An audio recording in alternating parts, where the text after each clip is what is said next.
awful sound. Four hellfire missiles in the sky. I watch my life flash before my eyes. But at least there's one huge plus. We know that the bomber was a gay woman, drone pilot, hashtag girl boss. A gay woman, drone pilot, hashtag girl boss.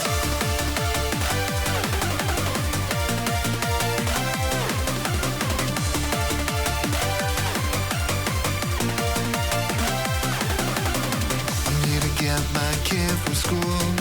I pull up, don't see him at all. I stop the car to head inside when a black van cuts me off.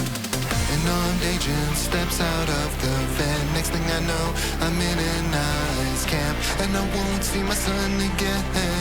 At least I wasn't deported by a man. Brown woman, ICE agent, hashtag girl boss. A brown woman, ICE agent, hashtag girl boss.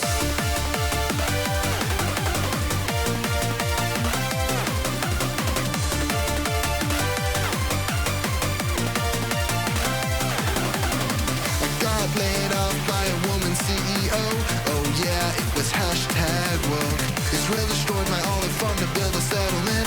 Thank God the IDF has gay soldiers in it. We'll continue bombing Yemen. It's fine, the Pentagon will be led by a black man. Don't you know the world's inherently violent? That's why we need more women drone pilots.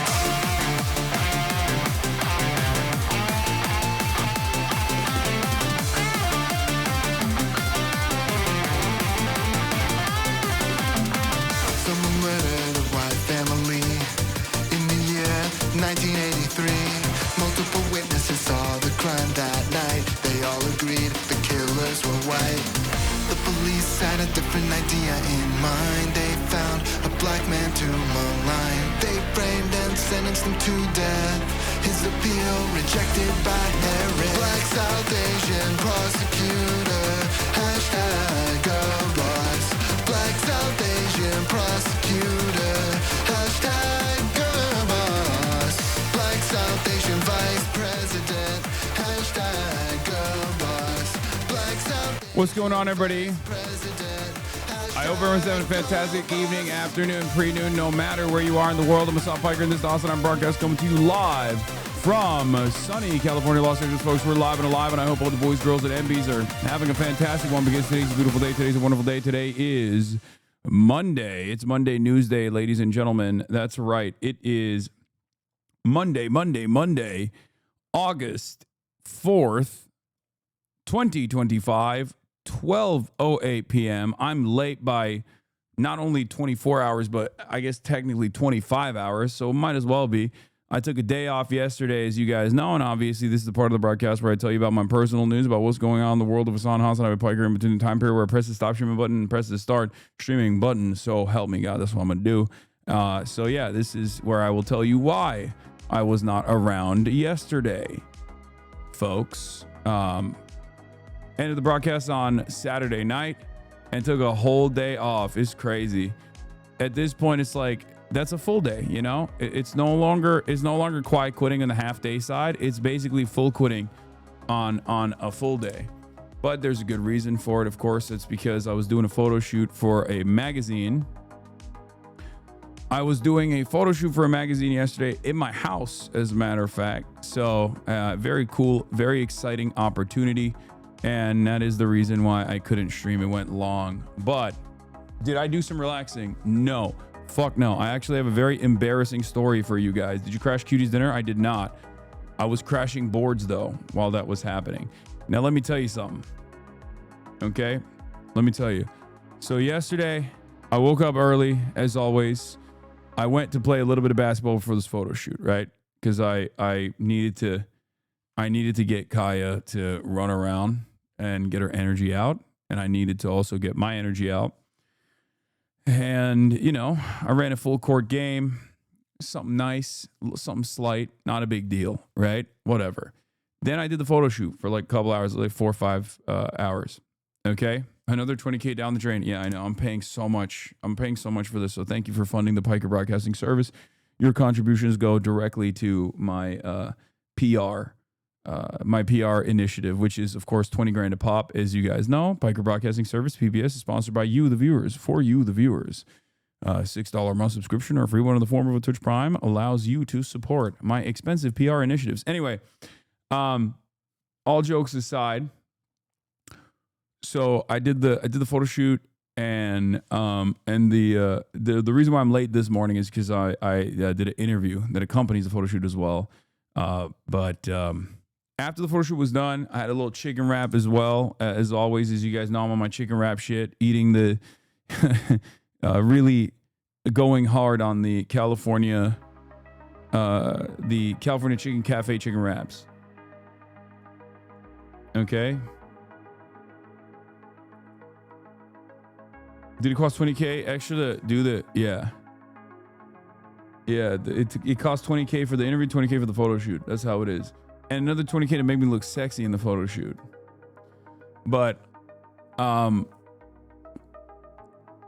Basically, I had a chicken wrap, and then I was supposed to ball again with Buddha, right? But then Buddha was like, yo, let's pull up to the game that like Ludwig throws with like Aiden in them, okay? Because they play basketball in like various different parks, on certain days. So I was like, sure, why not? And there was like 30 people there. We had to do 3 full court games. It was crazy, okay?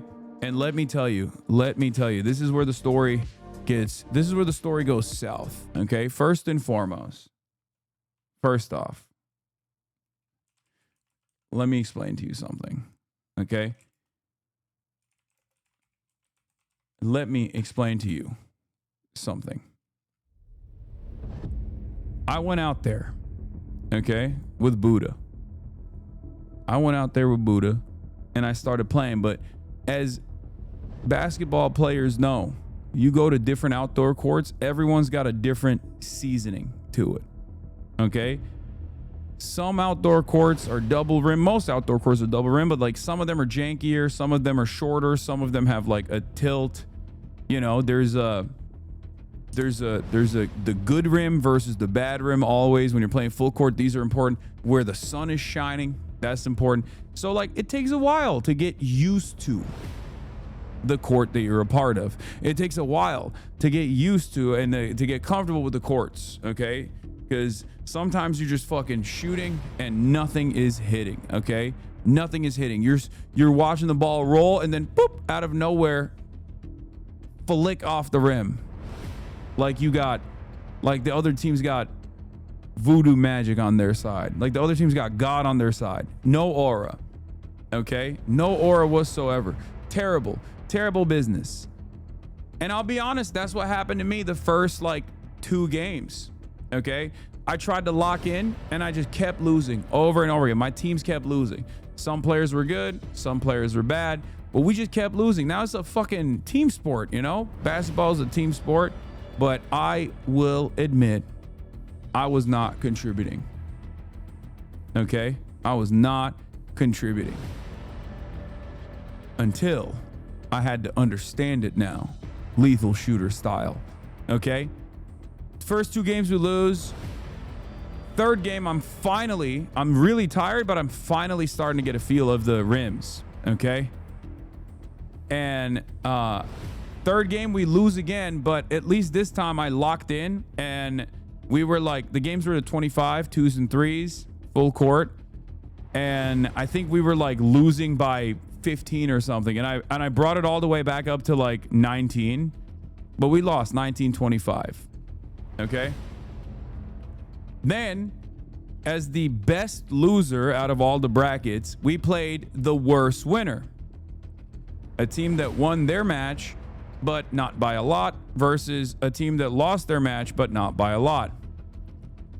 So we're fucking playing, okay? We're playing. It's back and forth. It's like 9-11 for literally like 10, 15 minutes. I'm dying. I'm so tired at this point. I'm sweating like I've never sweat before, okay? Then all of a sudden, the dude I'm guarding is their best player on their team, goes Ultra Instinct. Ultra Instinct and starts fucking dropping 3-pointers left and right. 4 in a row.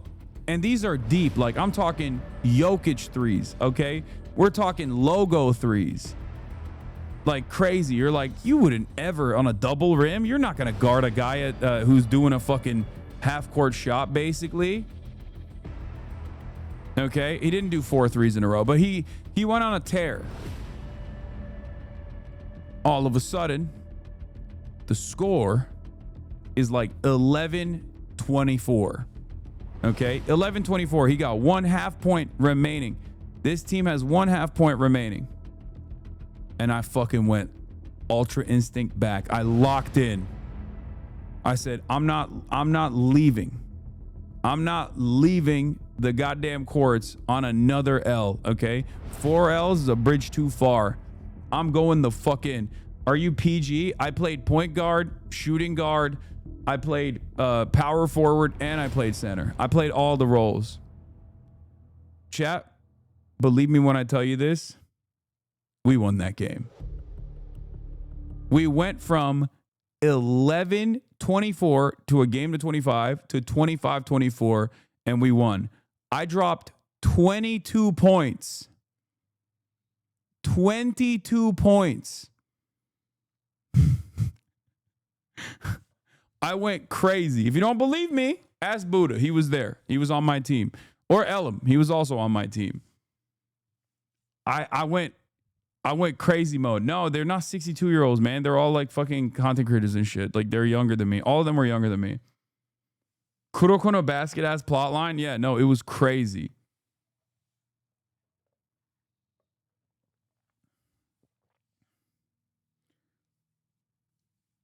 No, this is...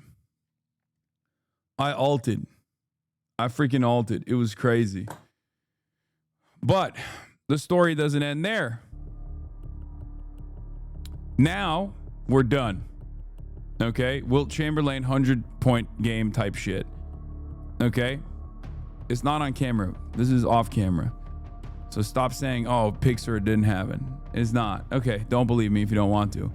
But you'll believe what happened afterwards. Okay? I sit down. I'm laying down and I'm like so beat I can't even move my body, right? I'm so beat I can't move my body. I feel like death. This dude comes up. He's like, "Oh, y'all have a pump." I was like, "I have a pump." I give him the pump. He pumps his ball. He comes back. He's like, "Yo, by the way, are you Hasan?" I'm like, "Yeah, that's me." He's like, "Do you mind if we take a photo?" I'm like, "Yeah, sure, of course." And let me tell you, things took a very different turn after that. I got up, and boy, was that a difficult endeavor. I got up to take a photo with this dude, and I got the worst ab cramps I have ever gotten. Remember when I was like fake nutting in front of the Finnish national broadcaster when they were here, and you guys like put that clip on Twitter and you were like, "Oh, he's moaning because I'm under the desk," or whatever? Worse than that. 50K bookmark moan clip. I could not breathe and I could not speak. From getting up, from standing up, my abs cramped so hard because I had expended all the electrolytes, all the salt in my body. Literally, all of my muscles were cramping. Every single muscle in my body was cramping. Anything that I like even remotely flexed, cramp. Okay? And it was crazy. It was the worst possible thing. It was the worst possible cramp I've ever experienced in my life. I couldn't breathe. I couldn't talk. I was like, "I'm sorry. I can't speak." And the dude is just like sitting there. The dude is sitting there being like, "What the fuck?" He's just looking at me like, "Damn, bro, are you okay? Like, I'm so sorry that this is happening to you." And I literally was like, "Someone please give me a liquid IV." Buddha gave me his Gatorade, his like remaining Gatorade. One of the dudes that I was playing with gave me a liquid IV. I downed both of them immediately. Cramp's not going away at all. The cramp subsides a little bit. I take a photo with the guy. I'm literally fucking stretching like crazy, trying to like pack my bag and shit. put Kaya in the car. I'm driving back home. It's me, Buddha, and Elam. We're gonna go. I'm ordering food. We're gonna eat food, right? They're driving in Buddha's car. I'm driving in mine. As I'm driving back, my leg starts cramping again.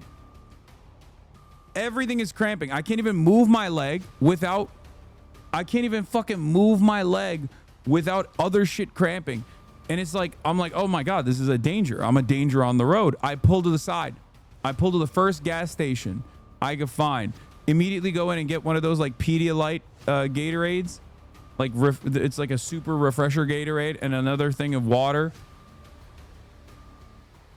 And I downed both of those things, and it gave me a little bit more strength to go through. Okay, Gatorlight, yeah. On the way back home, I also noticed that my fingers, and I have a photo of this. I'm gonna show you. Hold on. My fingers were yellow. These two fingers were just straight up yellow, especially this one. And there was no blood on my fucking middle finger. And I don't know what the hell that was, but that freaked me the fuck out. It's the second time this has happened now.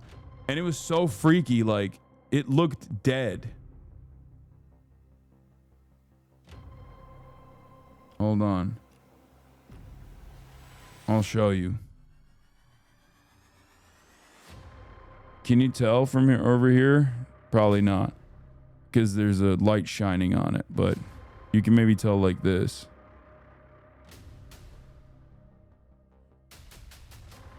Hold on, I got another one. 1 second. I'll show you the other side of the finger, which is even worse.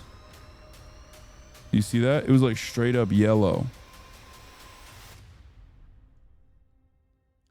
It was a zombie finger.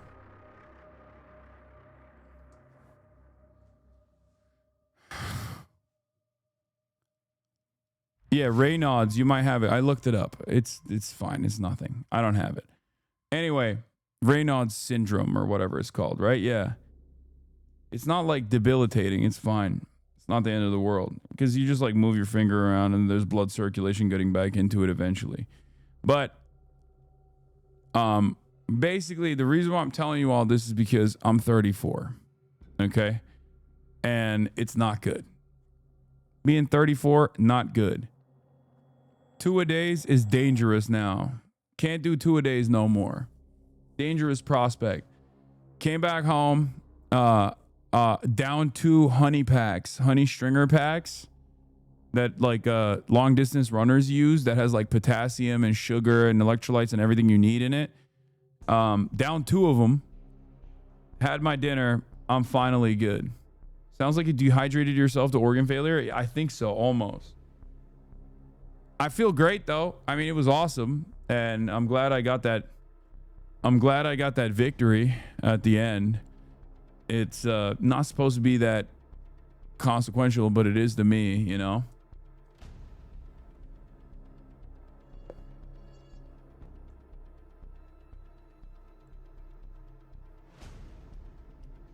But you should look into restore those IV services that give you performance and recovery IVs. That's what I do every month. You could probably do it more often. Nah.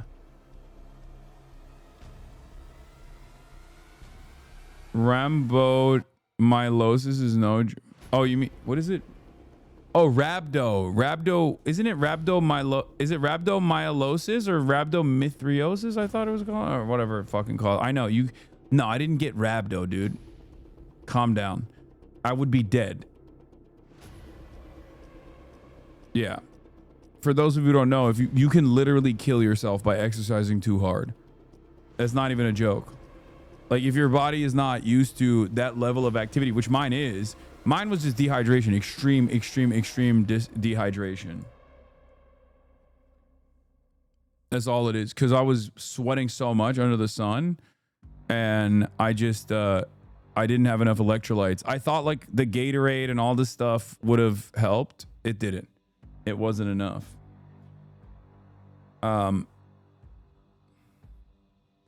And I feel great. I feel great now. Did you eat before? Yeah, I had a wrap earlier in the day.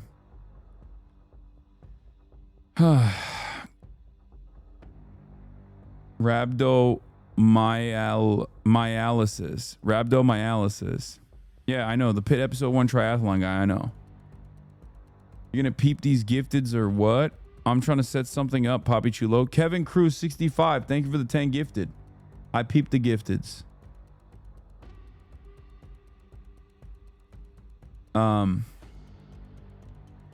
At that point, it's too late. The electrolytes will help you recover eventually, but you're still gonna feel it. Yeah. When I got home, I couldn't even. My quads were cramping up. Like anything that I was activating muscle wise was just cramping the fuck up. It was crazy. But anyway, went to bed last night. Woke up early as always. Had the magazine, had the journalist with me, tagging along. He's still here. He's like watching intently, listening in. I did an interview. That's why I'm late. I worked out this morning, so I'm good. Like I'm fine.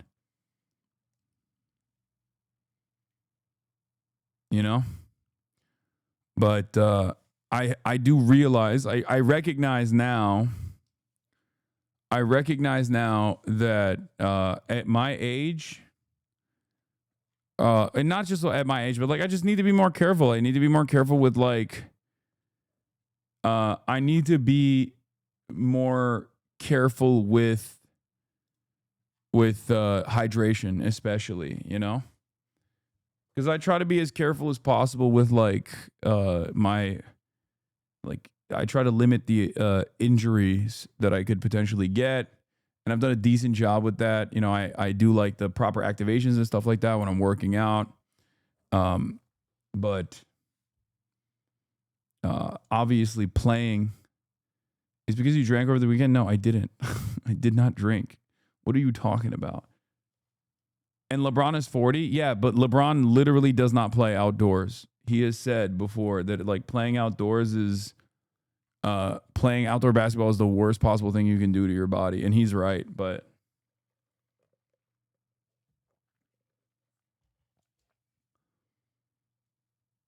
anyway, LeBron also isn't downing 40 sodas a stream. Okay, here we go. All the fucking doctors, bro. All the doctors in the chat. Everyone's got an MD, dude. My dick. That's what MD stands for. Okay.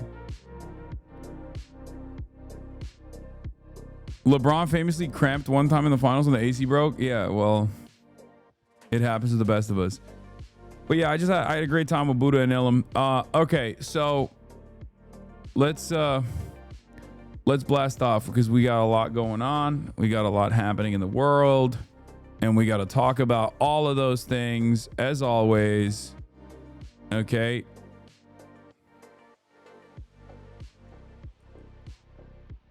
We got job numbers drama, Texas redistricting drama, oh, I wrote that wrong. Redistricting.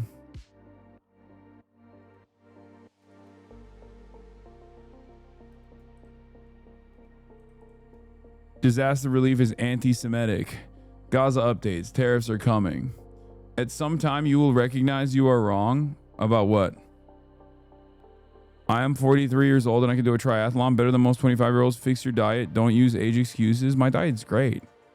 Stop binge eating sugary stuff. Also, you need to. Also, seems you need to check your mineral levels. Wait, what? I don't eat.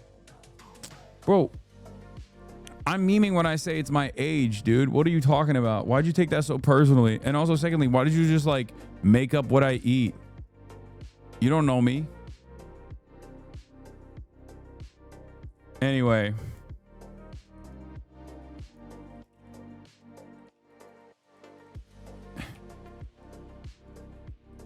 Also, I talked to Bassem Youssef, and I'm looking to do some kind of collab with him. Does anyone have a blast off meme? Yeah, my potassium levels are low for sure. Netanyahu update leaning towards taking Gaza. Yeah. Wow, shocking. Do we have a blast off meme?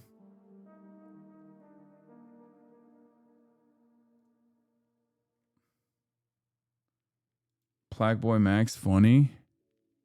What up, broski? How you doing, Broski? Huh? How you doing, Broski? Doing great. How y'all doing? Question, is this a sundown town? Oh yeah. Like 9 o'clock, everything's closed. So, He's gone. where's he going? Where's he going? Wait, I don't think Big Bear is is Big Bear, aren't they in Big Bear? It's not a sundown town, is it? Like, not in the way that, like, it's actually used. He didn't know what that meant. No, I mean, he's running because he knows what it actually means, but I don't think he's applying it correctly to in the, like, or the people that told him it is a sundown town don't know what it means, because it's not, they don't understand what that means. Because that's not, oh yeah, it's a sundown town, everything closes at 9 is not, like, I think white people, I guess, didn't know what it meant, and they told him that, yes, it is a sundown town without realizing what that implies. And maybe Black Boy Max is memeing How because did he he does. run that fast? Wait, where's he going? Domino's is open till 2 a.m. That's like the only place.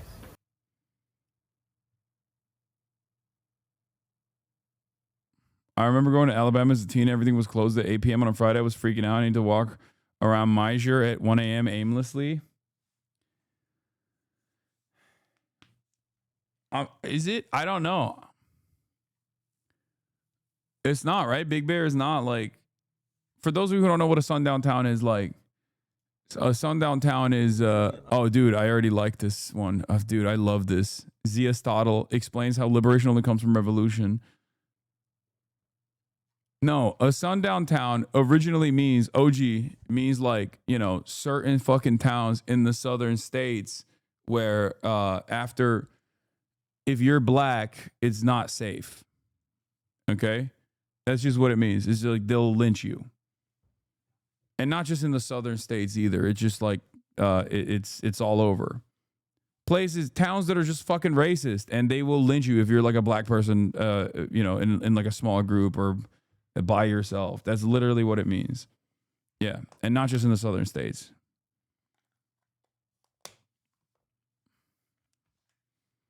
And some of these places in America still have like sundown towns, straight up. Like, it's not even a joke.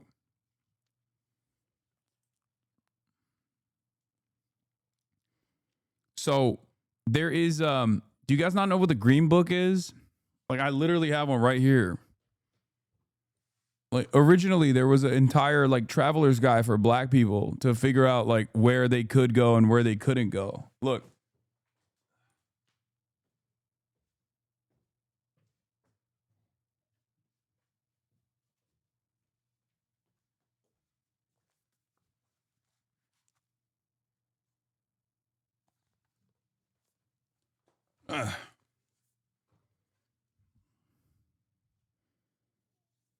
The Green Book.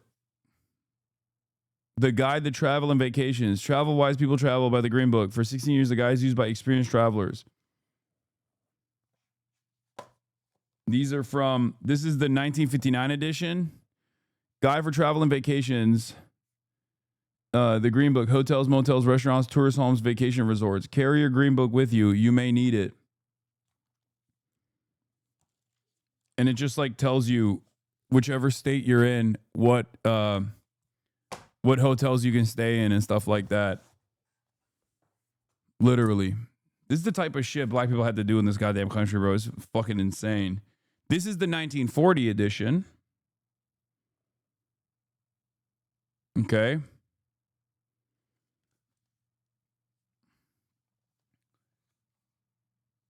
This is the 1959 edition. And then I guess this is the latest edition, maybe? I don't know which edition this is. For 16 years, the guide used by experienced travelers. Oh, this is the 1954 edition, and then this is the 59 edition. But yeah. But that's where the concept of sundown towns come from. It's not the Gaddafi Green Book. I got both Green Books. This is the different Green Book. Anyway, Yeah, America is a crazy country, and it's like not so distant past. And also, currently, there's still hella sundown towns in this country. Like, that's not even a joke. There's like literally places where if you're a black person, if you're a brown person, like you're unsafe, especially after the sun goes down. So I don't know if Big Bear is one of those places. I don't think it is, but maybe it is. I don't know. Yeah, look, this is like, I guess this is a current, is this a current sundown town, like, or has been in the past? Like places that used to be and are still sundown towns. Like, look at LA, or look at, not LA, but wait, this is ass, dude. Where's Clanty? Like, this doesn't even have Santee. Okay, this sucks. This list is incomplete.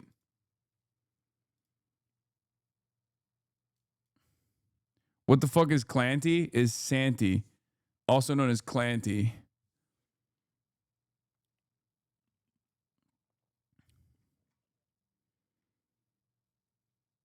Yeah, this list is trying to get motherfuckers killed. This is like, this list is baiting people to go to these places.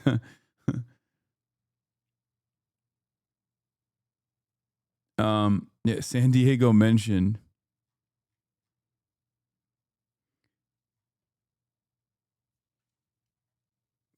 Big homie, look up Glendale. It was a sundown town. Yeah, that's what I heard. Oh, anyway, I can't believe this is like a little meme that Max was doing turned into all of this.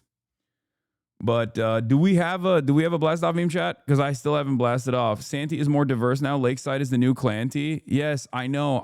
We're gonna talk about the fucking insane OnlyFans shit with Lil Tay and what we need to do to fix society. And I can't say what I think openly, but it is crazy that Lil Tay turned 18 and then did OnlyFans and got thousands of people that subscribed. I think that's a list that you need to give to the FBI. You know what I mean? Like, that's like a FBI list ready to go.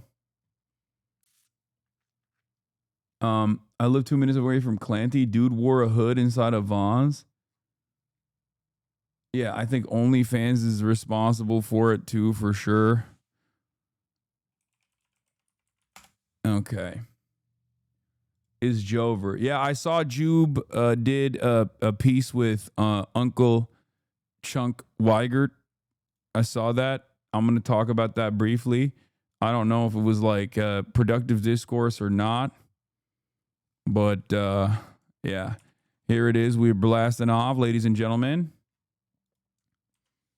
Chunk Yogurt on the Jube. It was a headache. Whatever. When's the Christmas in July with Jank?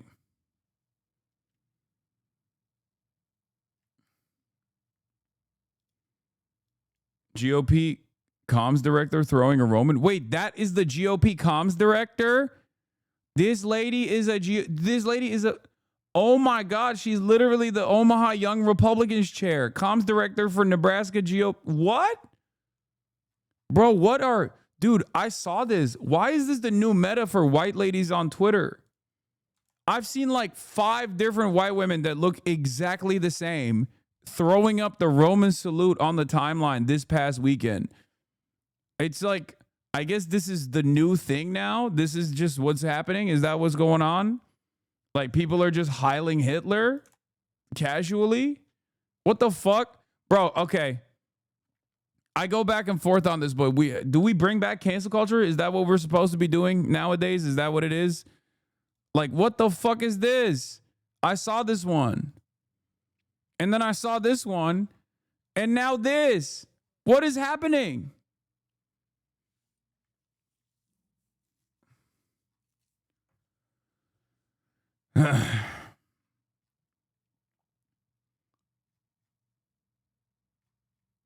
They saw one Sydney Sweeney ad and went crazy, bro.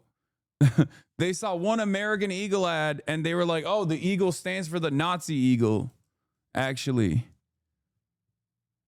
Where's the ADL on this? Bro, dude, don't.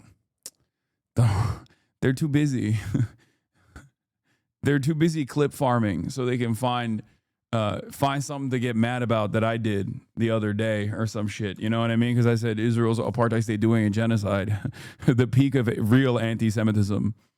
Not this, of course, because I'm sure these ladies are pro-Israel, sufficiently pro-Israel, or at least don't talk about it enough for it to be an important point of contention. Yeah, I thought it was gonna be white boy Sharia summer, and it's turned into like fucking neo-Nazi summer, dude. It's Sig Heil summer. I don't like that. Yeah, ADL met TikTok to do content moderation. I know they're too busy. They're too busy with this. Okay, they're too busy making sure that TikTok no longer has like pro-Palestine content on it. That's what they're predisposed with. It's like the metric ton of Nazi shit, and there is a lot of Nazi shit on TikTok too, for sure. Like, I'm not gonna act like there isn't, but like almost all of it initiates from Twitter. Okay,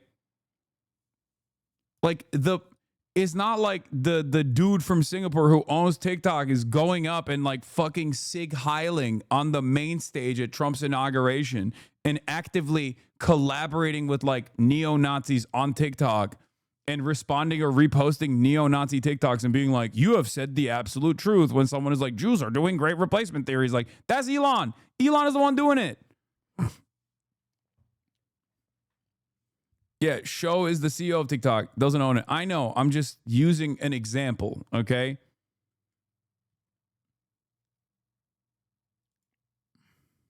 It's crazy to me. What is this? Yeah, I know that this is like the take. Oh. It's crazy. It's crazy because it's like, damn, now I remember why I took a break from you. Yeah, it's bad. The world is bad. I rarely see this shit on Threads. No, Threads is ass too, but for different reasons. Meta is already like awful. Meta is already awful. What did the Nebraska GOP say? Statement from Nebraska GOP Chairman Mary Jane Trumper. Her name is Trumper, literally Mary Jane Trumper. That sounds like a fucking Hideo Kojima character, dude. This is Mary Jane Trumper. She is Maximum America. What the fuck? She loves Trump so much. Her name is literally Mary Jane Trumper. In support of Communications Director for the Nebraska Republican Party, Haley McAnally. Haley McAnally. The recent smear campaign against Haley McAnally, Communications Director for the Nebraska Republican Party, is as desperate as it is dishonest. The claim that she was making a Nazi salute in a moment clearly captured without any malicious or symbolic intent is utterly absurd to anyone with eyes and common sense. What?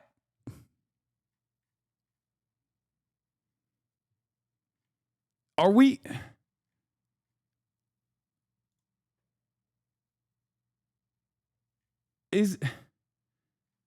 What is going on? Is it? Because it kind of feels like she was throwing it up. Am I crazy? I'm not Mr. Symbolism, right? Like, I usually tell you guys, like, focus on things that actually matter. Like, instead of the rune shape that the podium that, like, the CPAC conference is, like, happening on, listen to the words that they're saying, because they're saying Nazi shit, and that's way more impactful than just, like, trying to figure out the symbolism. Like, is this the 14 words? Are they like Heil Hitlering? But like, this kind of just feels like she's Heil Hitlering. Like, she's trying to, like, I don't know. Maybe she was doing a girly pop thing. I don't know why I'm trying to be charitable to the fucking Nebraska comms director, Nebraska GOP comms director. I mean, if it looks like a dog, walks like a dog, is probably fucking Sig Heiling, you know? But it's just the okay sign shit from Trump 1, but even less plausible deniability. Yeah, but it's not the okay shit, because this is a sign. The entire purpose of the OK sign is that people throw this up without ill intent from time to time. This has different uses. Sig Heiling has one use. You're a Nazi. You know what I mean? So I get what you're trying to say, that this is just like they're trying to throw the OK sign. Like they're trying to use the Sig Heil in the same way as the OK sign, but like this is just the salute. There is no other use case for this. No one just like, unless you're, I guess, like hailing a cab, there is very little, there's not really another moment in time when you're just kind of putting that hand up like that. She could have been stretching and taking a pic like that at the same time.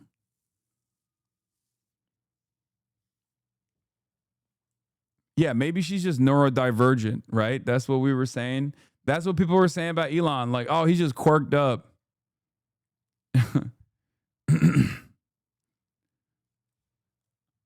This girl might get stunlocked by captchas, but she definitely knew what she was doing. Yeah. Like we're not saying she's very smart, but it does kind of feel like she's throwing it up.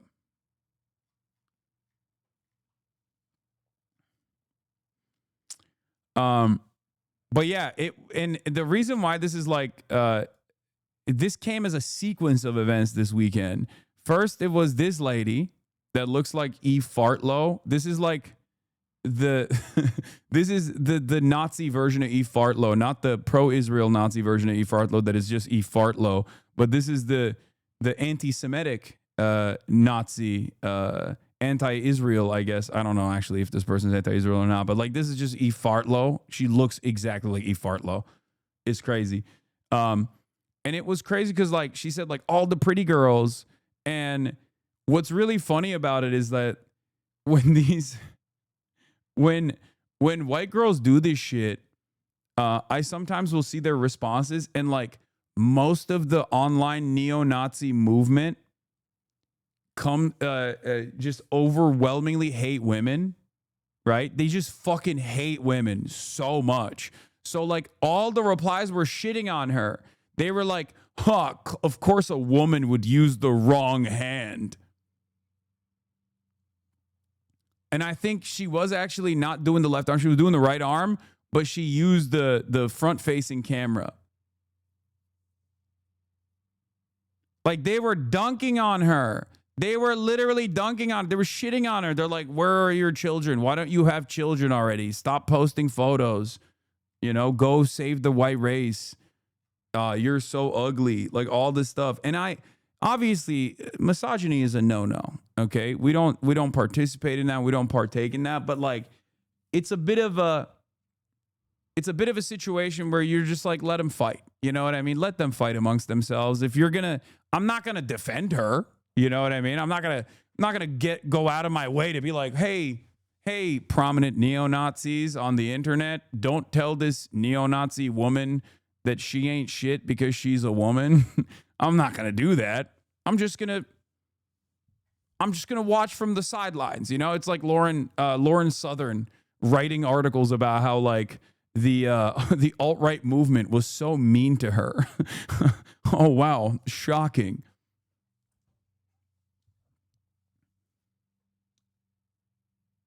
White middle American women are made in a factory outside of Des Moines. They might have changed the manufacturing standards to result in more Nazis. I don't know.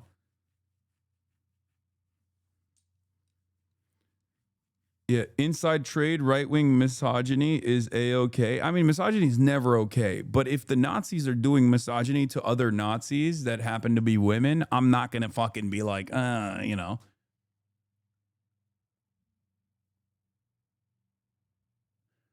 It's kind of like when you got, you know, like Indian fascists on the timeline, and like all of the other fucking Nazis will then like yell at the Indian guy because he's brown.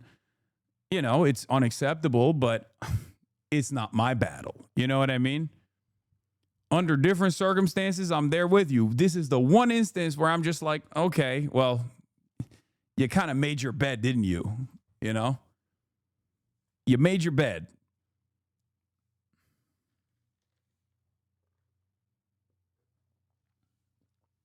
It's funny though, because like she didn't private her account because like people were yelling at her for sig heiling. She privated her account, I think, because she was getting dunked on by other Nazis.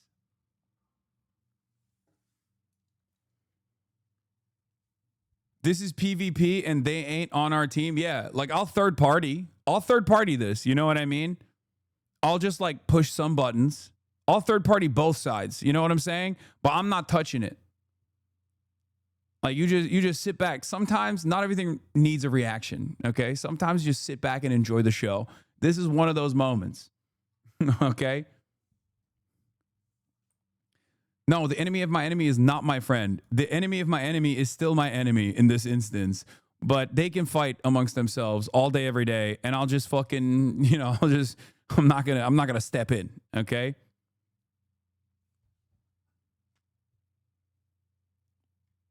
Bro, the replies I got from QRTing this are insane.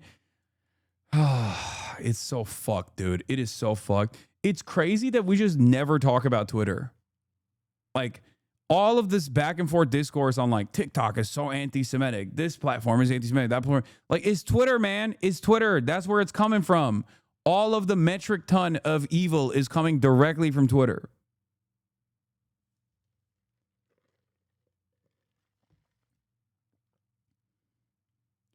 I saw her arguing with Nazi saying thumb ring equals high body count in the replies. I know.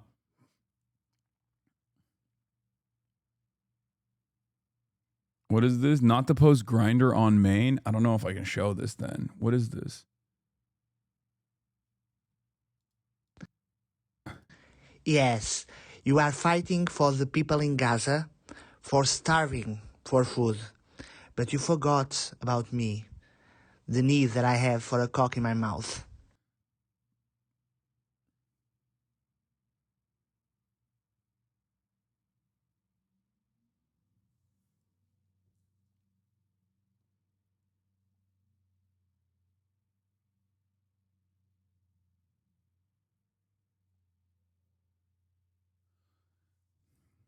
That'll be it for today. Some things are better left unwatched, unheard, unsaid. Okay? I come back first day and I'm not even an hour into the broadcast and Nandre hits me with this shit, dude. Really? That's I missed it. Play it again, please. No, I will never play it again.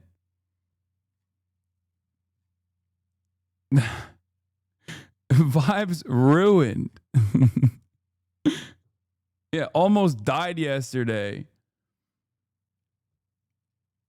The fact that people don't realize that Elon's original actual truth comment is what prompted him to go on an anti-Semitism apology tour to Auschwitz and then Israel with Ben Shapiro is fucking insane to me. People point to those trips as evidence he's not anti-Semitic when the reason he did it was because he was anti-Semitic. Yeah, it's like when Marjorie Taylor Greene had to go to like a Holocaust museum and write a book report about how the Holocaust happened after she said Jews have space lasers.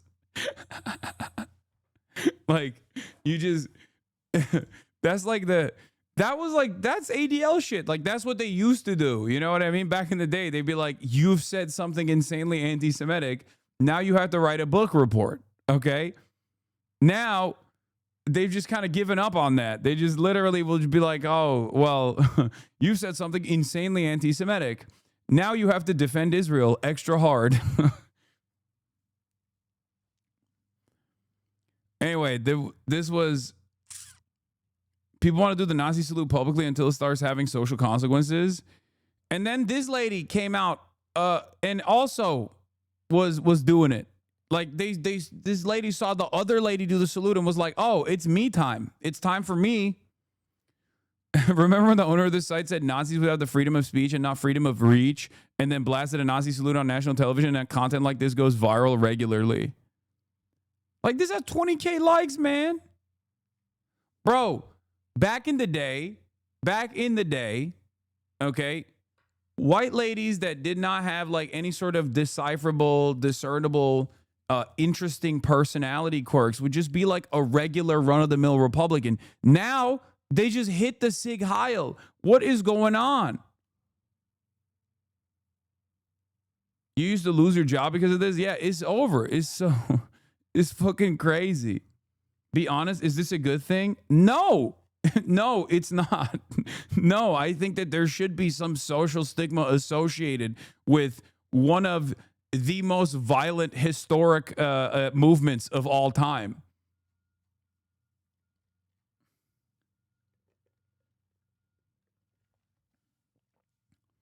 Like, I think that chatter was asking that question because they're saying, like, is this good that they're at least out in the open, right? Like, that's what you mean, right? But I don't think so, because the reason why I don't think it's good. Yeah, no, I know. I know. Look at my name, lol. I know. No, I don't. I was being sarcastic. Oh, okay. I logged on into Twitter on browser just because I was curious. Other people were exaggerating about the Nazis, but it's so bad. No, it's fucking terrible.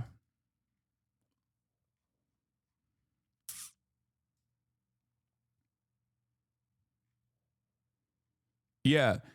And for those of you saying, like, isn't she making fun of the other girl? No. Her username has juice, which is a substitute for Jews, and extinguisher, like Jews extinguisher. I don't think this person is like memeing about another Nazi. I think this person is a Nazi. Okay? Yeah, the juice box thing is like a common way for it's like TikTok speak. Twitter is like 75% Nazis, 25% porn. Is all fucking bots too. But yeah, this is the best take I've seen on this. Rat Limit said in February 21st, Rat Limit said, prediction, the Nazi salute will become common within 2 years. Right-wingers will half-ass it for plausible deniability, memify the backlash, and then start fully doing it as a joke to troll the libs for being hysterical enough to think we were doing it in the first place. Fascism is a little bitch ideology because it's too timid to enact its cruelty until it can frame its cruelty as retaliation against others anticipating it. Everyone, please stop saying more like 6 months, as 6 months is indeed within 2 years. Which, by the way, the people that were saying as in 6 months were literally right, low key. And so was Rat Limit, to be fair, because here we are.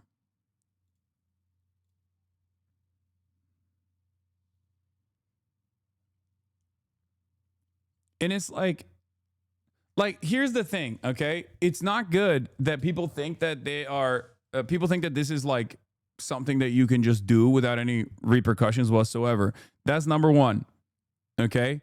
Number two, it's extra not good that these people then literally go to like websites to fucking farm donos, okay? Like they straight up will go to like Give, Send, Go and then farm like, it's like that lady that said the N-word to that black child at the fucking playground and then like got $1 million for doing that. Almost. And that blows my mind. Or that fucking the I'm a fascist guy from Jubilee who went and like farmed an insane amount of money again. And I don't know where this goes. You know what I mean? I mean, I have an idea. I have an idea of where this is going.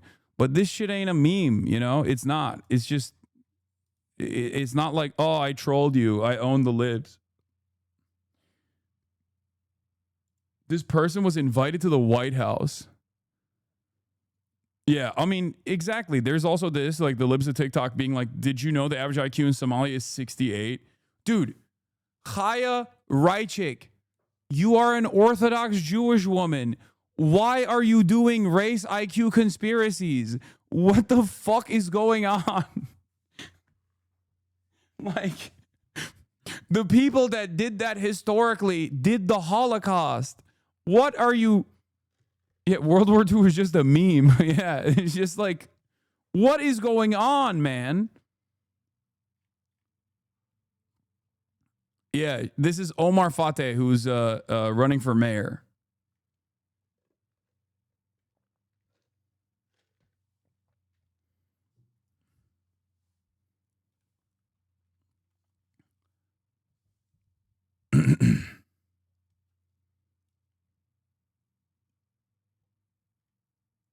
We all saw Taylor Loren's interview. It's amazing. Chaya is able to breathe. I think she literally needs assistance on that front. Same thing could be argued for Laura Loomer. America's always had shrieking, hate-filled chuds like Laura Loomer, but there was a period in the past when they weren't allowed to hang out with the president at the White House. Yeah, witnesses said the shooter screamed "Free Palestine." Now the media is running to cover up another act of Islamic terrorism by the Free Palestine crowd. This was like the CTE shooter guy in New York City, where a bunch of right-wing freaks immediately jumped to claim that, like, the very same people that used to say, "Oh, the shooter is trans," is now back to their old habits, post 9/11 war on terror habits of just screaming that it's like an Islamic style terrorist every time. Okay, immediately they just, like, another mass shooting happens, even though it's like literally a fucking multiple times a week situation in the United States of America, the only country where this happens so frequently. And they go, "Oh, it must be a Muslim. It's a Muslim. It's a Muslim. It's a Muslim. They're doing Muslim style Islamic terrorism."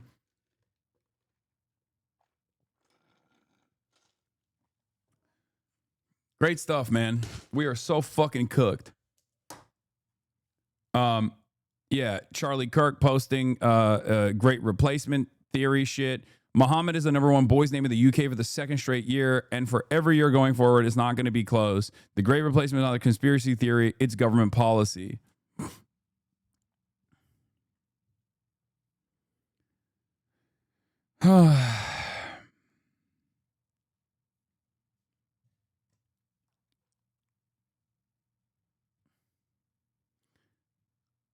Trump was asked about his relationship with Laura Loomer again.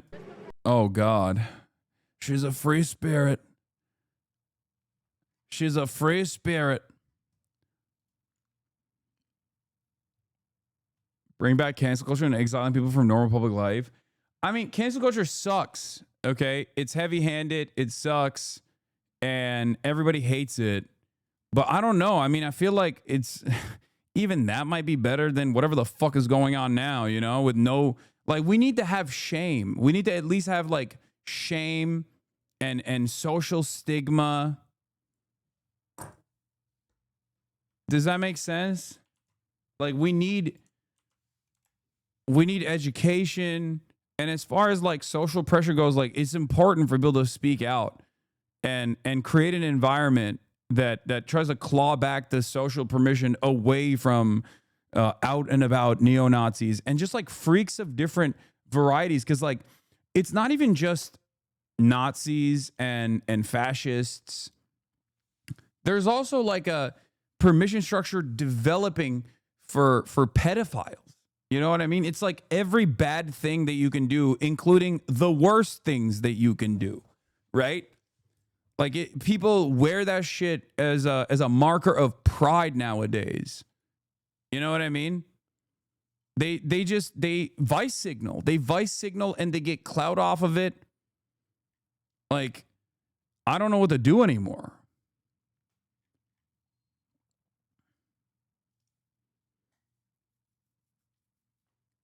Like, how do you create an environment online where people have anonymity, right? And people can, like, say really ruthless and really mean things to one another. How do you change that environment a little bit? Because, like, this doesn't happen in the real world, right? Like, this kind of behavior only happens behind closed doors at, like, a Nazi dive bar or something. It doesn't happen in the real world that often. And when it does happen in the real world, like when Elon threw up the Sig Heil, that was his falling point. Like, many Americans looked at that and were like, "I'm writing this motherfucker off. It's over." Right? They did.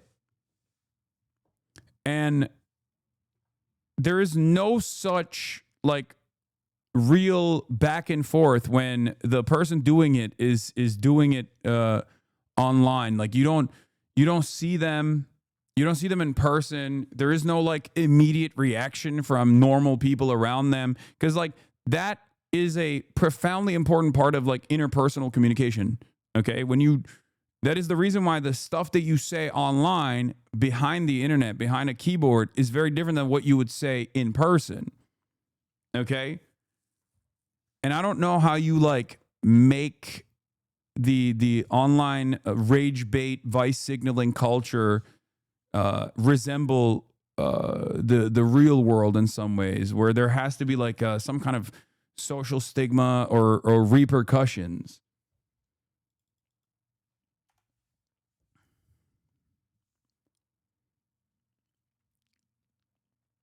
I don't have that much of a filter.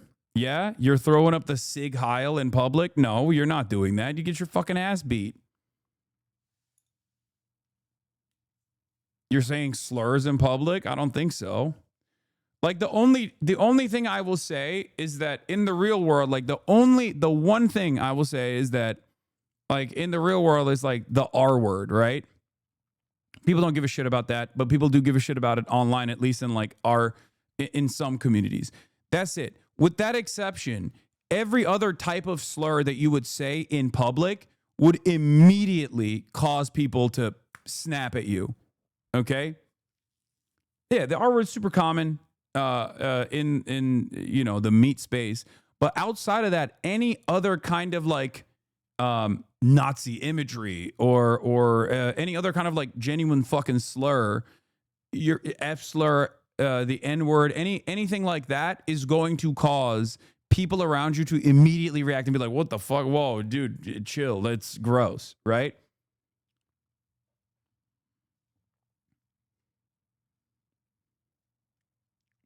And what is this? You're vindicated for this once again. Oh yeah. Peace, man. Oh yeah. It's the I saw this, the people that were fucking sig heiling in Ukraine.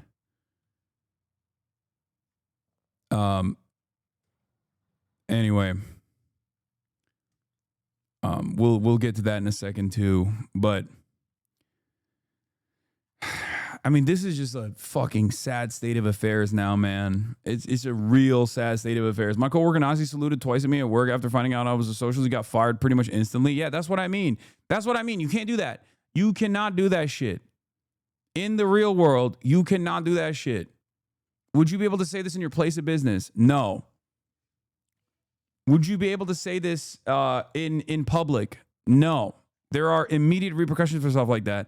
And I'm not so certain that that's a bad thing. You know what I mean?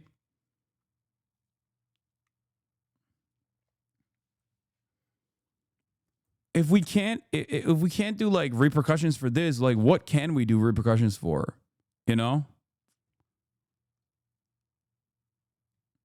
Yeah, the bus driver test. You fucking Sig Heil next to the bus driver's beating your ass, dude. It's crazy.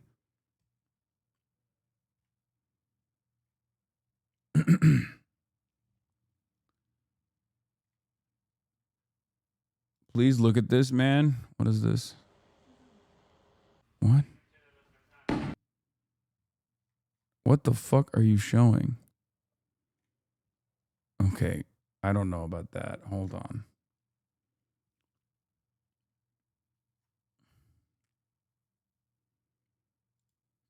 What is this? DPP is going Nazi as well? On it. Oh, dude. Dude, I've seen some stuff. I've seen some drama with the DPP. They're like falling out of favor in Taiwan fairly quickly, as a matter of fact. And I think like Trump's actions are also Trump's actions are also not playing well in Taiwan. But yeah, we'll get into that in a little bit. The two major parties in Taiwan are like the KMT, which was historically the anti-CCP party, which has now turned into the Unification Party, and the DPP, which is the pro-America party. Okay? And the DPP won, but they've had, I think they have like an interesting election system where they do like recalls and stuff. Like it's just, KMT is not, it's not, I wouldn't say KMT is pro-unification, but they're more comfortable KMT is more comfortable normalizing relations with China further now as opposed to their implementation, which is the fucking nationalist, which is the nationalist party, is the continuation of the nationalist movement. KMT is pro status quo, which means normalizing relations with China and like not actively trying to separate from China. Whereas the DPP is actively pro-America, like aggressively pro-America.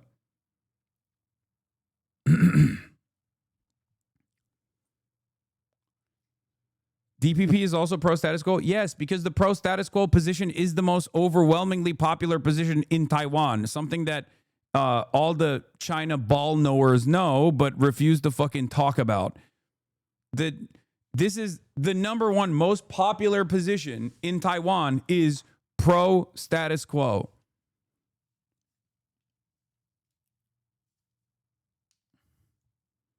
As in, don't fuck up the bag. We don't want to turn Taiwan into Ukraine.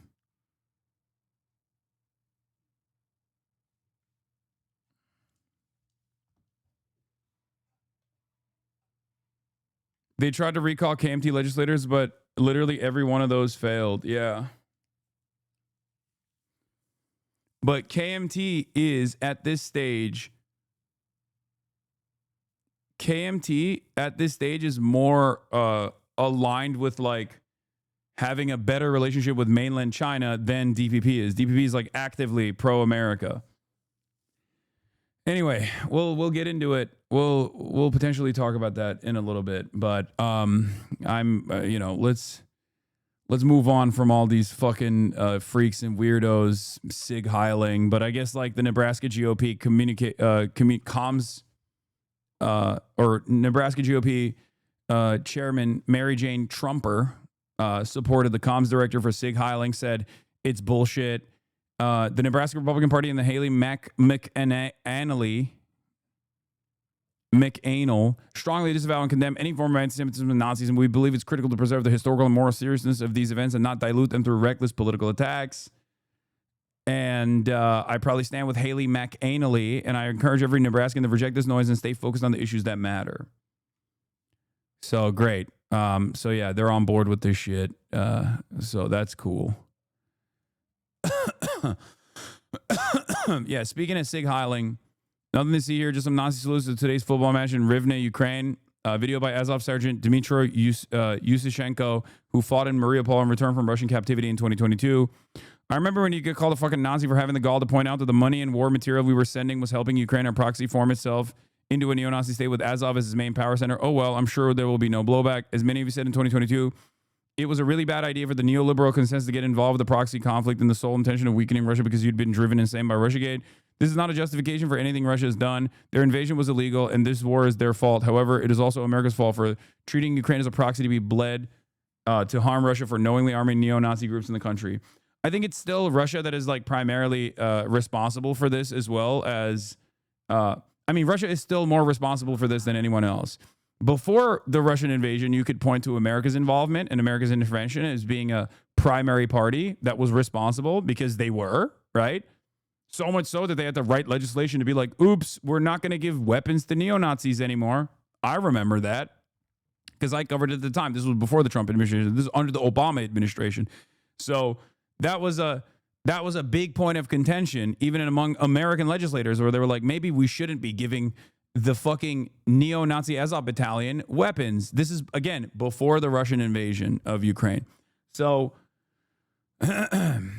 so that was definitely galvanizing for this movement. But obviously, single-handedly, Russia invading Ukraine made these guys the only game in town. Straight up.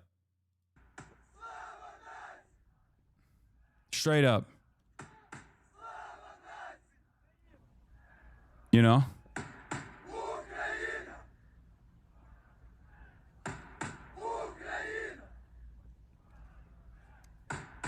You're just doing the "you made us become a Nazi" meme? Wait, what?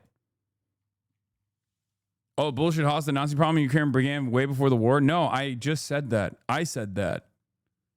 But there's a difference. There is a difference between someone in like fucking Ohio being like, oh no, I'm imagining that the great replacement is happening, I'm going to be a Nazi now, versus a fucking country that is militarily invaded by an irredentist force that's like literally blowing up entire fucking building blocks. And then the only guys with arms and the proper experience in fucking combat are the neo-Nazis. You're going to be like, well, you know, in the past I fucking fought with these guys, but I can't hate on them right now. They're defending me. This is how it works. The fuck do you mean? I said this on like literally in the month of February in 2022. I literally wrote an extensive fucking thing about this happening. I said Russia's invasion is going to embolden all of the neo-Nazi and nationalist forces in the country, because whenever a much larger power invades a smaller country whose entire national mythology revolves around sovereignty from Russia, okay? Because that's what Ukraine is. Its entire national project is about not being Russia, okay? So if you fucking invade, if you're Russia and you invade Ukraine, then yeah, these guys are gonna fucking go full Nazi. What is the expectation? Like you just blow up. Your fucking grandmother blows up. And then what? You're supposed to be like, yeah, well, you know, my grandmother blew up because my neighbor was a Nazi. So that's fine. Is that what you think? Do you think Israel has a right to defend itself? What do you think? What kind of radicalization do you think happens when the Gaza Strip is blown up into oblivion? And I'm not even making the same consideration here, because Ukraine has national sovereignty. Ukraine had internal politics, internal dynamics, has had its own issues with this.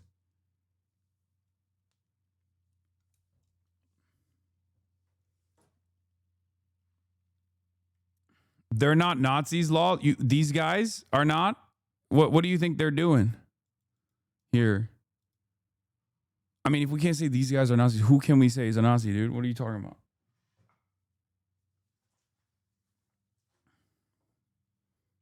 Hamas. No, Hamas.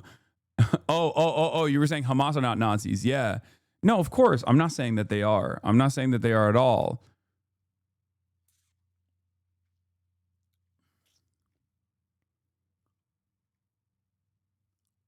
The difference between neo-Nazi sentiment in Ukraine being different than like a radicalized force that is emancipatory is that the fucking neo-Nazis in Ukraine historically also killed Jews and participated in the fucking Holocaust.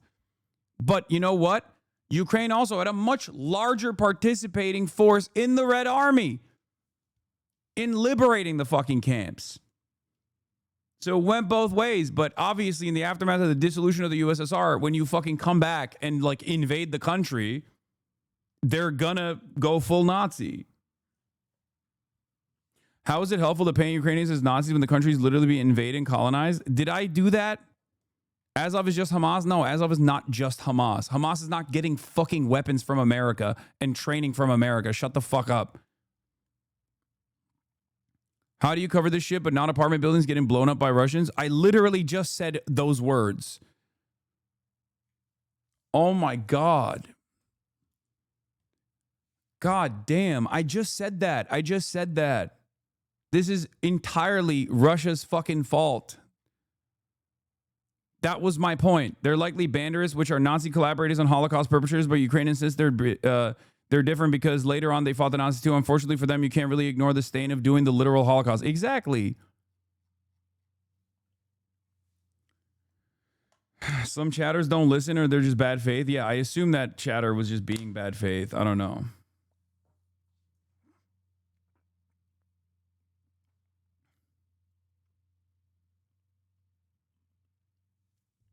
Yeah. Have you heard about Trump using nuclear safety funds to renovate the Flying Palace monstrosity? Nice. I love that. Fuck it.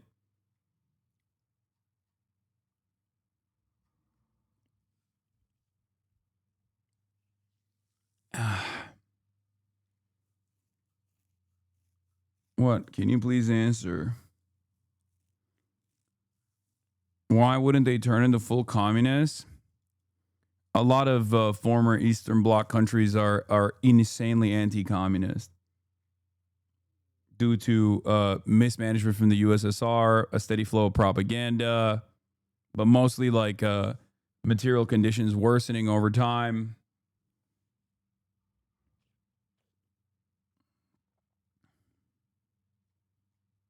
Anyway. Iraq is a decent analog. The fighters on the ground were fighting for unsavory groups with the goal was the defense of their country. I mean, yeah, kind of.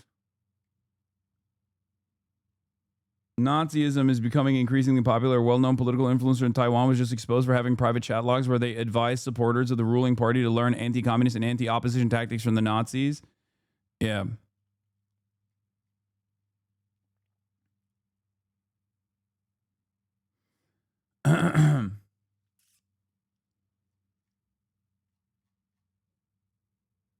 Okay. Let's get to all right. We'll start off with the Texas redistricting plan. For those of you who don't know, Texas wants to do a GOP redistricting to get more fucking seats and to farm the large state. Why do you sympathize for the liberation of emancipation of liberation? The national project of not being Russian sounds a lot like being Nazis. You're using that as a justification. In the past, they sided with them. Banderites were a thing long before the SMO and a reason it kicked off. Why do you sympathize with the emancipation of Palestine but not Donbass? Z-pushers, listen to my words, okay? This is really important for you to understand. I'm an advocate for the Minsk agreements, okay? The Minsk agreements, which Russia certainly wanted to implement because they still wanted to have control over whatever the fuck happens in Ukrainian politics by utilizing the LPR and also DPR, was an infinitely better proposal than what the fuck is going on currently. Okay? That's number one. But there is under no circumstances a reasonable justification for Russia invading Ukraine, a sovereign power. Okay? It's just completely unacceptable. What Russia should have done is what China does and just continue doing trade and normalize relations with all the fucking European partners to increase their influence. But Vladimir Putin had different options. He had different opinions. Okay? It is ridiculous. It is ridiculous to assume that that LPR and DPR are liberated now by what? Fucking melting half of Eastern Ukraine? Like, what are we talking about? Oh, it's great, man. They did a great job. They really avoided, because everyone loves pointing to the 14,000 people died in LPR and DPR. Ukraine was doing artillery strikes on its own territory against the people of Donbass, right? I know all the fucking talking points. I know the history. Okay. Now, how many people have died on both the Russian side and the Ukrainian side? How is this even better? How is this a better outcome? How is this liberatory in nature? Are you out of your fucking mind? At what point? Like, how is this a justifiable act in your eyes if your goal is to avoid further casualties? You're out of your fucking mind, dude. Oh, we liberated so hard that the entire eastern Ukrainian territory is now just mined into oblivion with landmines. Great. Yeah. And you have an analog with, it's not a one-to-one comparison, of course, but you have an analog with fucking Israel anyway. Using like historic, ridiculous reasons, claiming you're denazifying a country, using using a historic right to the land as the righteous cause for why you're invading, you know?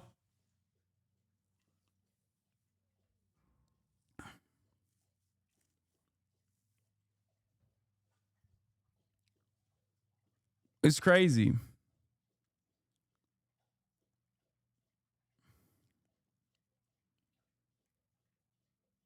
Anyway, let's get to Texas Democratic legislators flee the state to protest GOP's redistricting plan. They are avoiding the state because they don't want to get arrested or forcibly brought back into Congress so that they have quorum so that they cannot push forward with this redistricting plan. And with something that's not so fun, depending on your point of view. It's a showdown that could have a big impact on democracy in this country. In Texas, the Republicans want to withdraw the political map in a way that could help them win additional seats. So in response, Democratic lawmakers have just fled the state. Last night, they gathered in Illinois, where they called the move a power grab by President Trump. And now Republican leaders are threatening to expel and arrest them if they do not come back. Ed O'Keefe is in St. Charles, Illinois. Ed, good morning. Things getting very dicey in Texas today. Texas and now here in Illinois as well, Gail. Good morning. At least 51 Texas House Democrats left their home state last night, came to this lovely Illinois town in order to block a Republican-written congressional map that was set to pass the State House later today. The Republican governor, Greg Abbott, is threatening to expel these legislators for not showing up for work if they don't today. The Republican attorney general is threatening to arrest them. They could face big fines, but so far, these Democrats are defiant. We are here to fight for the millions of Texans who don't want Trump's Texas takeover. Dozens of Texas House Democrats are now in the Chicago suburbs, leaving their state behind and disrupting plans to vote on a new Republican-drawn map to reshape congressional power in the Lone Star State. We're not here to play political games. We're here to demand an end to this corrupt process. President Trump has directed Texas Republicans redraw their map. On Texas, how many more seats do you want the Republicans to draw? 5. In hopes of avoiding the losses that usually happen to a president's party in midterm elections. Right now, Texas Republicans hold 25 of the state's 38 seats in the House of Representatives, but the redrawn map would give the GOP an advantage in at least 5 more seats. Down in West Dallas, Mark Vesey, your congressman. I know. Yeah, how are you doing? I know that face. Yes. Yeah. Texas Democratic Congressman Mark Vesey is a familiar face at this community center in a neighborhood he's represented for a dozen years. I'm really concerned that they may be left with representation that does not reflect the values and the political beliefs and desires of the people that live in these neighborhoods. Vesey now wants Democrats in other states like California and Illinois to redraw their maps. Absolutely, I have no issues with that. What you're saying is it's time for Democrats to fight fire with fire. Absolutely, you have to match Trump's energy. If you don't match Trump's energy, you get run over. Yeah, Texas Dems just broke quorum 30 minutes ago, and House GOP has voted for arrests. So basically, if there's no quorum, they can't push in the state legislature this new redistricting map. Obviously, they described it already. That's why the Democrats escaped the state. They left the state so that they're absentee and that the state legislature can't have quorum. And now they're possibly going to get apprehended. Can they arrest though? Why arrest? Because it's like you can vote to force to have them come back. But I assume Trump will go along with it because this is his agenda. This is his agenda.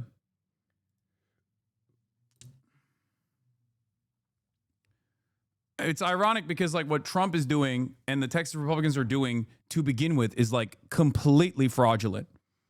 And the only counter that I've seen is from like, I hate to give him credit for this, but it was it's Gavin Newsom who said, okay, well, I have enough fucking votes to redistrict California to farm as many fucking seats as I possibly want. And he's right. Yeah, it's really, really illegal. I mean, is it though? What is really illegal now? Legality is determined by enforcement, okay? Legality is determined by political willing.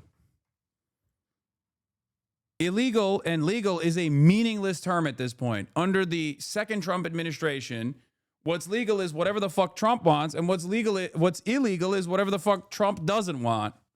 When you think about it.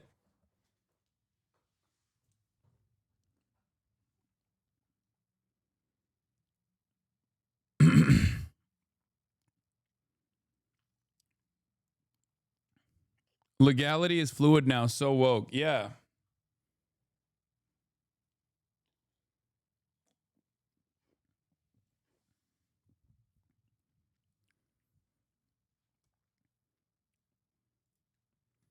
I'm in favor of fighting fire with fire because there's not really anything you can do about it. Like, what are you supposed to do? This, of course, is a worse representation overall for districts that have a lot of black and brown Democrat voters, districts that have a lot of black and brown people in general. Because redistricting for the Republican side is almost always conducted on neighborhoods that have black people, like just separating areas where there is like a big population of black people into other white majority neighborhoods in an effort to make sure that you have more Republican seats, like easy Republican locks.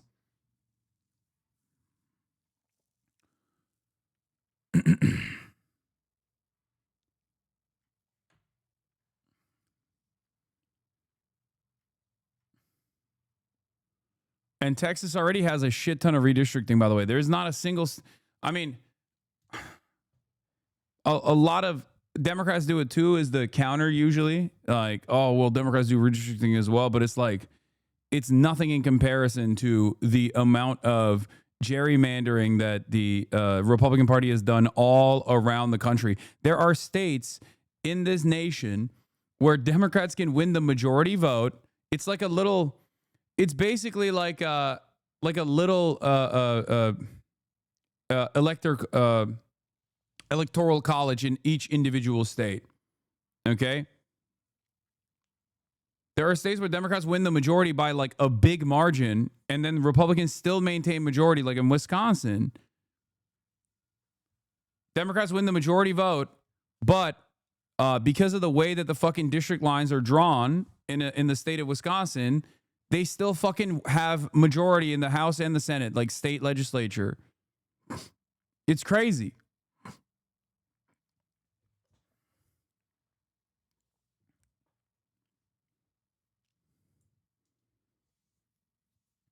But what's interesting about this is that given that the population centers are urban, and because of the diverse environment in population centers, heavily leaning in the direction of Democrats, if Democrats wanted to, there are far more areas that they could chop up to fight against this, in like blue states, in blue neighborhoods, and just like straight up redistrict it as aggressively as possible. Except they probably won't do that.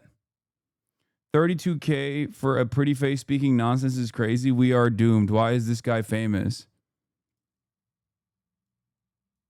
Thank you for saying I'm pretty, Chatter. That was very kind of you.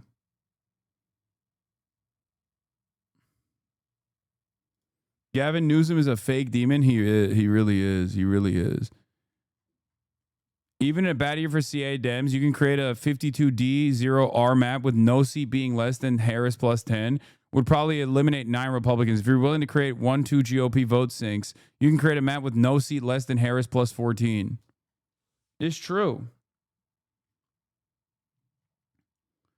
If the Republicans want to carve out 5 additional seats for themselves, then Democrats can carve out fucking 10. Okay? Now, he threw the eye emoji on this, but again, you're right. He's a fake demon. He should do this. Fuck it. YOLO. Fight fire with fire, baby. Come on. Be the fucking gruesome governor that you are, okay?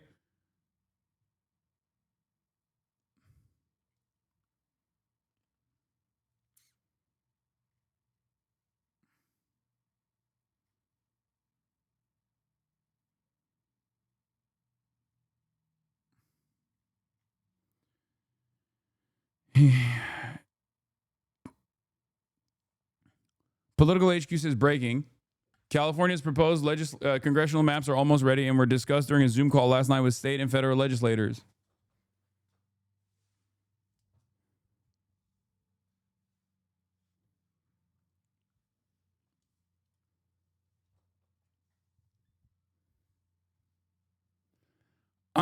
look, man, I'm done. I'm done with the whole like, oh, if we do it, Republicans are going to do it too. It's like Republicans are doing it and they never stop doing it. So you might as well do it anyway.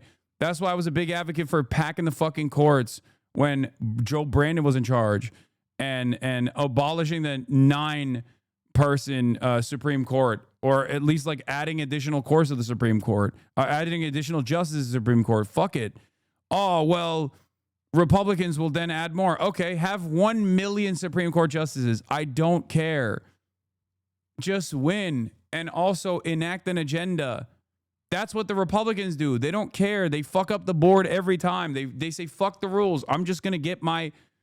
I am just going to do what I said I was going to do and I guess do right by my constituents. Ironically enough, when their legislative agenda bears itself out, it's always negative, and the voters themselves experience the backlash. They don't like it when it's implemented. They love it when they're voting for it. They hate it when it's implemented in their fucking neighborhood.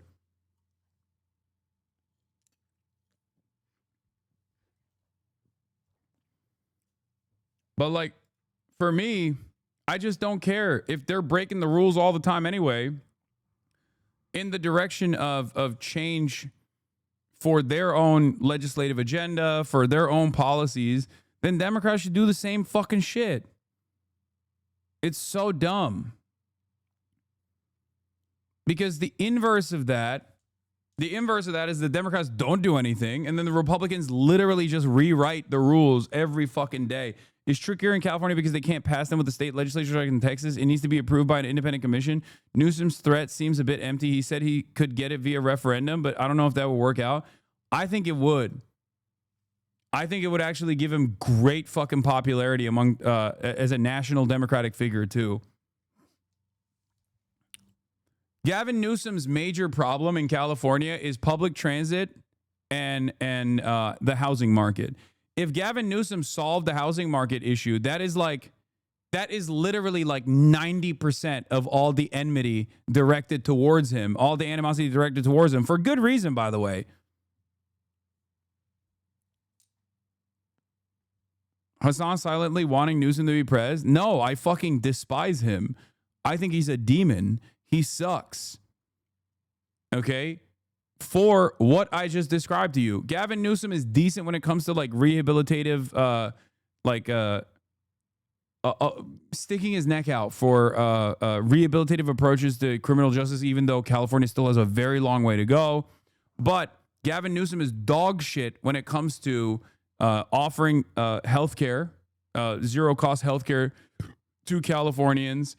Gavin Newsom is dog shit when it comes to, most importantly, the housing market. He is completely beholden to real estate developers and homeowners associations and like landlords in general, and refuses to fucking increase the housing supply as is necessary and take initiative on this issue, which creates a shit ton of homeless people, which then translates back to people thinking that there is crime that's out of control in the state.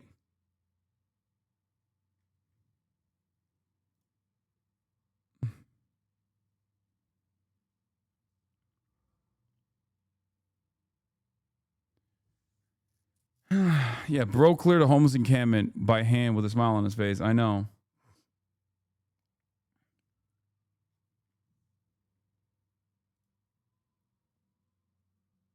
Texas Republican Governor Greg Abbott says the new map is necessary to address constitutional concerns raised by the Justice Department.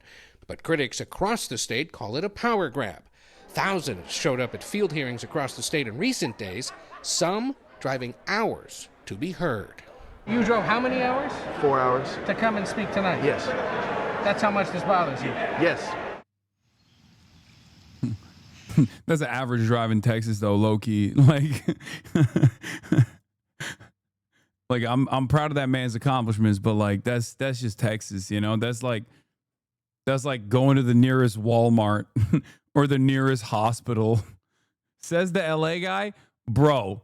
Texas is the one fucking place that is so large by landmass that like sometimes you got to do a 4-hour commute, you know? It is what it is. Now, in a statement overnight, the Texas Republican Party calls the Democrats, quote, stunt to cut quorum, nothing more than a transparent attempt to weaponize chaos and rewrite reality. While Texas...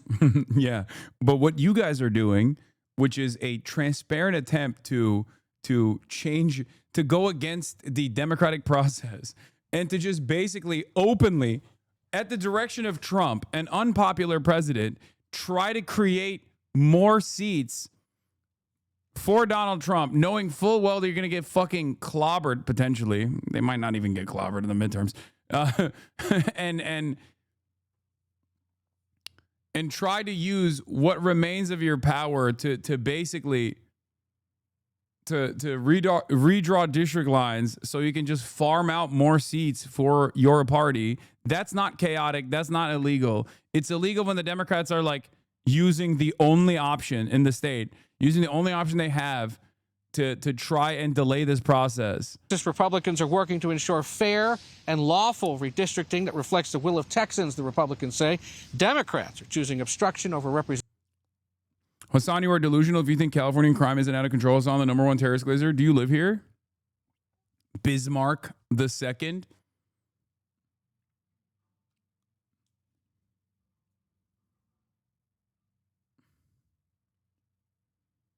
Do you even live in America?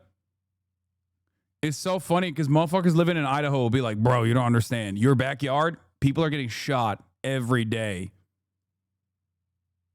You don't fucking understand, dude. You're stupid. You just love terrorism and you love crime. I know it. And the crime, I know is happening. I know is happening. I saw it on TV. I saw it on YouTube.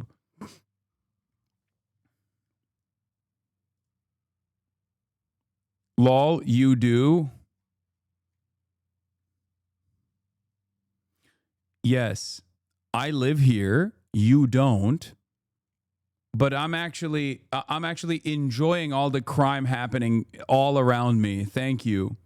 This seems like a reasonable argument to make. You've really bested me in the marketplace of ideas.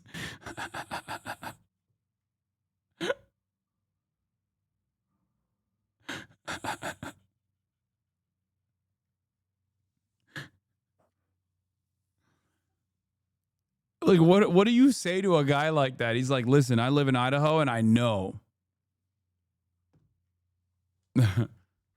I know shit's fucked up over there, okay? I saw it on TV.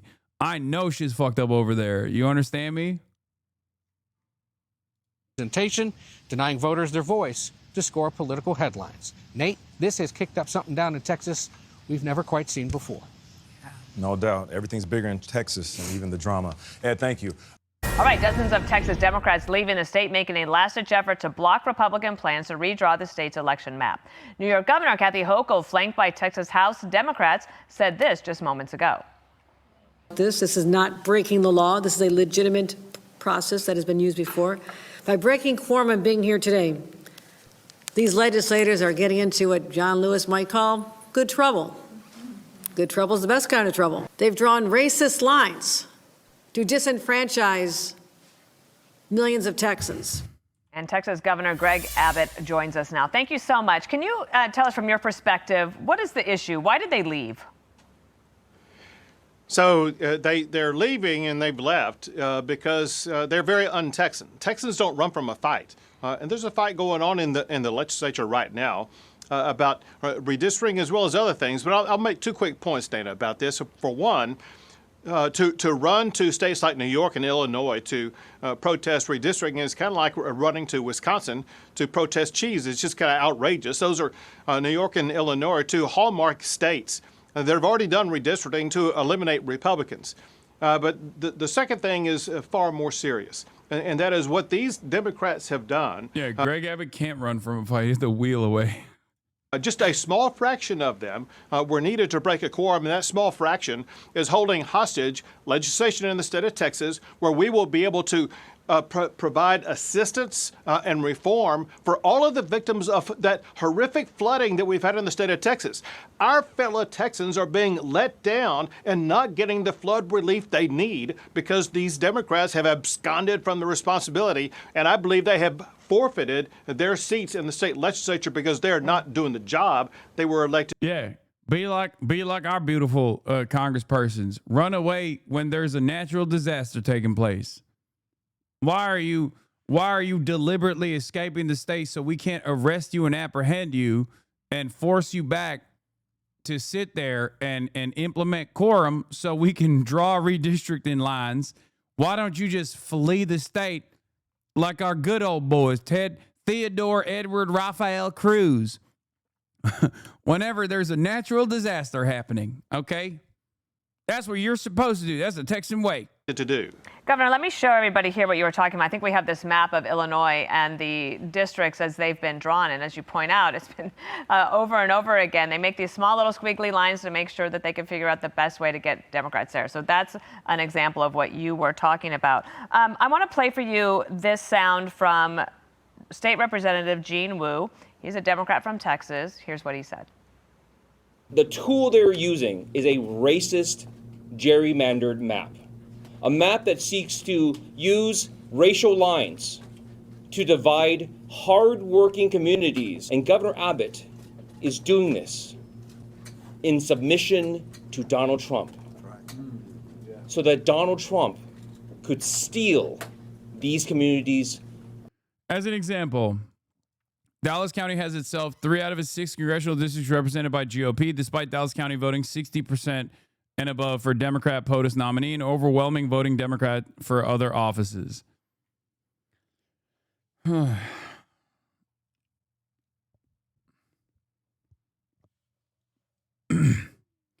mean, look at fucking, Dan Crenshaw's district if you want to understand how psychotic redistricting already is in the state of Texas. Power and voice. I have 2 main questions. How do you respond to his accusation that you're using a racist tool to do this? And the second question I have, if you could wrap it into this answer, is why now? Why do you need to do this in the middle of this session? Sure. So what he just said is totally bogus. First, for redistricting purposes, it's not done for racial reasons. However, the racial outcome is this, and that is the district lines will solidify the Barbara Jordan African-American district in the Houston area, and it will add 4. You know what's really funny about this, by the way? Yeah, like you look at this stuff and you're like, well, look at the current Texas districts, and it's like the little blue dots there are some of the areas with the highest density of population. So, like, obviously, when you look at a map like this, you're like, whoa, wow, Texas seems real fucking red. And it's like, yeah, there's like 11 people living here, okay? Like, there's not a lot going on in many of these big swaths of land.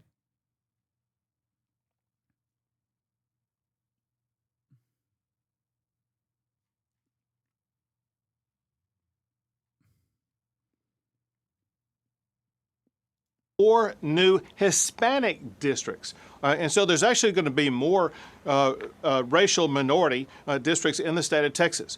Why now? 2 reasons. One is since we want more seats. we last did redistricting, there's been a change in law. We also don't want black people to get across their wishes. That's it. Simply put, we are hateful people. We do not like black people being able to have their wishes and have their concerns be addressed by representatives. And let me tell you why. The state of Texas, have you ever heard of Juneteenth? Okay.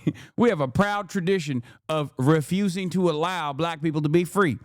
That's why Juneteenth happened. It happened in my state. Long, proud tradition of slavers coming here and refusing to recognize that slavery had been abolished. Okay? We're not too fond of letting people get any kind of representation whatsoever.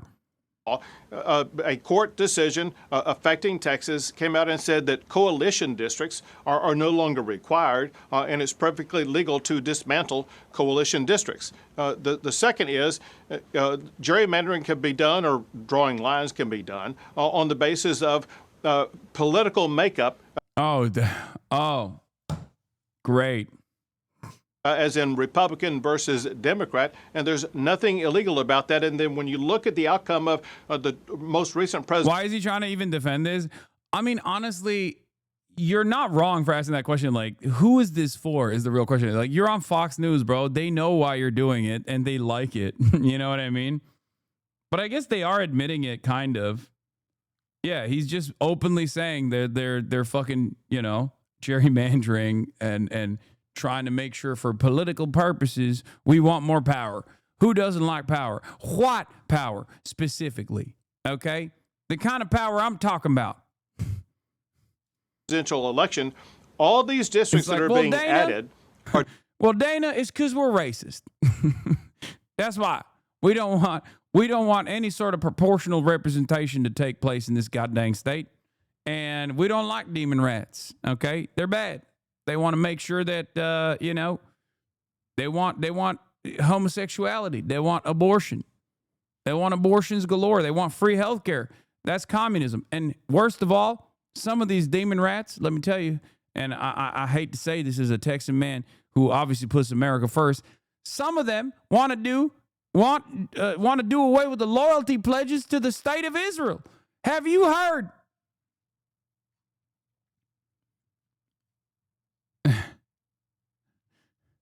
They want to do away. That's anti-Semitism. Districts that were won by Trump. Here's the point of that. These voters in these districts won by Trump, they don't have the ability to vote for their candidate of choice now because they're in congressional districts. They're in a Democrat district as opposed to a district won by Trump. And so we have the authority legally under redistricting law to draw districts that align with the voter preferences of the voters of the state of Texas. And Donald Trump proved in these Hispanic-created districts that Hispanics, as well as other people in those districts, they want to vote Republican. Let me just point this out. Like, we've seen this movie before, and we know how it ends. If you don't have the votes, eventually you come home to Texas, and we know it, like, basically it's going to be overtaken by events. But you also said in your statement that you put out today to all of them, in a letter to them, you said, in addition to abandoning their offices, these legislators may also have committed felonies. What is the felony? What are the penalties for this? So very simply, it would be bribery if any lawmaker took money to perform or to refuse to perform an act in the legislature. And the reports are these legislators have been both, they sought money and they offered money to... Bro, he's not even convincing. That's crazy. I'm not even convinced he believes this. And he so doesn't believe it that he can't even say it outright. I've decided it's actually bribery and maybe even homicide, as a matter of fact. It's like killing the legislative session. And it's cancel culture and homicide. That's what these guys are doing, and they're doing a death. It's terrorism. Skip the vote to leave the legislature to take a legislative act. That would be bribery, and so the facts will have to come out. But I think based upon the facts will have to come out. Yeah, like you guys give a fuck about the facts, dude. Comments made by legislators themselves, they face a possibility of facing bribery charges, which is a second-degree felony in the state of Texas. There's one way to cure that, and that is if they get back to the state of Texas and make quorum today at a hearing that we have at 3 o'clock, they can cure themselves of any quid pro quo that would subject them to potential bribery charges. All right, Governor Abbott, well, we'll be watching Martha's show, the story, at 3 o'clock Eastern to see if by the end of that show they come back. Thank you so much, Governor. Good to have you. Oh my God. Oh my God. I can't believe fucking Kim Paxton. It's just The governor has mentioned something about bribery. Ultimately, he's up to local district attorneys. Most of these Democratic district attorneys for these Democrats to prosecute. I think that's an unlikely and small probability. To delay, to run away. I think last time it was 38 days. They managed to stay out of the state.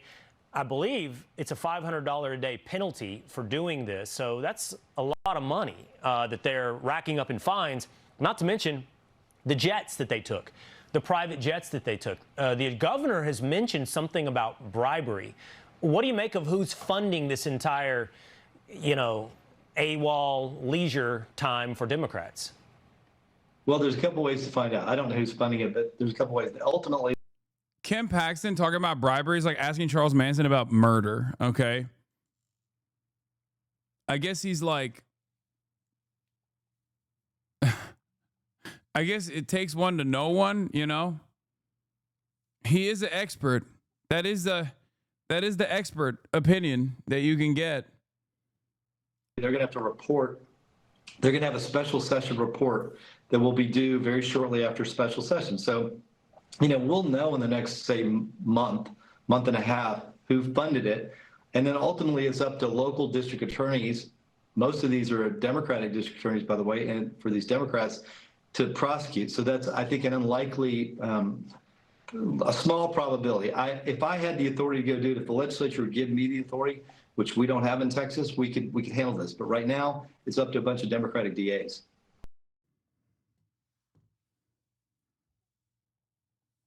What do you think of the book, A People's History about the United States by Howard Zinn? It's great. It's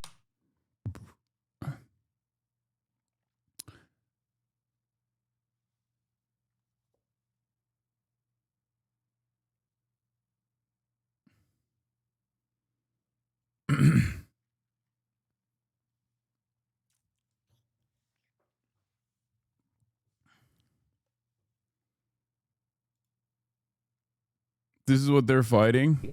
The United States Constitution and the Constitution of the great state of Texas absolutely allows us to undergo this type of redistricting effort. So we're doing something that's completely legal, it's completely constitutional, and I am doing everything I can in my power as an elected member of the state of Texas to make sure that the state of Texas does everything in its power to make sure that Republicans hold on to a majority in the United States Congress. It's as simple as that. That's completely legal. It's totally permissible. The United States Supreme Court has said so on multiple occasions. We should have, quite frankly, we should have done this during the regular session and had this in the rearview mirror by now. So then, the United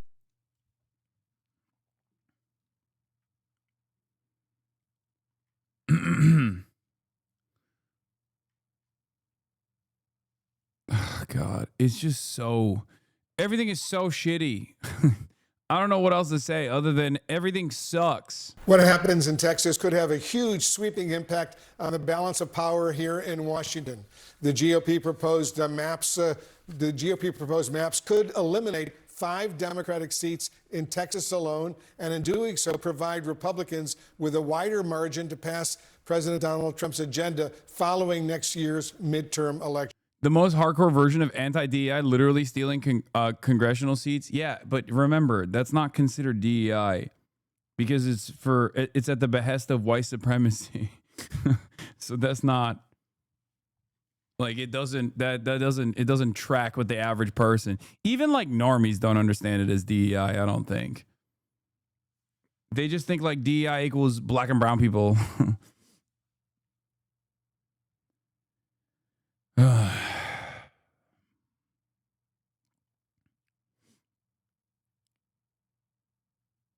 Who wouldn't want to vote for these spineless freaks when them say shit like this? Okay, we're going to get to Israel in a little bit. Don't worry. Joining us now to discuss this and more, the House Democratic leader, Hakeem Jeffries of New York. Leader Jeffries, thanks so much. All right, here. Okay, listen. All I'll say is this. I guess the silver lining here in a weird, twisted way is that means that like elections will happen. Because, like, it could be worse. Trump could be saying, who cares about redistricting? No elections going forward anyway, So, obviously... So, I guess the weird silver lining is that they are concerned about the election, which means that they're looking to have elections still in the country. So there's that, kind of. I don't know. We haven't hit like Bukele status yet. Much for joining us. I know you recently traveled to Austin, Texas, to meet with the Democratic lawmakers there about this redistricting proposal. We've seen Texas Democrats try to use these quorum breaks before, only for them to fail, like back in 2003 and then in 2021. How will this time be any different? Well, in the 2021 quorum break, actually, I would argue that Texas Democrats were successful in forcing Republicans to walk away from some of the more extreme parts of the voter suppression law that were being contemplated at the time. They still moved forward with their efforts to try to suppress the possibility of a free and fair election in Texas. This is what they do.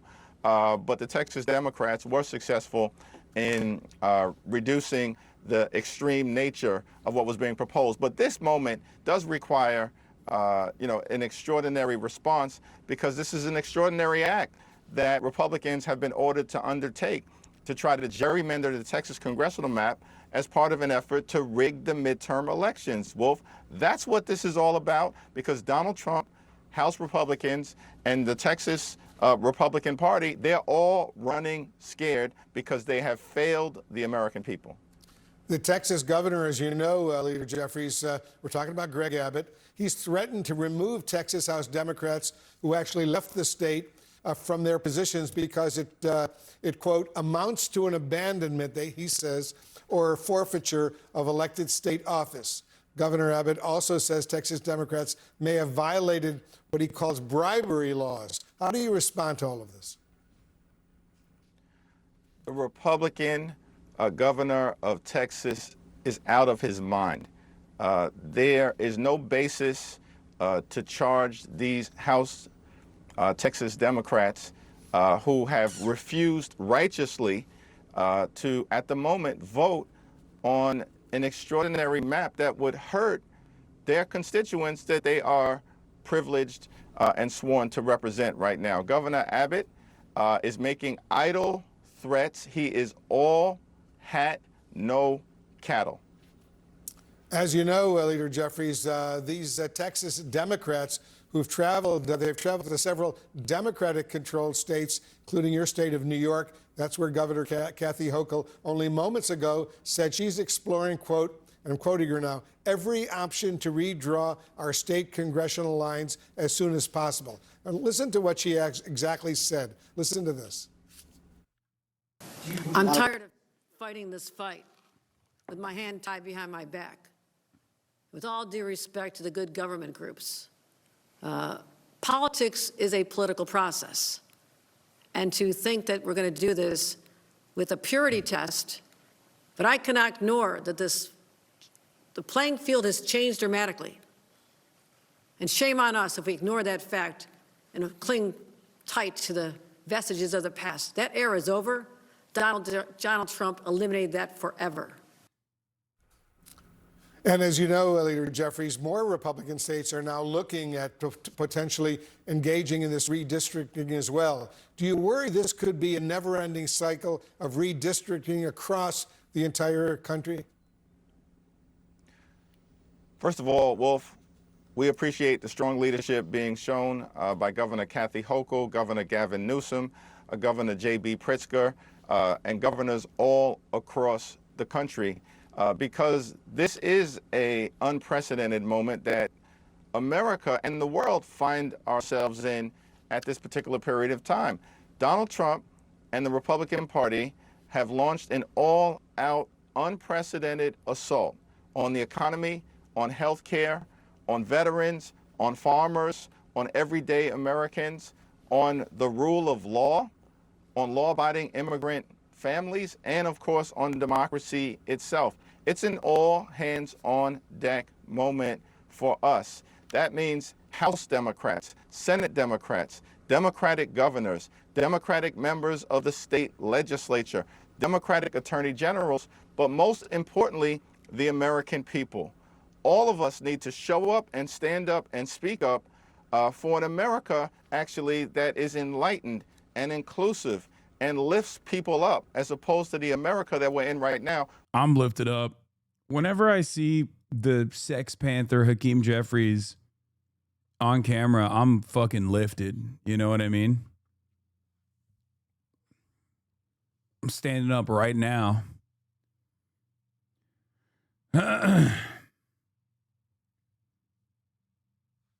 God, I'm bricked. I'm bricked up. He's so fucking hot, dude. Where Donald Trump and Republicans are determined to tear people down.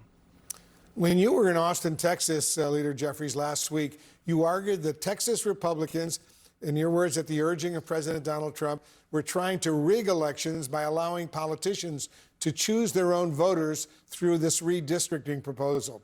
What do you say to the argument that Democrats would be guilty of the same charge if they gerrymandered in so-called blue states, Democratic-led states? Oh my fucking Lord. They're already presenting this as like Democrats have done so. Democrats said they would do it in retaliation. We don't even know if they have the capacity to do so. And like the CNN, middle of the road, center right media is already fucking setting this up as a counter.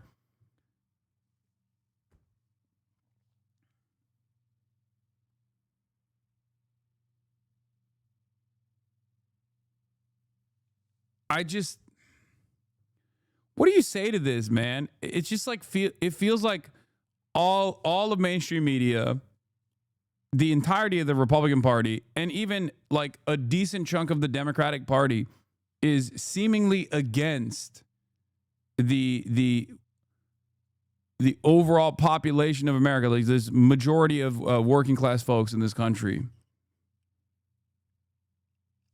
Every step of the way. What Democrats would be doing in response is to make sure that there is one fair national map, so that the people of this country will have the opportunity to make a decision in November of next year in deciding who should actually serve in the majority in the United States House of Representatives. We think that Republicans are scared to death that they are on the brink of losing the House of Representatives. This one big ugly bill that they passed into law rips away health care from the American people, steals food from the mouths of children, hurts everyday Americans in order to reward their billionaire donors with massive tax breaks, and they've broken their fundamental promise to lower the high cost of living. Costs aren't going down in America, costs are going up. Job creation is going down and unemployment is going up as Donald Trump and Republicans are crashing the economy in real time. We're not afraid as Democrats to make our case to the American people that we will lower the high cost of living. We will fix our broken healthcare system. We will clean up corruption so we can deliver a government that actually works for the American people and is not a government of the billionaires, by the billionaires, and for the billionaires. We're prepared to take that case directly to the American people. Republicans are trying to rig the congressional maps because they don't want to have this fight on the merits. While I have you, Leader Jeffries, I want to turn to another important subject. Your counterpart in the U.S. Senate, Chuck Schumer, a man you know well, earlier this morning, he called for the firing of the White House National Economic Council Director, Kevin Hassett, after Hassett defended President Donald Trump's decision to axe the head of the Bureau of Labor Statistics following the other day's very disappointing jobs report. Hasan, you're a hypocrite, racist asshole who deserves to suffer. Good luck, loser. Please explain why you think I'm a racist. I would love to hear what you think I am saying that has been even remotely racist. Do you think Hassett should be fired? I don't think Hassett is qualified. Like, at least I've heard people say I'm a hypocrite. I know you're all rich socialist, right? Like, you know, basic fucking elementary school nonsense. Are you saying I'm racist against whites? Is that why you're saying I'm racist? Like, because I say cracker? Hey, Hasan, you're a huge piece of shit terrorist. Thanks, chatter. Because I can't hold you and I want to.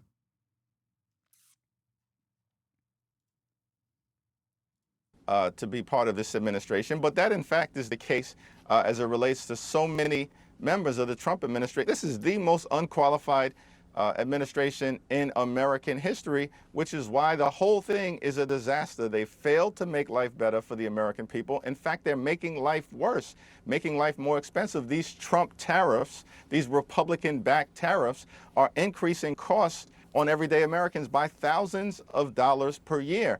And now you see the job market collapsing in the country, Trump continuing to destabilize. No, man, you're a hypocrite on policy. Illinois, New York, New Mexico, all gerrymandered by Dems in the last 5 years. You're against things until you disagree with the people it's used against, but we all do that. Wait, what? No, I you can't even say I'm hypocritical for that. Like, I want across the board proportional representation, okay? But if that's not going to happen, yeah, fight fire with fire. Fuck it. I don't give a shit. The worst aspect of this is that, like, ultimately you get more Democrats, right? Except the more Democrats you get still turn around and fucking vote for all the awful shit that is not even, like, marginally improving people's living standards.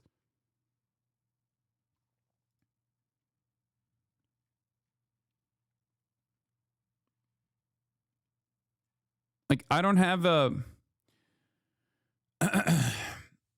I don't care about institutions as much as Democrats do. I don't. I care about good policy. Okay? I care about good policy. I don't give a shit how you reach it. Okay? I've said this many times over. I care about the actual impact.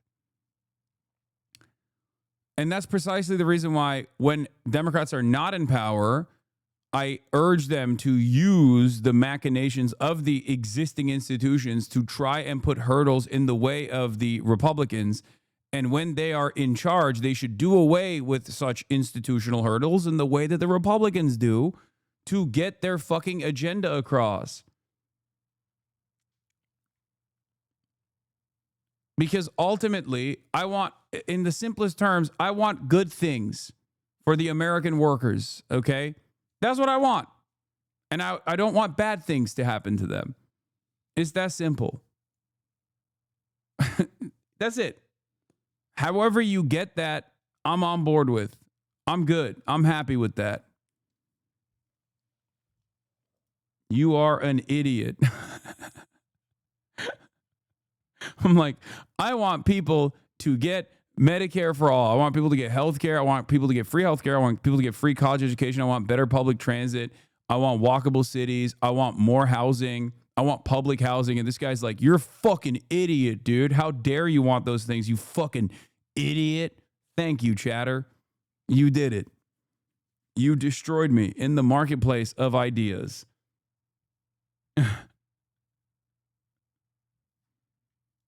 Our economic system, and they're driving us toward a recession. All of them are unqualified to be serving the American people right now. On another sensitive issue, while I have you, Congressman, on the war between Israel and Hamas and the worsening crisis unfolding in Gaza right now, your Democratic colleague, Congressman Ro Khanna of California, is now circulating a letter urging the White House to recognize a Palestinian state. It's crazy because, like, what compels someone to get that mad? Democratic senators with the most votes for Trump's policies: Fetterman 95, Maggie Hasan 93, Shaheen, Warner, Rosen, King, and then, of course, Slotkin is right there. Huh. Interesting.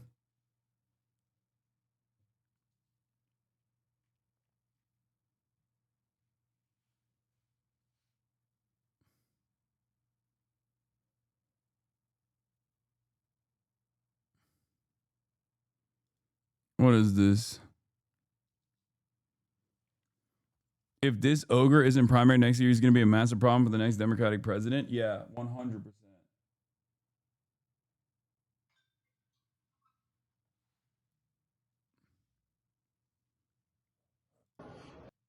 I don't got a bald head John Fetterman. Fetty Wap man. Democrat Senator John Fetterman says real Donald Trump's trade war is going well, admitting that his party got it wrong when on the president's trade policy. I'm wondering if you think right now Trump is winning the trade war. Do you agree with those who think he is? I mean, absolutely. I think that, I mean, obviously what happened at the EU, and again, I'm a huge fan of Bill Maher, and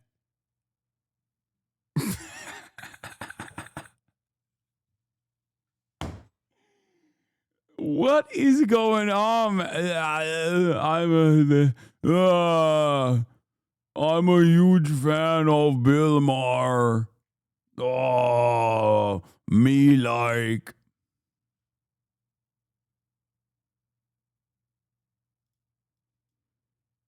What?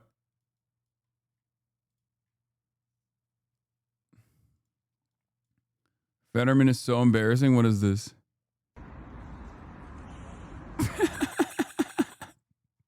Come on, M. Hud. Stop.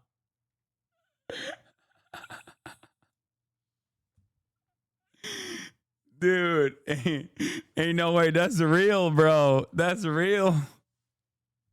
Is that real? And I mean, I think he's really one of the oracles for my party. And he acknowledges, like, hey, he thought that the tariffs were going to tank the economy, and he acknowledged that it did. So, I mean, so for me, it's like, I mean, again, it seems like the EU thing has been going well, and I guess we'll see how it happens with China. I'm wondering if you think right now Trump is winning the trade war. Do you agree with those who think he is? I mean, absolutely. I think that, I mean, obviously what happened at the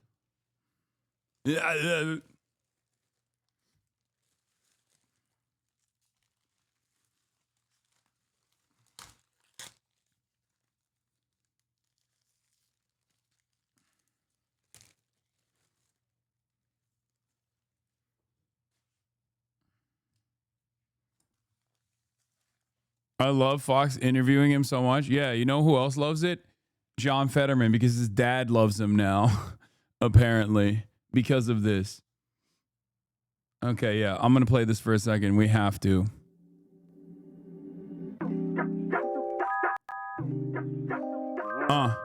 Yeah.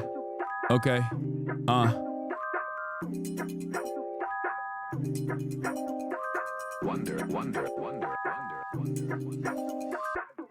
Got a bald head, John Fetterman. Walk in, get lit at a Democrat pod. Get a bitch pregnant at a Republican pod. Call Fetterman, dad got fentanyl on Miley. Who the fuck you think you is? Who the hell you thought you was? Nigga bought a church in Pennsylvania off his family drugs. Nigga, you like 6'8". White man can't jump to this day. All your advice is dead dirt. My samples that don't make you dance break. We still trafficking through PA. My dogs in Philly got switches for days. I feel like Neff Ketterman. I feel like Neff Fetty White Man. I feel like Neff Slitherman. My dope hit like Rob Van Dam. All Auntie said was God damn. Tell Fetterman he can suck my dick. I take that back. I don't want him to do that. I'ma turn Mexican and jump the border. I'ma buy an eighth, turn it to a quarter. Fetterman Neff for traffic your daughter. It's a ransom. Free food stamps. She my type. Only fans and food stamps. Treat my trap like a boot camp. This random dope, we don't do stamps. Got a BBL, that shit stank. Hit it once, set on top rank. Off the Remy, they ain't have my drink. Neff Fetterman doing what they can't. Got a bald head, John Fetterman. Walk in, get lit at a Democrat pod. Get a bitch pregnant at a Republican pod. Call Fetterman, dad got fentanyl on Miley. Who the fuck you think you is? Who the hell you thought you was? Nigga bought a church in Pennsylvania. Off the family drugs. Nigga, you like 6'8". White man can't jump to this day. All your advice is dead dirt. My samples that don't make you dance break. We still trafficking through PA. My dogs in Philly got switches for days. I feel like Neff Ketterman. I feel like Neff Fetty White Man.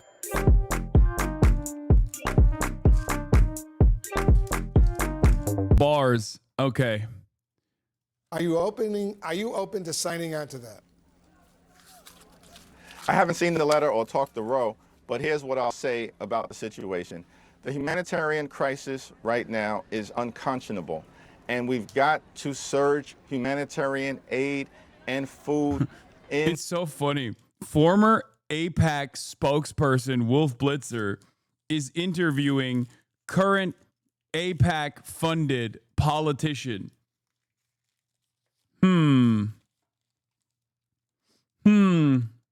Nothing to see here, man. Just normal stuff, you know?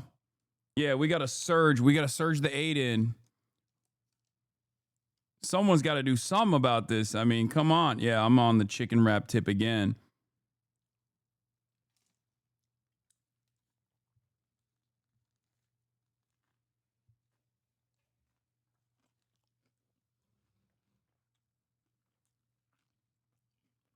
To Gaza to prevent starvation from children and innocent civilians who have been suffering in this war zone. At the same period of time, we've got to make sure that we can get every single hostage out and returned to their families in Israel. And we need to restore the ceasefire that Donald Trump inherited from Joe Biden, but has allowed to be broken so that we can establish a permanent path toward a just and lasting peace between Israel and the Palestinian people. And the only way to actually achieve that with some permanence is to make sure that there's a two-state solution. A safe and secure Israel living side by side with a Palestinian state that allows the Palestinian people to pursue and experience dignity, prosperity, and self-determination. So I hear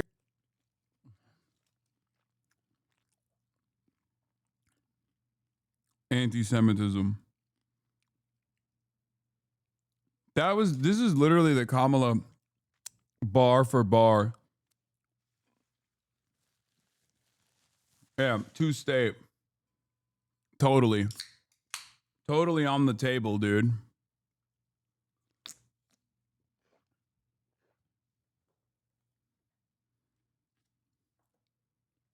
Yeah, he can't even say Israel violated the ceasefire. He has to say Trump allowed the ceasefire to be broken.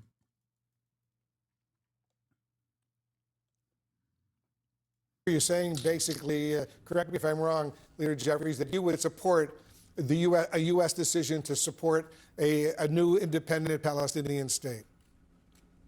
What I support is a two-state solution. That has to be negotiated by all parties. But what we have to do right now is to make sure the ceasefire is restored, that humanitarian assistance is surged and sustained into Gaza. There's an ongoing crisis right now. That has to be dealt with, and of course we have to get the hostages returned. But we all have to commit ourselves to a legitimate, robust, authentic process of bringing a just and lasting peace to the region. And the only way to... Yeah, if only... yeah, I wonder who the committed party is here and who the party is that is spoiling this potential ceasefire and also a two-state solution. Yeah, good luck with that.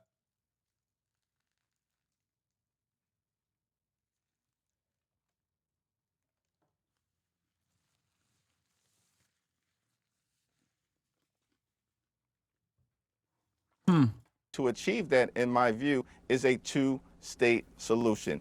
Israel and...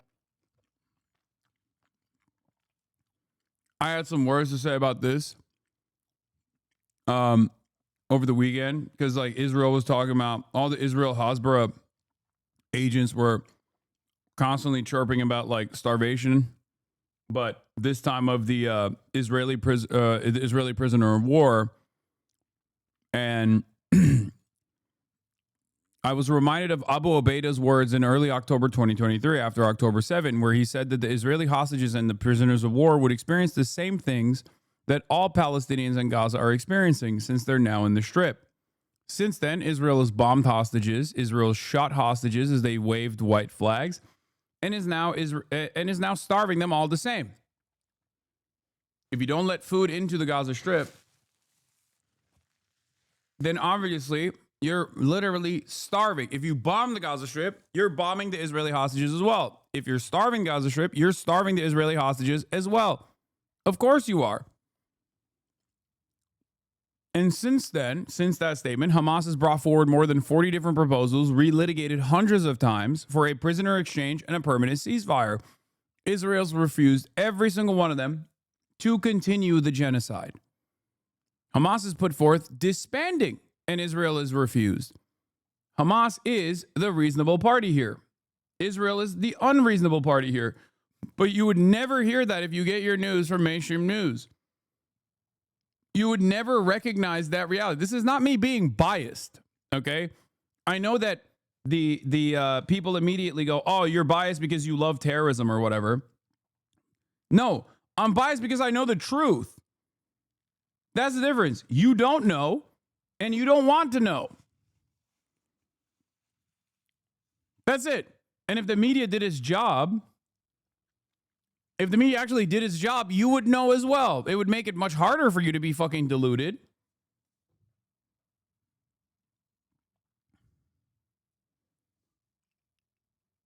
What is this? Big Nick energy? It's funny how Hasan asks, why can't people have just a little compassion, but then acts like this dude is so cooked? Wait, this dude literally has a fucking red triangle on his account. What?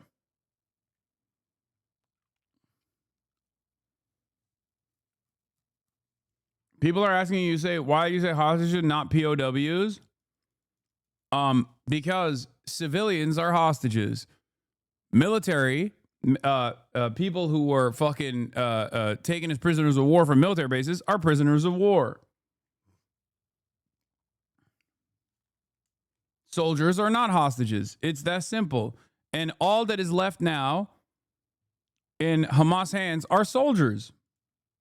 It certainly sounds like Benjamin Netanyahu is planning to expand military operations in Gaza. At a government meeting earlier, he said he plans to convene his security cabinet later this week and deliver instructions to the IDF on how to achieve his 3 objectives, which are to defeat Hamas, return all of the hostages, and to ensure that Gaza no longer presents a threat to Israel. Well, there's a lot of concern and criticism here in Israel about the plan of expanding military activity in Gaza. Certainly the hostage families are very against it and have long been calling for the war to end. Many do not see military activity as a way of rescuing the hostages safely, and that a deal is the only way that they will be returned home. The Hostage Families Forum has said Netanyahu is leading Israel and the hostages to doom. And senior members of the security and military community, former chiefs in the military and intelligence world, have written a letter to Donald Trump calling on the US president to compel Benjamin Netanyahu to end the war. They've said this before, and they've renewed this plea today in this letter, and they've said that they, in their experience, do not believe that Hamas presents a strategic threat to Israel anymore, that chasing senior Hamas operatives can be done later, but that there's no time to wait when it comes to bringing those hostages home. And certainly there's no time to wait when it comes to the desperate humanitarian situation in Gaza either. We're receiving more terrible reports today and really distressing picture of people dodging bullets and gunfire close to aid sites, more people killed trying to reach food, and more airdrops. Canada has now joined the airdrops of emergency food being delivered into Gaza, and Gaza health officials have reported more than 90 deaths in the last 24 hours. Nearly 30 of them apparently occurred close to aid sites. The situation is not getting any better, and it seems that very little was achieved by that visit by Steve Witkoff, Donald Trump's envoy. But it does certainly sound like the comments that we heard from the hostage families after their meeting with Steve Witkoff are being echoed today by Benjamin Netanyahu in his plan with these supposed 3 objectives of what he's going to do. I mean, you did blame religious Muslims or fundamentalist Muslims as guilty during that Roach debate you had before, so it can be confusing to know your views on face value compared to my consistent watching your streams, knowing the nuance. Wait, what? I have no idea what the fuck you're talking about. When I blamed religious fundamentalist Muslims on what? Am I a religious fundamentalist Muslim who is an Islamist who loves who loves the idea of like 4 wives and shit, or am I the opposite? Which one is it? Unless you're talking about fucking ISIS.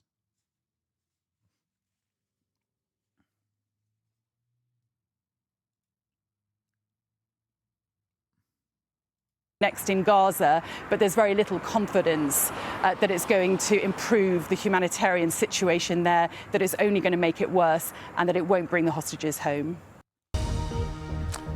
Hello. Reports from Israel say that the Prime Minister Benjamin Netanyahu wants to expand military operations in Gaza because negotiations with Hamas for a ceasefire and a hostage. It's crazy because like Israel defenders spent the last 2 weeks saying all of the fucking starving Palestinian children were not actually starving. And then Hamas was like, no, everyone in this strip is starving, including the fucking Israeli prisoners of war. And Israel immediately was like, nope, the only person starving in Israel, in Gaza is the Israeli. They were like, how could Hamas do this? Bro, you're doing it. What do you mean? You're doing it. I thought the starvation was fake. Now it's real? What the fuck?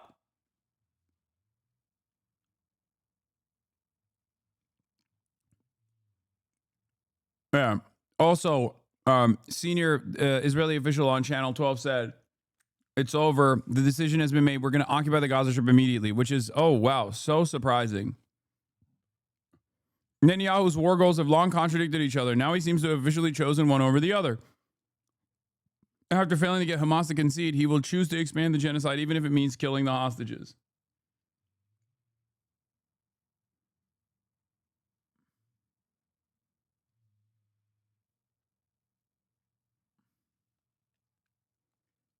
Yeah, I'm so shocked, guys. The media narrative around negotiations almost always ignores the fact that Israel never abided by the 2025 ceasefire deal, including by imposing the renewed starvation policy in violation of the deal, and then unilaterally ended the ceasefire altogether. Israel resumed strikes in Gaza after 2 months ceasefire, reportedly killing hundreds and promising increased force against Hamas. Israel halts all aid to Gaza, delays negotiations for phase 2 of the ceasefire. Gaza official reports over 350 Israeli violations of the ceasefire deal. There's never been a moment where Israel's abided by the previous deals that were put in place, that were implemented. And it is a true abdication of duty from the media, or at least, like, I guess is they're you know, going along with their primary directive of like constantly defending Israel and America's interests by refusing to recognize this reality. And that refusal has led to a lot of confusion amongst people, but even then they recognize something is wrong.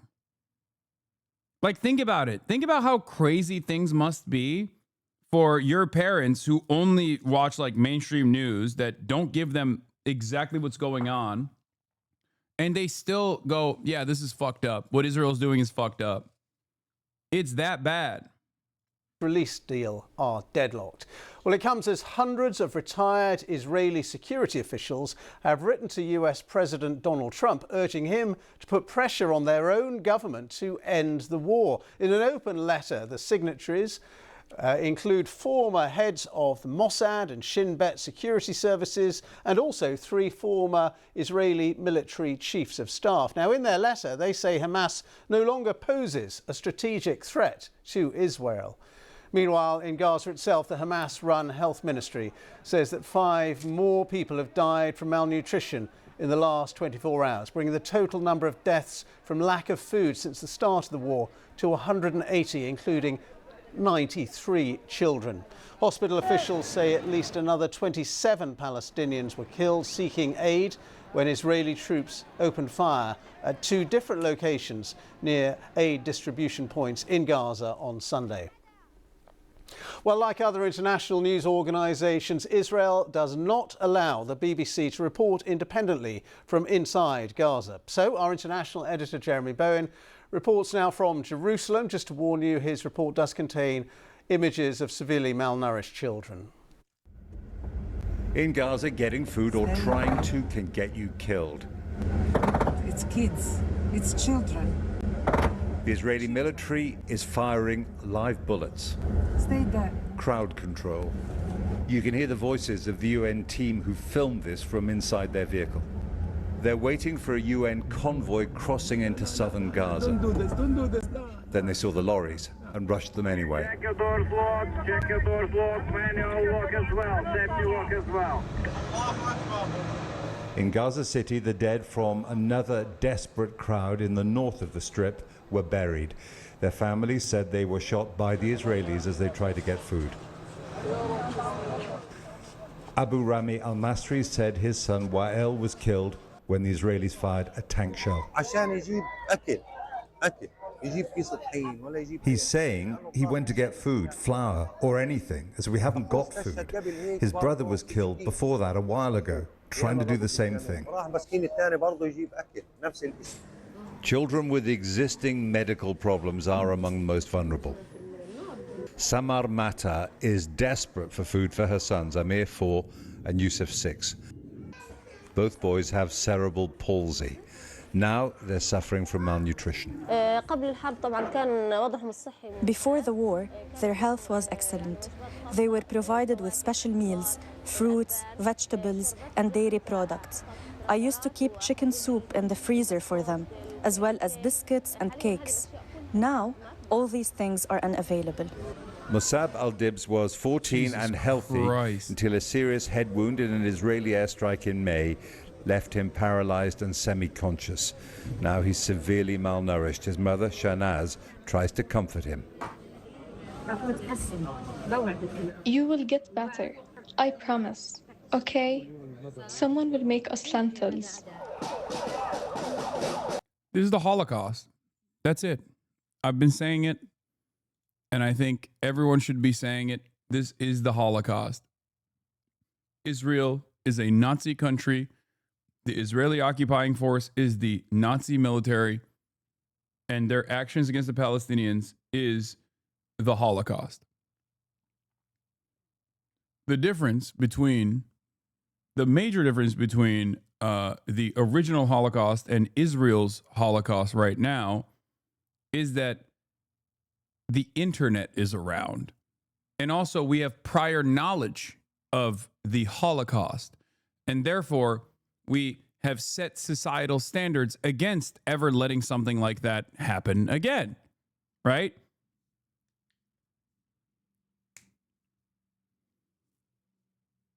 But the images are damn near identical.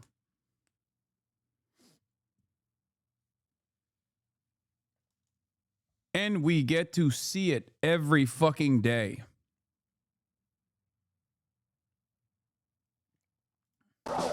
In Israel, supporters of the remaining hostages held by Hamas blocked roads in Tel Aviv. Their anguish made worse by the latest Hamas video of Eviata David, badly emaciated. The BBC isn't showing hostage videos made under duress. This was how he looked before the war. Hostages kidnapped Gaza. Daniel Lipsich's grandparents were Hamas hostages. His grandmother was released. His grandfather's body was recovered. And we need everyone in the world to take an action on the image of Hamas and call them to stand in the negotiation table, release all the hostages unconditionally, to bring a ceasefire to Gaza, to continue to flood Gaza with humanitarian aid, and to demilitarize, as simple as it is, to end this awful situation, because we know they don't have much more time. So you would say that in exchange for all the hostages, it's long overdue then for the government to say, okay, you give us the hostages, we finish the war, we leave. Absolutely. In Gaza, gunmen from an armed family protect some aid convoys for money. The fact they're not attacked by the IDF suggests it is with Israel's consent. Protects. That's the popular forces led by Yasser Abu Shabab, who is illiterate. He's an ISIS affiliate and a drug dealer. They're not protecting the convoys. They're looting them, by the way. They get first pick on all of the fucking aid, which they loot. Again, another thing that I have been covering for months at this point, and now finally the mainstream outlets are getting around to it. This kind of stuff is not hard to figure out. Israel is doing it in broad daylight, and there are a fuck ton of on-the-ground Palestinian resources you can rely on for real-time information, and that's precisely what a lot of people are doing, and that's why they're so mad at Israel. How many months has it been since I covered Yasser Abu Shabab? It took months for the media to finally come to the conclusion that the Gaza Humanitarian Foundation was actually an aid trap mechanism to kill Palestinian civilians. It took months for them to even start recognizing that the Israel-backed criminal element in the region. If I have access to this information, do you think the BBC doesn't have access to this information? Like, what is happening?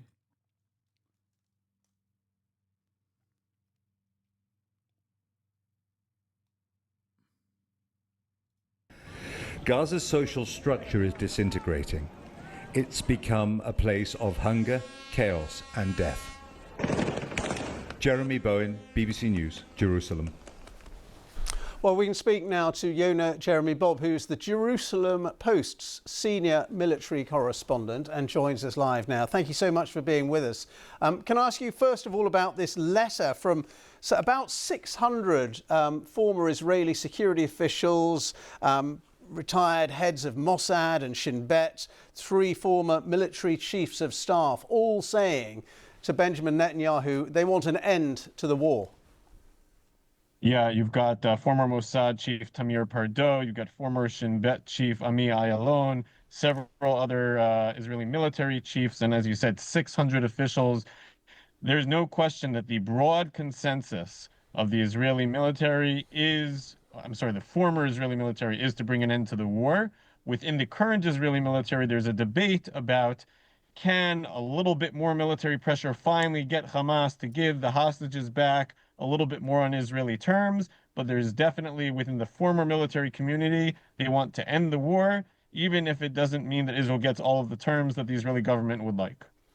But despite that, it looks like from the latest reports we hear, Benjamin Netanyahu wants to expand military operations in Gaza. Is that what you're hearing?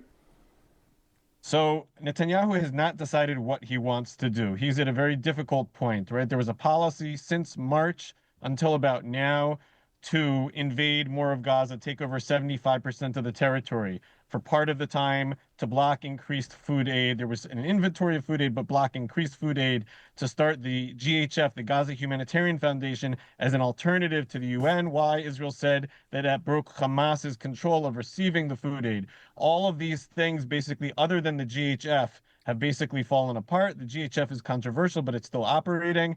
But the policy has to change. The Israeli government now is giving Hamas all of the food aid it wants without getting hostages, without getting anything in return. So Netanyahu has to decide, is he going to change some of his terms, which looks unlikely because he wants to get rid of Hamas in Gaza, or is he going to, as you said, increase the war into some of the spots where hostages are, where Israel knows that hostages are, where it hasn't attacked before? Will it go there?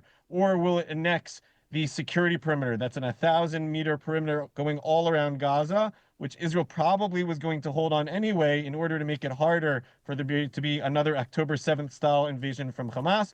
These are all the options that Netanyahu is weighing. He has not decided yet. He's still hoping that maybe Hamas will come back to the table in the next couple of days. And it's been said, as you know, many times that Mr. Netanyahu is prolonging the war, or at least not ending it, for political reasons, because he thinks once the war ends, he'll be out of power. Right, there's a mix, right? He has an ideological commitment that he does want to remove Hamas, but as you said, he has 2 major political partners, Bezalel Smotrich and Itamar Ben-Gvir, who have made it very clear that if he ends the war, they will topple his government, and he doesn't want that. Now, there are opposition figures who have said that if he ends the war getting the hostages back, they'll keep him afloat for some period of months. But he doesn't want that either. He wants the government to go all the way until October 2026. That's the longest it could go for the next election. So there's definitely a political element to this as well. Yes. You said you had more of an update to give us on Gaza, on the Gaza trip. Can you give us any? Only we want the people fed. And we're the only country that's really doing that. We're putting up money to get the people fed. And Steve Witkoff is doing a great job. And We want Israel to get them fed. We're giving some pretty big contributions, basically to purchase food so the people can be fed. We don't want people going hungry, and we don't want people to starve. And there's some bad things happening. They see evidence of a genocide in Gaza? I don't think it's that. Look, they're in a war. Some horrible things happened on October 7th, as you know. It was a horrible, horrible thing. One of the worst I've ever seen. I've seen a lot of bad things since I'm president in terms of wars and potential wars. I mean, if you look at the one that we just stopped, there are thousands of people being dead already at the border between Thailand and Cambodia. Thousands of people. And I mean, I've seen some bad things. How is it any different than Kamala Harris or Joe Biden?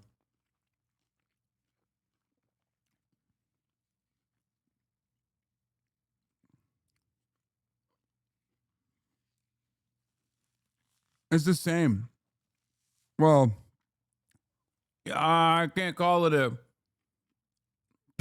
genocide. Remember October 7th? That was pretty bad. You know?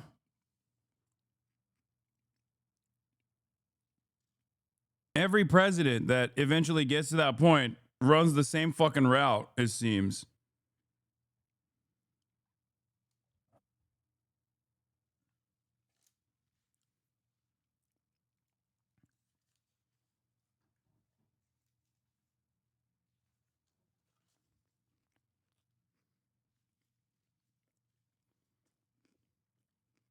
But that October. So if it's not Kamala.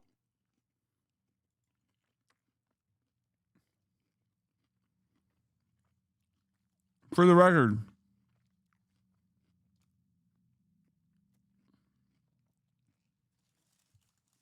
Israel has made it official. I mean, they already were doing it. They were already implementing it. But it is official.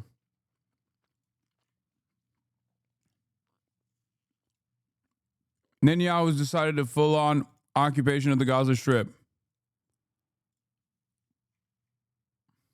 That's it.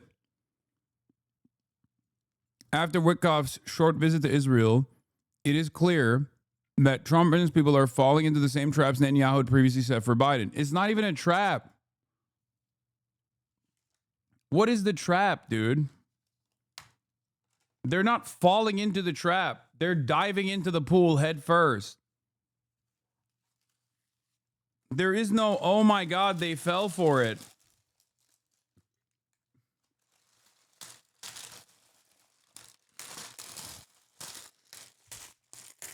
Why would this be a trap?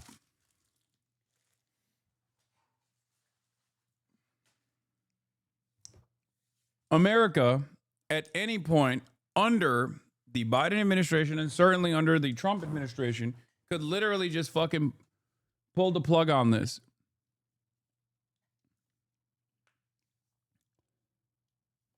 That's always been the case. They just choose not to. They don't want to. Netanyahu cares about preserving his hold on power and his alliance with Israel's messianic far-right parties, for whom any hostage deal is a deal breaker. But Netanyahu instead is saying, so to Witkoff's face, is coming up with moving goalposts in the negotiations, knowing that Hamas will reject these demands and therefore the talks will fail.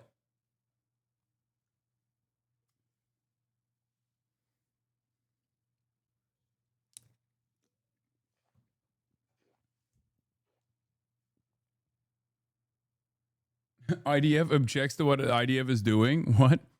Israeli Army Radio. The Israel Defense Force objects to the full occupation and or takeover of the Gaza Strip. I don't know how... I don't know the veracity of this statement.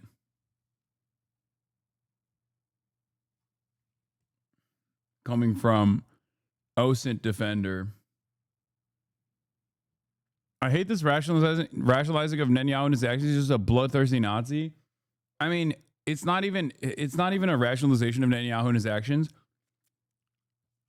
It's also wrong. Like, the notion that this is happening without America's go-ahead is just objectively wrong. Okay? I need you to understand. America gives Israel the go-ahead. America has all the power here to stop Israel. After all, why is there no ongoing war with Iran? Now, that might open up again later down the line, but why did Israel stop brutalizing Iran?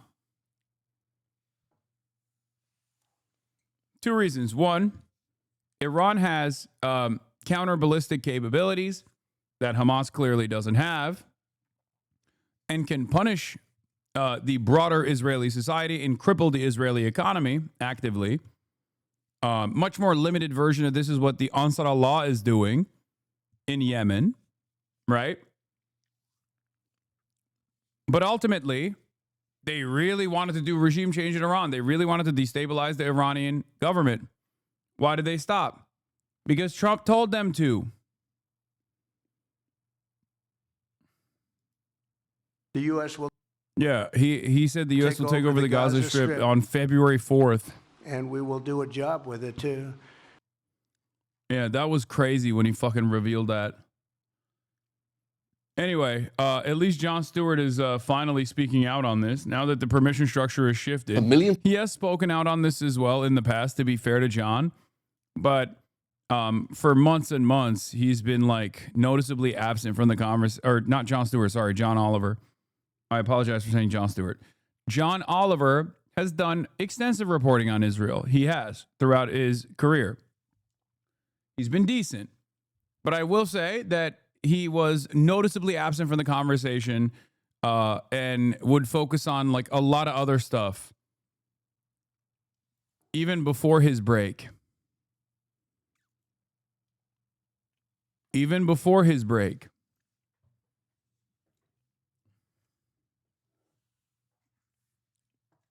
But this is a pretty powerful moment. Children look very hungry. Once again, I go back to that same question. Is Trump so fucking stupid? Or is he actually saying this because he's cynical? Is he cynical or is he stupid? And I genuinely don't know the answer to that. I feel like it's yes. The answer to it is yes, both. But which is it? Is he actually so stupid that he literally believes that there's a starvation happening in Gaza only because he saw it on television when he is the fucking president of the United States of America? Because if he's that stupid, then you change the TV channel and you can change the world, right? Or is he so cynical that he's simply claiming that he saw the starvation on television when in fact he knows it because he reads the reports, right? Or at least someone tells him what is mentioned in the reports.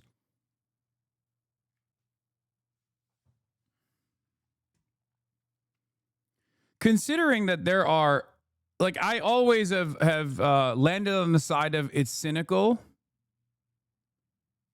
I've always landed on the side that it's cynical. He knows better. He's just like saying this because it gives him like, it lends him some kind of plausible deniability, blah, blah, blah. But honestly, considering how many former Fox News hosts are formative parts of the administration now, from Judge Jeanine Pirro to Pete Hegseth, who is the Secretary of Defense, to Dan Bongino, who's the Deputy Director of the FBI, maybe he's just that fucking stupid. I think he's just that stupid, where he's just like, I saw it on TV.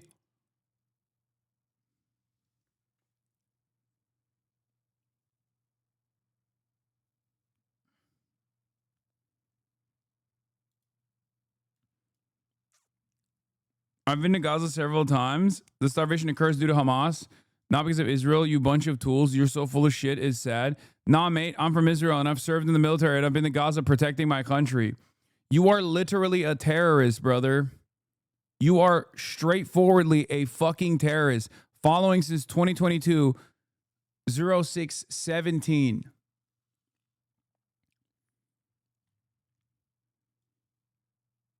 I hope you understand that. You are defending a Nazi state's Nazi military. You are a fucking terrorist.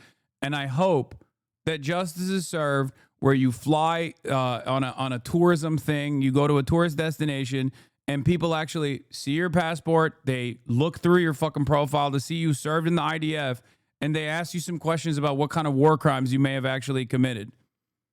And if you were stupid enough to post it on your social media, maybe you'll go to fucking prison. Who knows? I've been to Gaza, he says.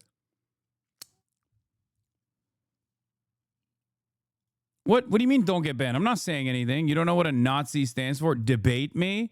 I don't know what a Nazi stands for. I don't think you know what a Nazi stands for because you are one and you don't even recognize it.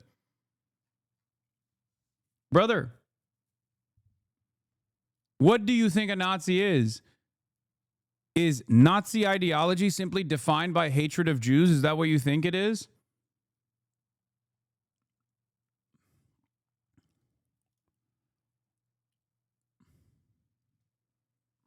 Is that what it is? Does never again mean simply never again to Jews? Never again just the Holocaust? Nothing else?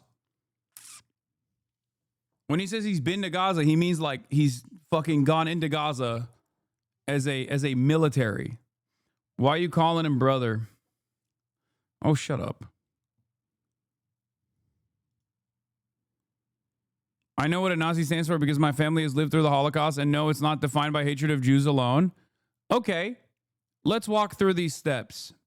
Okay, you know what a Nazi stands for, but you clearly don't understand how Israel is recommitting the exact same atrocities right now.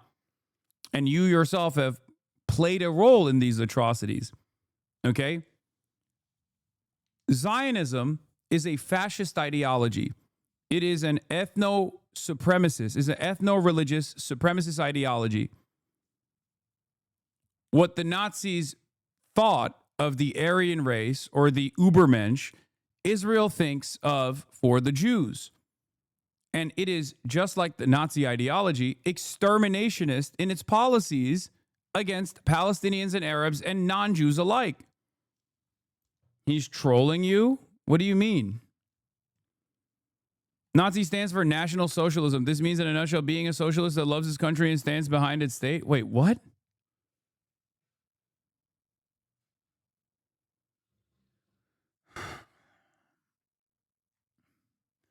Okay, I think we got to go back even a little bit further because you clearly don't even know what fucking the historic Nazi ideology stands for. I don't think this person is a troll. I think this person is literally just an Israeli chatter.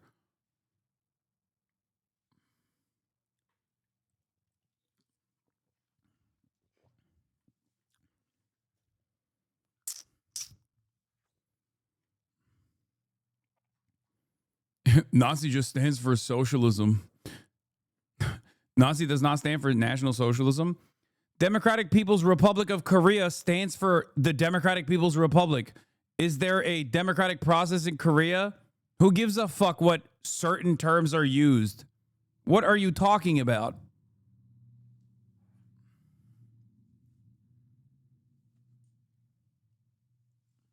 What a stupid fucking argument, dude.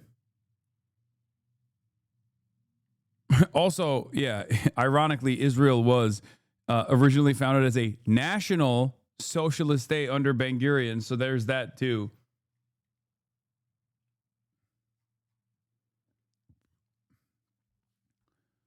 Yeah. The other day, I met a guy named Jesus. He's literally the prophet. Explain the boys what National Socialism is. I already did. National Socialism is just simply a name for the Nazi Party. When we talk about that, it's just marketing, okay? It's just whatever the fuck the Nazis call themselves. Who gives a shit what they call themselves? They didn't do socialism. They did nationalism. They did ultra-nationalism. That's what fascism is. The extermination of an outgroup. For the Nazis, it was the Jews. It was the disabled. It was the Roma population. It was the Slavs. The thing I will never understand is how, like, Obviously, Holocaust education is such an important part of I assume, Israeli schooling as well as it is in the Western world. And yet, what is so shocking to me always is like how much Israelis just don't see the same Lebensraum propaganda being implemented in Israel, because the greater Israeli project is the exact same shit that the fucking Nazis were doing. Down to the ethno-supremacist mythology, down to the exterminationist principles, and even like additional living room created for the chosen people is the identical rhetoric that the Nazis applied. The dehumanization of the Arabs, of the Palestinians, of the non-Jews in the region is identical to the dehumanization that the Nazis implemented against the Jews initially, and the socialists and the political dissidents. I don't care for Israeli schools. They are as R-worded as other schools. Have you watched Yuri Bezmenov? You just said it's a name, marketing in it. Okay, dude.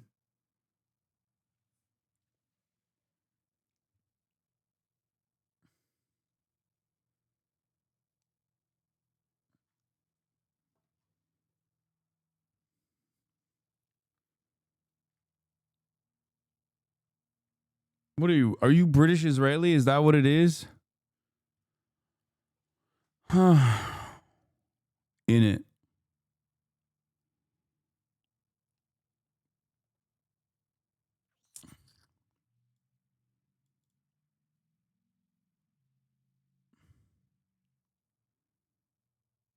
XQC's on the right, and it's obvious. He's just not delivering his main points well enough. Makes him look weak to simple-minded people, the ones who'd be easy to get on Hustlers University because their focus is on the wrong shit. 7/20/2022.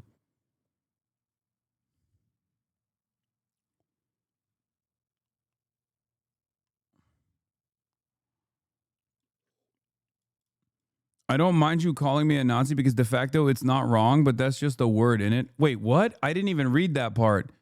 What the fuck? I'm a Russian Israeli. Oh my God. Pick a struggle, chatter. Bro, this dude literally said, I don't mind you calling me a Nazi because de facto it's not wrong, but that's just a word in it.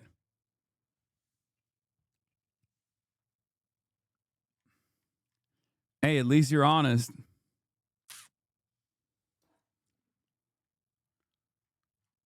At least you're honest, big dog. Hey, good luck traveling around the world without additional scrutiny. You might go to jail, you know? Since you're openly talking about how you fucking served in the IDF and how you don't mind being called a Nazi. There's a couple countries that you probably are going to have a hard time going into. It's not much, but it's something. Considering how willing you are to describe your worldview like this, I suspect you got posts on your fucking Instagram that might be used against you as evidence.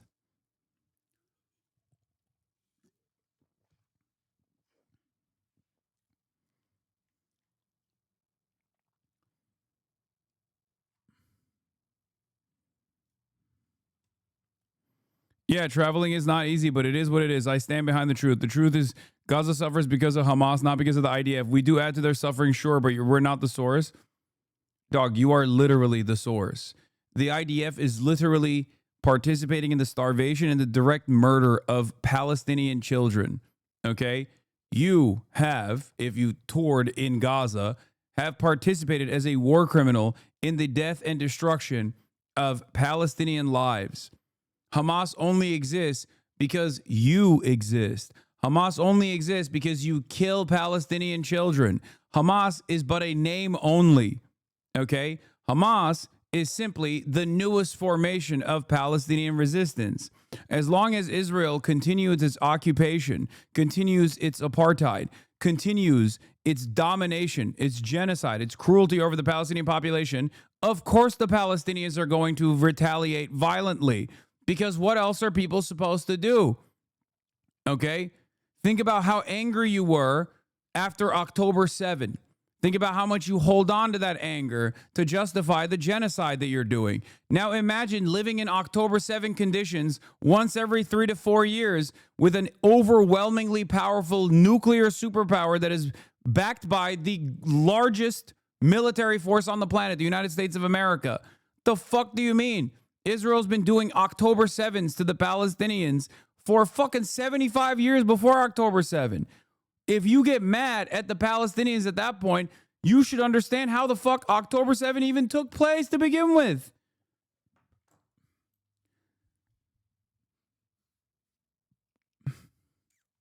No Hamas in the West Bank. Israel's doing October 7 in the West Bank all the fucking time too.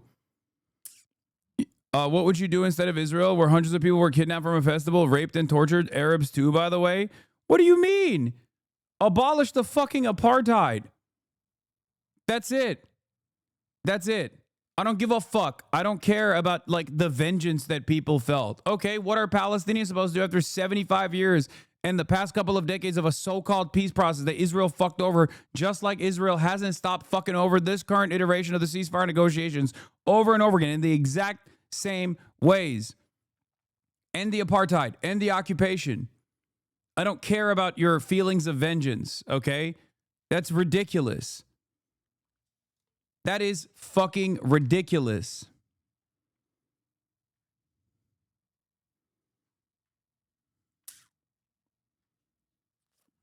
Arabs too, by the way. Oh shit, dude. Arabs too, I guess. Okay. He's trying to get you banned again? Why would I get banned? I'm not saying anything wrong. I'm a fucking adult. I can handle this conversation, okay? I come from a city called Haifa. No, you need to understand this. Me, my peers, my friends, my family, no one hates Gazans. Dog, you literally were in the IDF and you said you went to Gaza. What do you mean you don't hate the... It's like a fucking Nazi coming in here and being like, listen, you don't understand it. Mein family, mein Vater, mein Mutig. We do not hate the Jews. We do not hate them. I simply press the button in the incinerator. Okay? It's not that big of a deal. We don't hate them. It's just that, after all, the Jew, the international Jew, is a ruthless cosmopolitan who's constantly destroying the Volkish German country that God ordained for us. Like, that's you. That's you right now. You're like, dude, I just pulled the trigger, man. I don't hate the Gazans. I come from a city called Haifa. What apartheid? 50% of the city is Muslim. My mom is a doctor. 80% of her crew is Muslims, doctors, nurses, and all. Yeah, dude, I totally.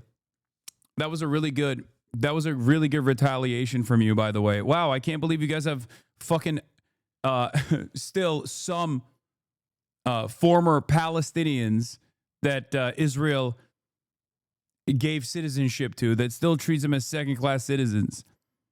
I did go to Gaza. I didn't shoot anyone. I didn't kill anyone. I've guarded. That's all.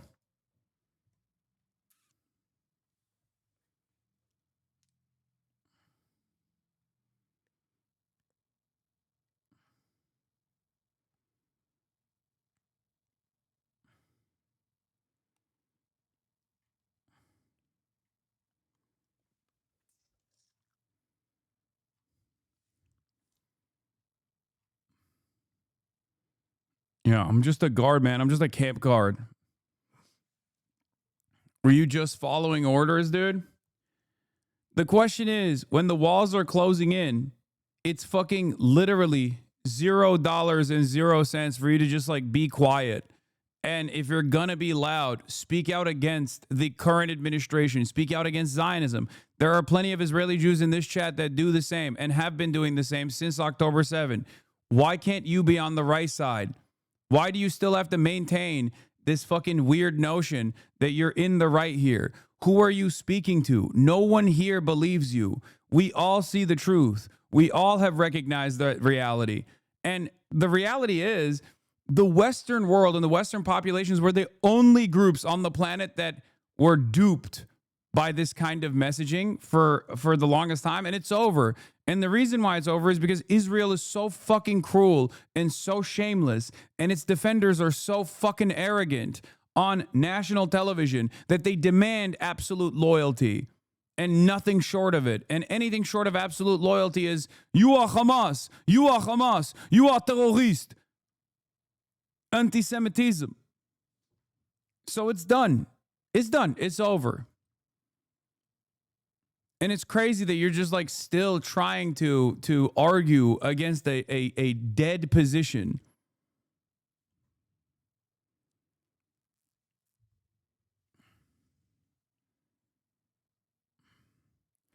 I know there are non-Jews living in Israel. 25% of the Israeli civilian population. The Israeli population is what you call Arabs, what I call Palestinian citizens of Israel. I know that, okay? Israel likes to use them as a talking point over and over again, but they are still relegated to second-class citizenship. And it doesn't matter. Because even if they had the exact same, no complications, exact same fucking liberties that the Jewish citizens of Israel do, which they don't, okay, Israel still maintains an illegal occupation in the West Bank and an apartheid structure in the West Bank that it has slowly but surely destroyed all semblance of fucking two-state talks over, with 750,000 Jewish settlers now living in both occupied East Jerusalem and occupied West Bank. There's no more two-state. There's no Palestinian statehood. There is only one state, and that is the apartheid state of Israel.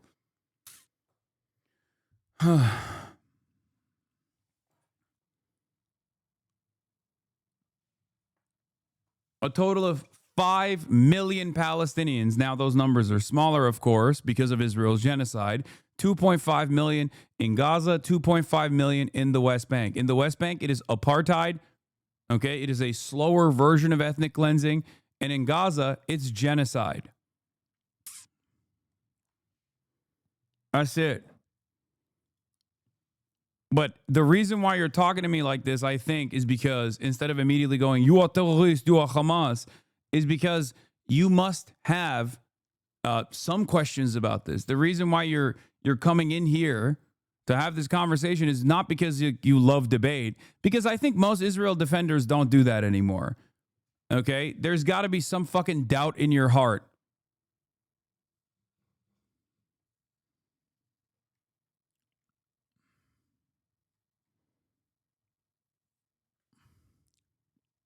There is no right. Both sides are wrong, but they hold the wheel. No, the fucking National Emancipatory Resistance Front, comprised of orphaned children, is not holding the wheel. Who do you think is the powerful force here? The nuclear armed state that gets all of its weapons from the most powerful nation on the planet, Israel and America, or the fucking orphaned children? The army comprised of orphaned fucking children. It's their call. They want to stop. They can stop, bring back the hostages and stop it all. Yeah, again, this is also wrong. They have quite literally put up numerous ceasefire negotiations. On October 10, 2023, Hamas said, if Israel does not invade the Gaza Strip, we will give back all of the fucking hostages. Okay? Israel said, nope, we're invading the Gaza Strip. Why do you think that was the case? I don't think you care about the hostages anyway. I think you're just using it as a talking point. What do you think about Hasan Mossab Youssef? The fucking Mossad operative, Hasan Mossab Youssef, who once said Muslims are worth less than an animal? A talking head for the IDF, Mossad, Shabak. I mean, yeah, the talking head for the IDF is absolutely 100% lying. Mossad is absolutely 100% lying. I don't even trust former Mossad heads who come out and say, oh, well, maybe Israel is doing a genocide. Okay. Once an agent, always an agent. This guy is the son of Hamas guy, chat. That's the person who he's bringing up here.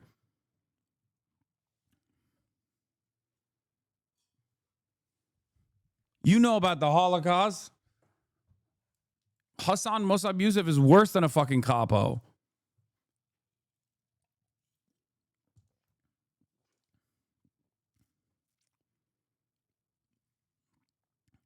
Where's the apartheid? If Muslims have all the rights I have, literally 50% of the student body in my law degree were Muslims. Brother, It doesn't matter that there is representation. It doesn't matter that like Muslims are allowed to fucking practice law in Israel proper, okay? In Israel, this is the funniest thing. I talk to Israelis all the time who don't even know their own fucking rules. They don't know their own laws, okay? There are numerous fucking issues within Israeli law where Arabs can be legally discriminated against. What you call Arabs, okay? Palestinian citizens of Israel can be legally discriminated against. The Israeli government controls all the land. In Israel, you can literally say, we don't want to have Arabs living here. Okay, this is before we talk about the Bedouin, the Druze population and the tribal formations of Palestinian citizens of Israel that are deliberately kept underserved, that the Israeli government comes in and fucking destroys their house, and then they have to build it again, and then Israel bulldozes it again. This is inside of Israel proper.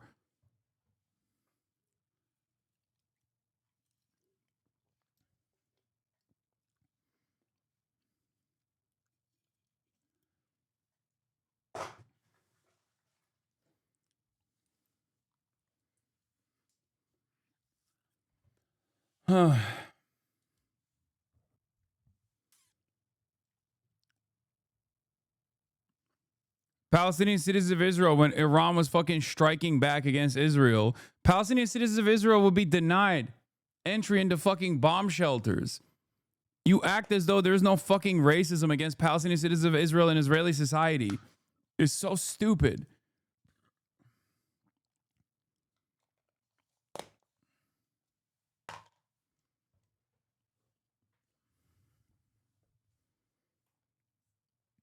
Yeah, 5 million Palestinians, no, more than 5 million, 15 million Palestinians can't even set foot into Israel, their homeland.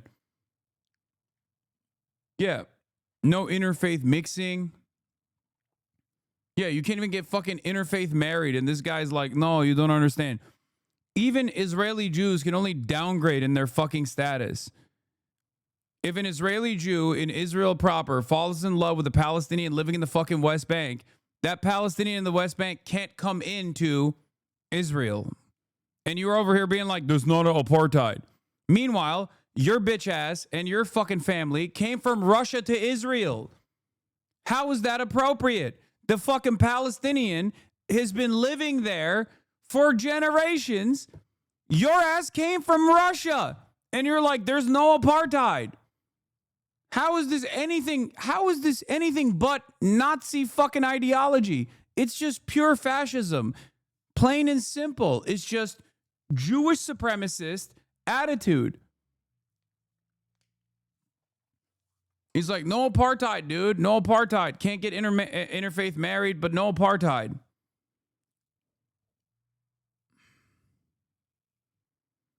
Another question, do you think Israel shouldn't exist? Oh, dude, easiest fucking question of all time. Israel is built on the principles of Zionism, okay? Which is, as I repeated, a Nazi ideology. Asking me if Israel should exist is like asking, should Nazi Germany exist? Should apartheid South Africa exist? No, the answer is no. No state has a right to exist to begin with, okay? We're going to talk about that. People have a right to exist. This doesn't mean I'm in favor of like fucking mass deporting all Jews that currently live in Israel. I'm not saying that at all. I don't believe that that is just. I think that that would be very immoral and cruel. Okay? But of course no ethno-state has a right to exist. What the fuck are we talking about? The problem is Israel does not entertain the notion of equal rights and equal representation for Palestinians. Okay? Because whenever I bring that up, you and other people immediately turn around and say, whoa, whoa, whoa, whoa, you just want the Holocaust to happen to us, the Jews.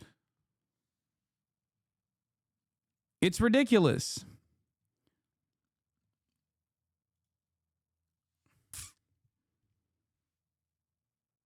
What did Palestinians name Muslims contributed to the modern world? I don't know. Math, medicine. Are you so fucking stupid and Islamophobic? I guess you are right. They are. Yeah, Israeli schools are as R-worded as other schools. If you don't know about the fucking golden age of Islam.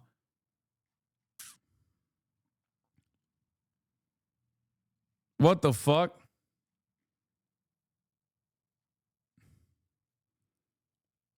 Yeah, madrasas, also known as universities, preservation of a lot of fucking scientific literature. Is that good enough? Do you think people shouldn't be fucking ethnically cleansed? Just unconditionally? Can you say that? Why is Tel Aviv the mecca of LGBTQ essentially? Modern world, aka 21st, Hasan? What do you mean? You think the golden age of Islam did not have any contributions? Like the number 0. Also, the fucking mecca of LGBTQ does not mean that you get to fucking ethnically cleanse the Palestinians in Gaza. That's number 1. And number 2, Lebanon is right there, dumbass. The fuck do you mean? There's not a single straight Lebanese person on the planet, okay? They are incapable of being heterosexual. The fuck do you mean? It is the Mecca.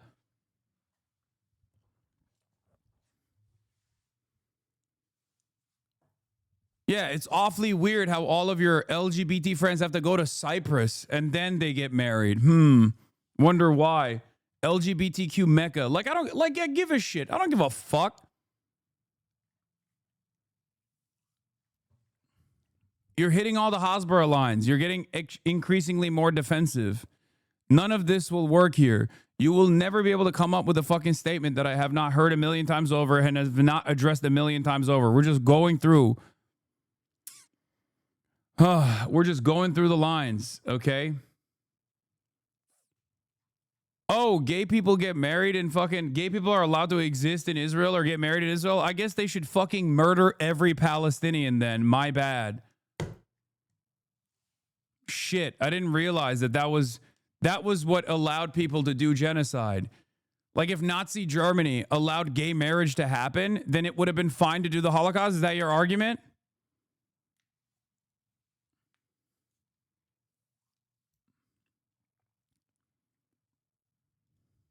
That was the big problem?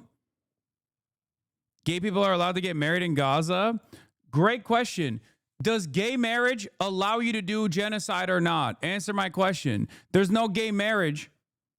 There's no fucking officially recognized gay marriage in Israel, okay? They only recognize it if you do it elsewhere.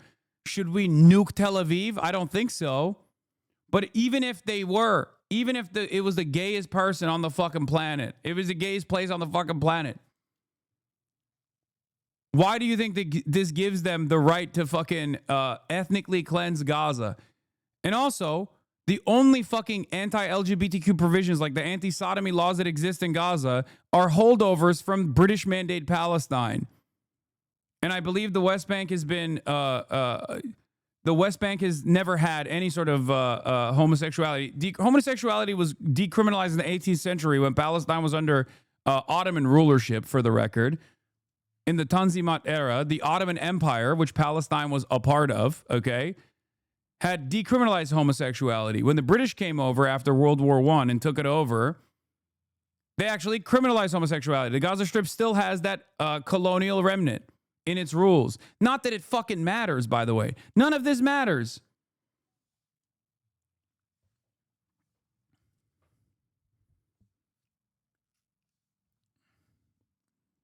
Because ultimately, Israel is an apartheid state. Israel is doing a genocide.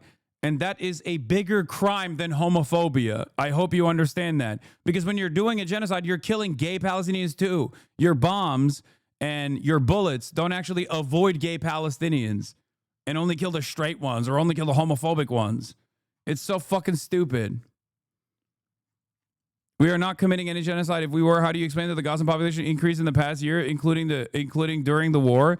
The Gazan population increased during the war? Is that what you're saying? Really? You should take it up with the Israeli government then, because pre-Gaza war, the genocide, the population was 2.2 million.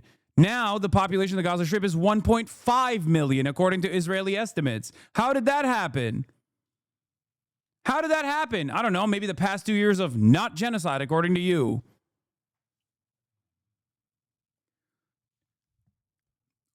I hope one day you will realize that you are just verbatim doing neo-Nazi Holocaust denial in real time. And the major difference is this time we can see the Holocaust with our own two fucking eyes. It's not just like genocide is the crime above all crimes, okay? To begin with.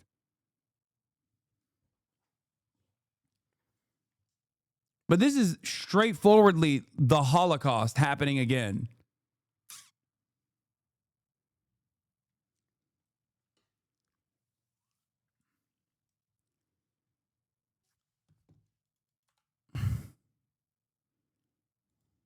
And Israel's explanations for why they've shifted.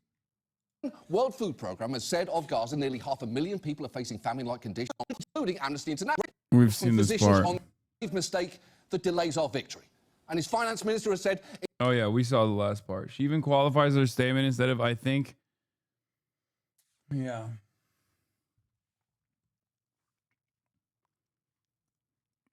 Also, there's images of adults starving, as well. There's documented deaths of starvation in the Strip. Hundreds, okay?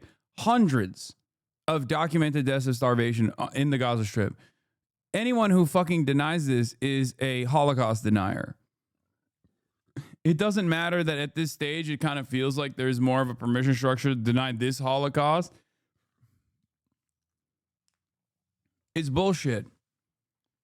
And for the record, the aid drops are not enough, okay? There are still deaths due to starvation in the Strip every single day, right now. That's how famine works. You can't just for months and months, you starve the Strip. Eventually, the stocks run out. And at that point, when the stocks fucking run out, people are starving. And slowly but surely, death starts happening. It starts piling. And then even then, when you try to go back and feed people, there's also refeeding syndrome. This is literally something that happened to Holocaust concentration camps when they were liberating the camps, okay? There are people who died of refeeding.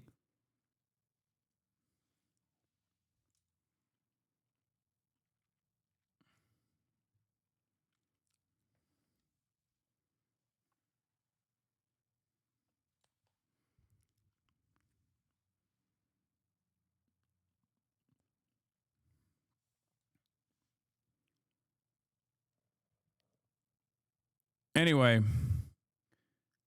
earlier today, by the way, speaking of the biggest dick riders of Israel, this administration.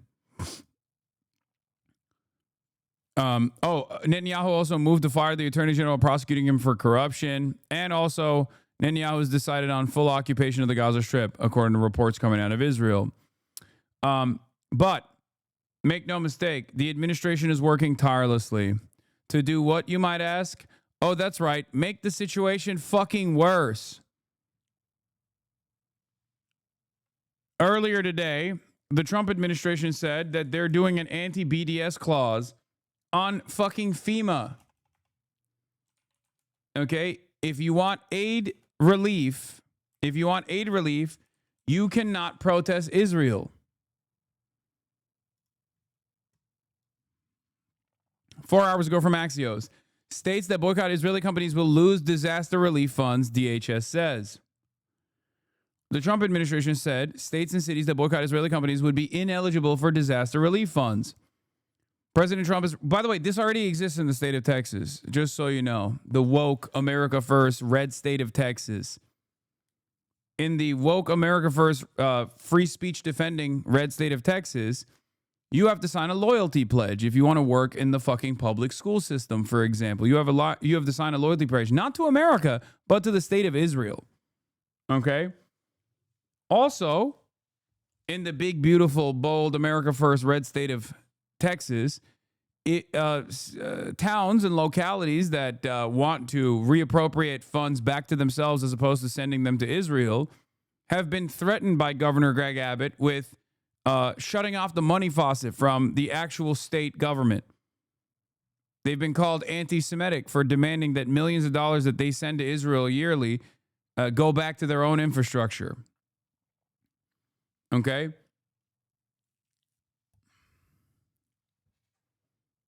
But apparently, due to some incredible pushback, Trump shortly was able to delete that part.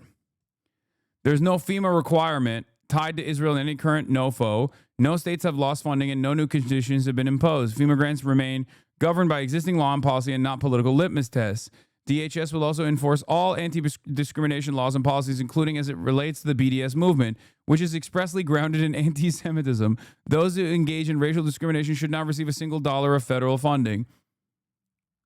This morning, the DHS document required states not to boycott Israel to be eligible for funding. The DHS actually put out a document this morning. As of about 10 minutes ago, the document was updated to remove this exact language after the outcry. Here it is. The Trump admin removed the language requiring states not allow the boycotting of Israel to be eligible for disaster funds. Here was the original anti-discrimination. Discriminatory prohibited boycott means refusing the deal, cutting commercial relations, or otherwise limiting commercial relations specifically with Israeli companies or with companies doing business in or with Israel, or authorized by, licensed by, or organized under the laws of Israel to do business. Now they deleted that.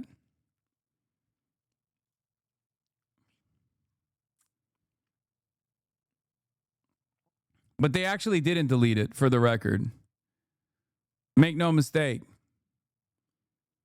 They're still going to do it. And Sagar is right. Okay, after speaking with folks here, here's what's going on. An original guidance from DHS explicitly stated that federal disaster funding was barred from states that allowed boycott of Israel. The White House changed this explicit language after widespread outcry, but the DHS tweet makes it clear the admin reserves the right to deny these funds on BDS grounds based on the Anti-Boycott Act. TLDR, they still might do it. They're just not saying it out loud now.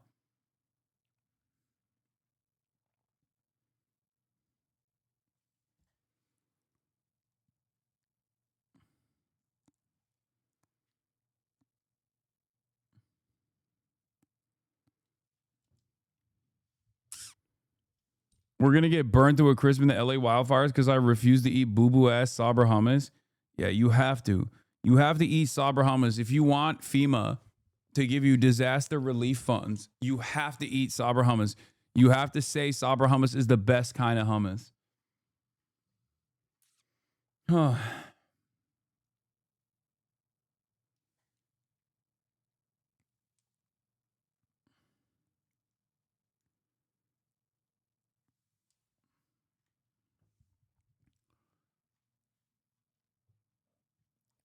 What a ridiculous fucking country we live in, dude.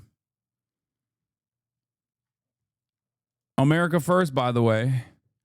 Anyway, Omar Jimenez talked to Representative Alkin-Kloss, or whatever the fuck, however you say his last name. I don't know. That former military guy, okay? He loves putting the fucking Marine Corps behind him every time he does these interviews. On whether the United States should join Canada, the UK, and France in expected plans to recognize Palestinian statement. Canada joined the UK and France and 140 other countries in calling for a Palestinian state. Do you think the U.S. should join them in that? No. No.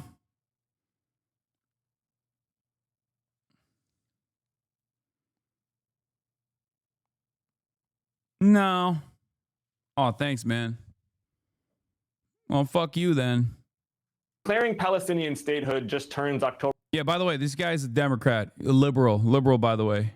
7th into July 4th for Hamas. It gives Hamas a symbolic victory, but does none of the hard substantive work to make Palestinians' lives better, to make Israelis more secure. What we need is governance. We need governance in Gaza, and this has always been the mistake that Netanyahu has made, is that he has not transferred the tactical victories, not just in Gaza, but in Lebanon and Syria, in Iran, into an actual strategic plan to really annihilate Hamas by presenting an alternative for governance. Because Omar, Hamas pictures Israel as its enemy, that's true. But the thing that Hamas fears the most is actually an empowered Palestinian governance entity in Gaza. Is it?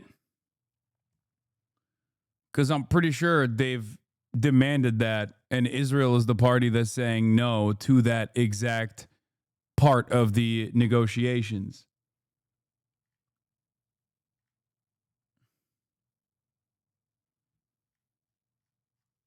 I don't know. I mean, you're a Democratic congressperson. You have, I assume, more access to information than even I do. If I know this, you should know even more than what I know. So I guess he's just fucking lying.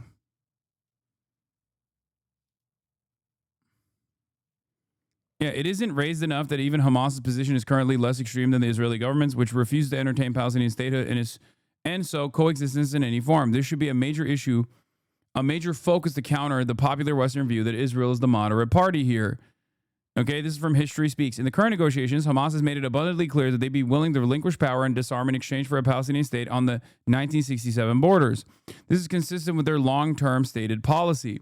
For ideological cover, they may call this a hudna, a 100-year hudna, or whatever the case may be, but it doesn't matter. Nobody knows what the world, Palestinians and Israeli culture, etc., will look like in 100 years. What matters is that they are willing to disarm and relinquish power in exchange for a two-state solution.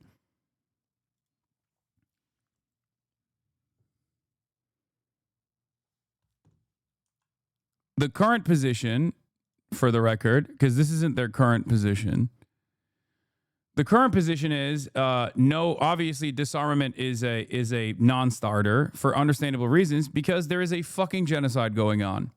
Okay, disarmament is a non-starter for understandable reasons. There is no sovereignty without a standing military, especially when your people are being fucking genocided. It's ridiculous. But as far as governance goes, they have said that they are willing to relinquish control to a technocratic committee comprised of Palestinians. Israel doesn't even want that. Israel doesn't even want Fatah-backed Palestinian Authority to exist. Yeah, Hamas said they will disarm once a Palestinian state with a military is established. Of course.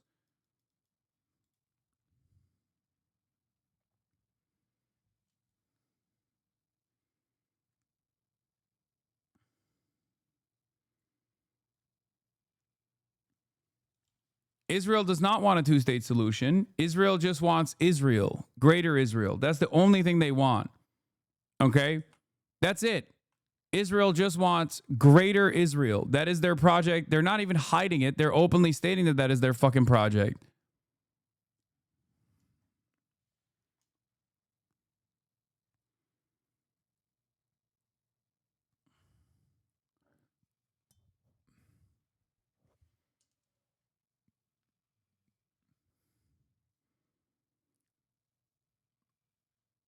Anyway.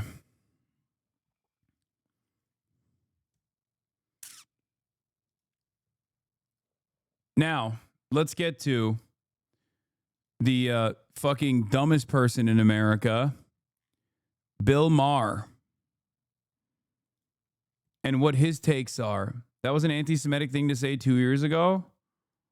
I mean, it was an anti-Semitic thing to say that Israel's an apartheid state 2 years ago as well, or even longer than that. Like, before 2021, when I said Israel's an apartheid state, people will be like, that's fucking anti-Semitic. Post 2021, the permission structure expanded to come closer to the truth. Yeah. Also, if you want to know about starvation, here is on June 5th, Minister of National Security Itamar Ben-Gvir smugly boasts about his policy of starving Palestinian abductees held in Israeli concentration camps, so-called prisons, filmed at a large right-wing rally in Jerusalem. Itamar Ben-Gvir said, they come in fat and they leave thin. Itamar Ben-Gvir himself is a fat ass too, but...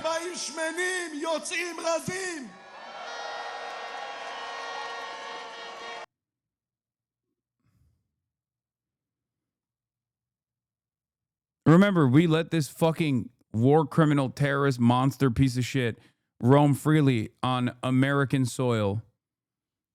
And as a matter of fact, tried to prosecute people who protested his attendance at some of the top institutions in this country. Kamala Harris, who is it? These are some of the young progressives in the party on who should lead Democrats. I really like AOC. Unfortunately, I would like to see her stand and be more vocal about Palestine. But other than that, I really think that she should be the leader of the Democratic Party, as she is a Democratic socialist.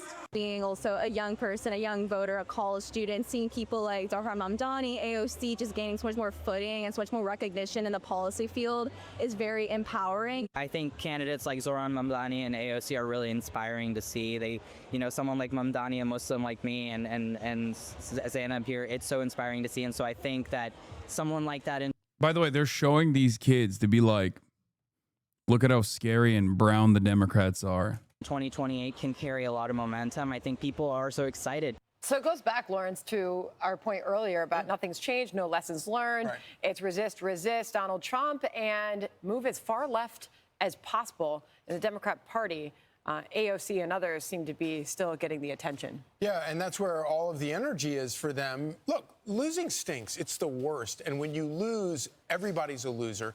You look backwards and you see Kamala Harris and Joe Biden, and they're both losers, and you start seeing them start like carping back and forth. And then you look forward and you have AOC and Mamdani and others who are part of the truly radical, crazy left-wing fringe of the party that, say what you want to about somebody like Nancy Pelosi. She was very effective at... Dude, isn't that great? Isn't that great? Now that there's actual leftist candidates, they immediately went back to glazing fucking Nancy Pelosi, who they used to call a communist radical. Keeping the fringe part of her candidate of her party. Perhaps this is a note for the centrist center-right Democrats. If they want more popularity from and more of a defense from the Republicans, they should allow the left to thrive in the party, so the Republicans will gladly vote for you. Wraps. As she kind of rides off the sunset, Chuck Schumer is left. He doesn't know what to do. He has no ability to keep this fringe under wraps. And that's where all the energy is. That's where all the excitement is. The problem is when you get outside of the party, there isn't a broad, widespread general. AOC pro-Israel, though. AOC is not pro-Israel, dude. I mean, her decision is her decision to try to separate defensive weapons to Israel from offensive weapons to Israel is fucking stupid. But to say that she is pro-Israel is ridiculous. No, guys, stop. I have literally criticized AOC so much. Please just fucking do the right criticism. Okay? Do the right criticism.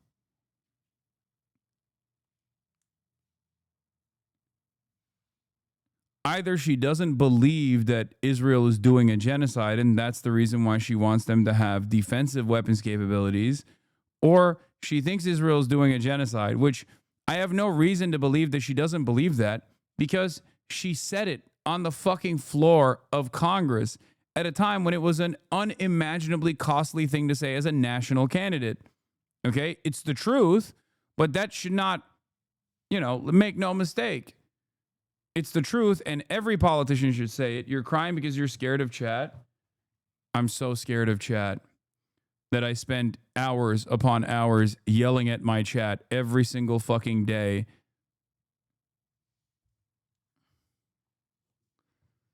It's so funny, people try to fucking be like, Hasan, you do this or you do that because of outside influence or whatever. And it's like, I am an incredibly stubborn person, okay? I need you to understand something. I'm an incredibly stubborn person to a fucking fault. Okay? I do not shelter you from my opinion. I don't do that. I've never done that, and I will never do that. And it is to a fault. I get fucking yelled at quite a bit by my chat.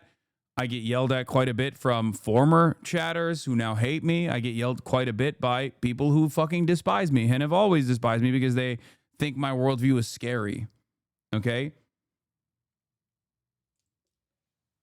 There's a couple things you can't say about me. You can call me a terrorist, but you can't call me a liar. Okay? You can call me a radical, But you can't say that I don't work hard and I say exactly what I feel every single day. That is the reason why I'm here instead of like on fucking CNN slop serving you liberal talking points. Okay? You don't have to agree with it. You don't have to agree with my opinion. It's my job to try to convince you. It's my job to tell you exactly why I feel the way I do.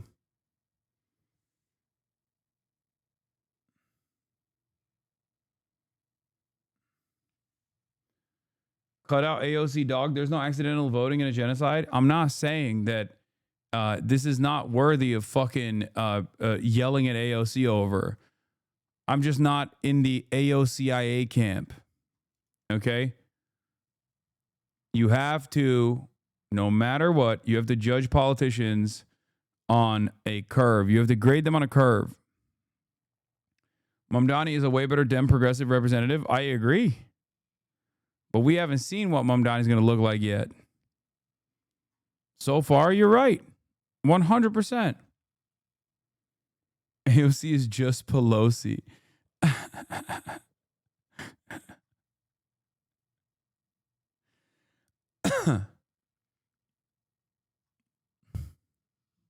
AOCIA.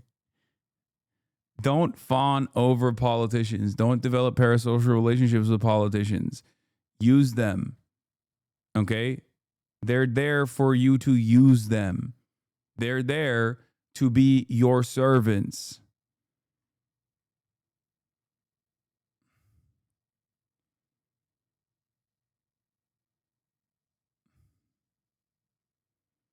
For the most parasocial community around chatters really don't like giving Hasan any charitability or just general understanding of context. Huh? That's odd. Yeah, I know. It's a vicious fucking group of people in here. Election support for this crazy nonsense. Full-blown communism here in New York City. Well, you're right, Charlie. I think what this new generation of socialist Marxists, what they do very well is they diagnose the problem very well. When they talk about affordability and they say, you know, you should, the quality of health care, even... Wow.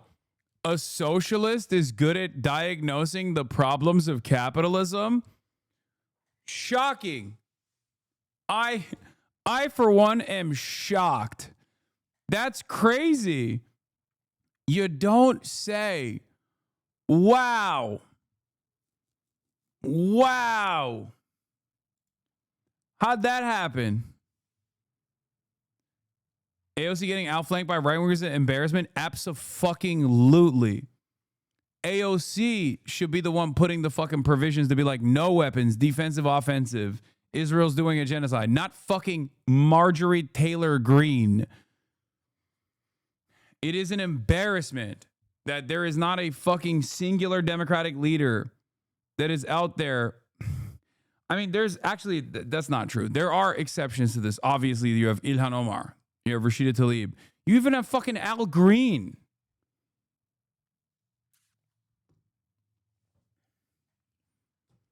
But as far as like prominent figureheads in the party, Marjorie Taylor Greene is doing more than fucking AOC is in terms of like yelling about what Israel is doing. And that shouldn't be the case because she's grifting. The media should be constantly talking about how hard AOC is on Israel. Okay? You got Summer Lee too. There's plenty. There's in comparison to the Republicans have Thomas Massey. That's it. No one else.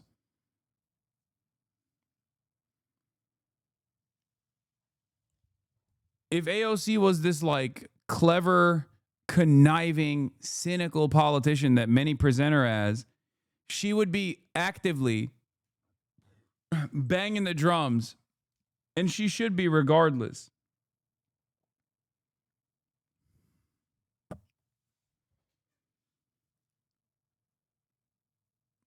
Why do you think she's not? Because she has horrible instincts. I think she gets duped easily, especially when it comes to foreign policy. I don't know if it's like who's in her circle. I don't know if it's because of who is around her, who she's surrounded herself with. But when it comes to foreign policy, it's her weakest fucking part. That and also like getting caught up with like aesthetic liberalism a lot. But I guess the aesthetic liberalism actually helps her with like the base of the Democrats. That's why like a lot of Democrats love her. A lot of like regular ass liberals love her, but don't necessarily love Bernie Sanders. What's happening in Gaza? They say the children should not be dying. Of course, they don't say Hamas is responsible for a lot of the deaths there. Many of their solutions are so jacked up, but they do a great job in telling the American people, I understand your pain. Kind of, in effect, like Donald Trump, addressing the working class, people that feel forgotten in America. His solution is different. Bill Maher has a warning for the Democrats. Okay, yeah, these young people are crafty, they are inspirational. But if you run these people, the GOP will win the next election. Watch. Do you think that he would have the power and influence to be able to, like, usher in socialism? He definitely has the power and influence to elect. Is that Brian Tyler Cohen on Club Random?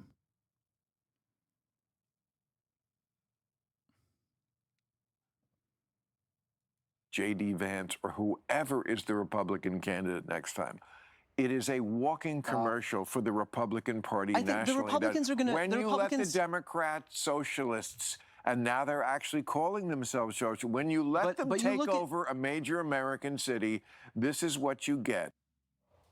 You know, if you're engaging with a psycho who all they care about is controlling you, they're very good at diagnosing problems. Yeah. Bro, they sound like libs. They're doing the fucking liberal therapy speak shit. I don't care about Afghanistan. It was my own personal Afghanistan every time my father turned the key to the door. When you see a psychopath, he's doing Darvo. Zoran is doing Darvo. They sound like Ethan Klein defenders, dude. Which is ironic because like all of that shit applies way better to fucking Ethan Klein himself, or in this case, Fox News. very good at figuring out what your weak points are. And that's, I would argue. Brian Kilme is like, Zoran is love bombing the American working class. And guess what? Just like my ex-boyfriend, he's going to start ghosting you. Okay. And then you'll see when the split up happens, it will be severe. And after love bombing you and giving you all of the attention and all the love and having you expect it all the time, he's just going to pull that away. And then you'll see what happens.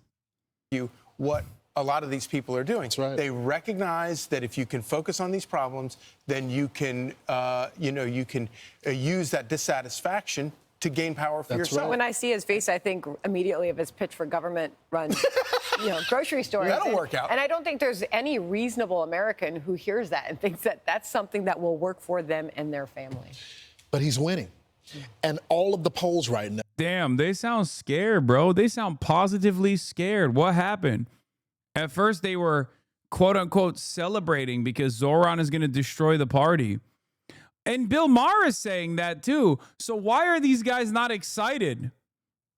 Why are these Fox News commentators not excited that Zoran is going to destroy the party? What is happening? If you take Sliwa out of the polling, he still wins. If you take Adams out of the polling, he still wins. If you take Cuomo out of the polling, he still wins in New York City. This is supposed to be the financial capital of the world, and people are willing to elect a... Yeah, it turns out that, well, ironically, there's still plenty of finance people who are also, lower level finance guys who are in dire need of assistance.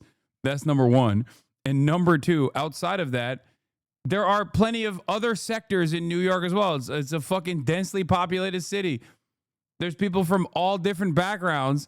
And guess what? They all like free buses. They want fast and free buses. They want a fucking rent freeze. They like it. Yeah. Guys, I'm beginning to think that the real the real minority is actually the super wealthy. It turns out there's not that many of them. And when someone can make a convincing case that they're going to fight like hell to improve most people's living standards, people respond positively to that sort of thing. And I cry foul. I think I'm going to blow the whistle on this. I'm crying to the referee. Excuse me. What about the rules? You're not supposed to do that. Come on. Talk about how you're a small business. Talk about how your mother was a small business. Why are you not doing that? Why are you not talking about $50,000 in tax credits for small businesses in underserved neighborhoods, especially after you got a college degree from a community college? Why? That was good. Can we get back to that, please? That was much easier to defeat. Now you're talking about how you're actually going to do shit. And it seems like people like that. And it seems like a lot of people, there's a lot more people out there than my favorite people, the only people who should have people status, which is rich people. Socialist. And, you know, I don't want them to win. I hope people wake up. But I think this will be the next mayor of New York. And the question is, what are we going to do about it? Yeah, it'll be terrible for New York City, but Republicans will be able to run on this issue for as long as that guy's around. Yeah. And it's going to be a huge boon for Republicans. Like, make no mistake, Zoran is a socialist, sure. But none of his policies are fucking implementing socialism. These guys are not mad about the scary policies of Zoran. They're like, oh, he's doing socialism. What is he doing? Fast and free buses. Already been done. Zoran literally pushed for it. Eric Adams gave in. Okay? Rent freeze happened numerous times. Not under Eric Adams, of course. But it's like, these guys are fucking freaking out. How is what you do okay and bettering everything? I don't know. I mean, if you hate the Republicans, I played somewhat of a role. This community plays somewhat of a role in the guy that they're talking about getting elected and winning the fucking Democratic primary, and it's pissing off the fucking Republicans. So at least on that end, if you're a liberal and you don't care about anything, you don't care about like fucking real change that will help the American working class, you can at least enjoy the show, you know?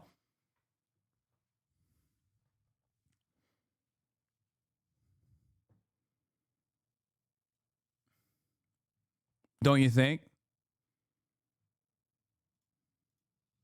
And conservatives around the country, and New York City is going to pay their... I will say this finally, when it comes to Bill Maher, it is so refreshing to see, once you remove the TDS, the Trump derangements, how you're able to look at the landscape and think logically.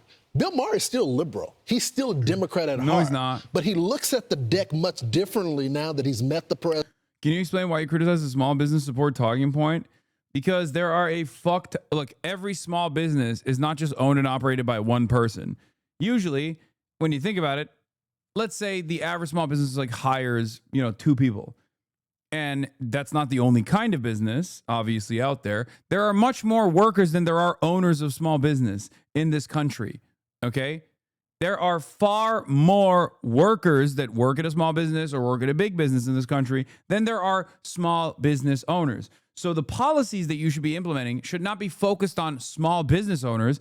It should be focused on all Americans, okay? It's an idiotic rhetorical trap that the Democrats fucking get themselves caught in. Small business, as a talking point, used to only be implemented by the Republicans who are obviously at the behest of big business, but they can't say we love big corporations. So they had to say, oh, we love small businesses. We want to defend small businesses. How do we defend small businesses? By, doing policies that also help big businesses. Now Democrats say it. That's what small businesses is supposed to be for. It's a talking point for the Republicans.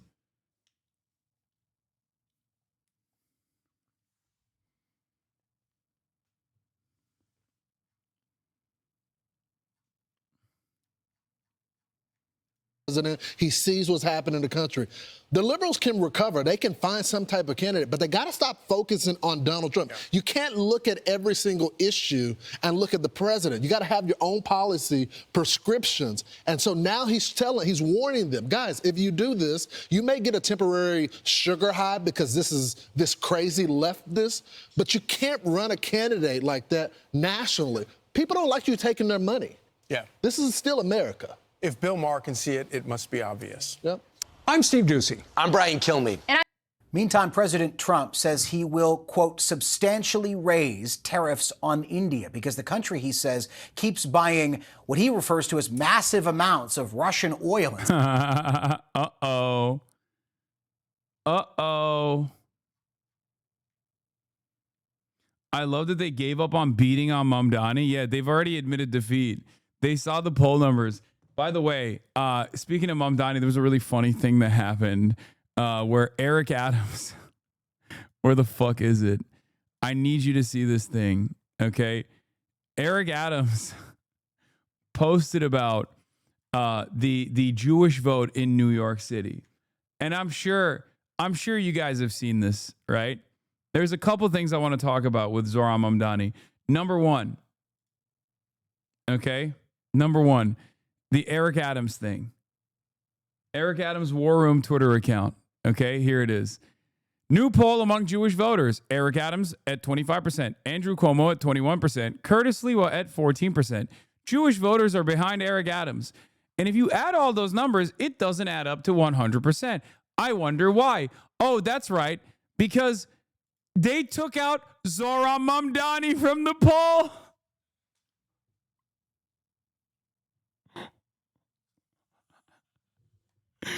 It's weird because the plurality is missing from this. Huh. Well, it turns out Mamdani actually has 37% of the Jewish vote in the New York City mayoral polling. Now,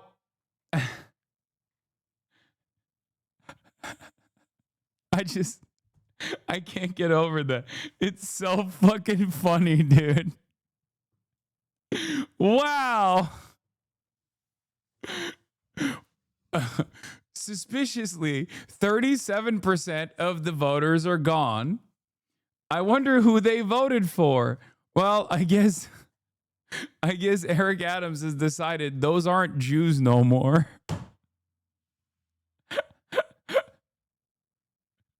God, I love Eric Adams so much because, like, even the people that he has hired have the same, like, the mind of a stupid that Eric Adams has.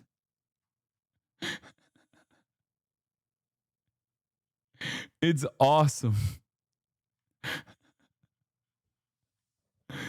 It's fucking dope, dude. 37% died mid-poll. We can never know their answers.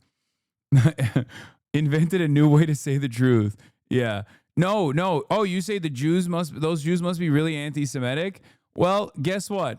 That is unironically the argument that people are making, as a matter of fact.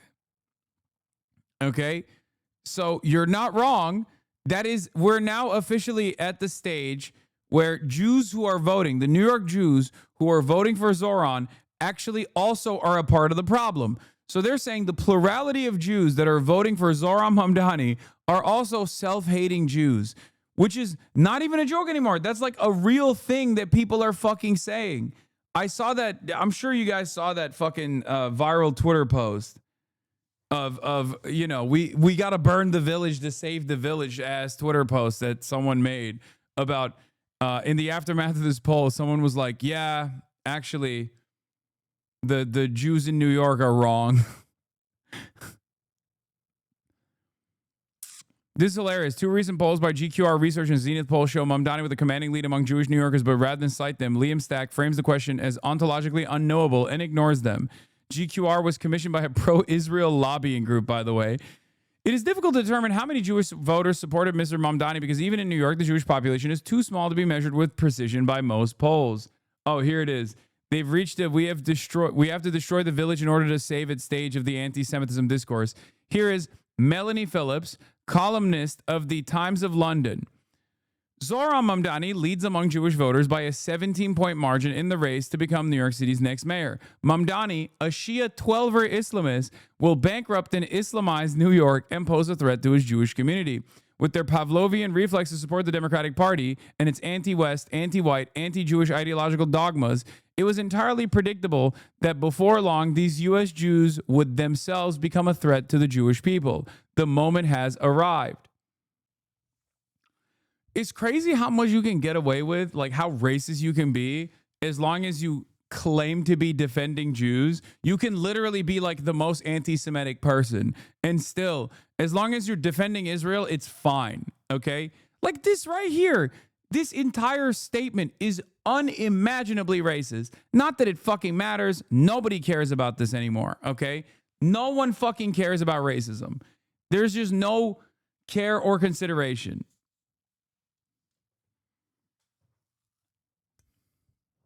Yeah. Melanie Phillips is like, those Jews are bad for the Jews, which is why we should make a list of their names and maybe put them in concentration camps, you know, to defend Jews, of course.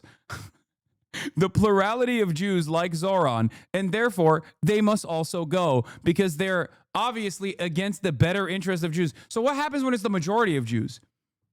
Like, at what point do you go, yeah, okay, we either give up this fight or just, you know, put them in concentration camps altogether because of how fucking aggressively Islamophobic you are?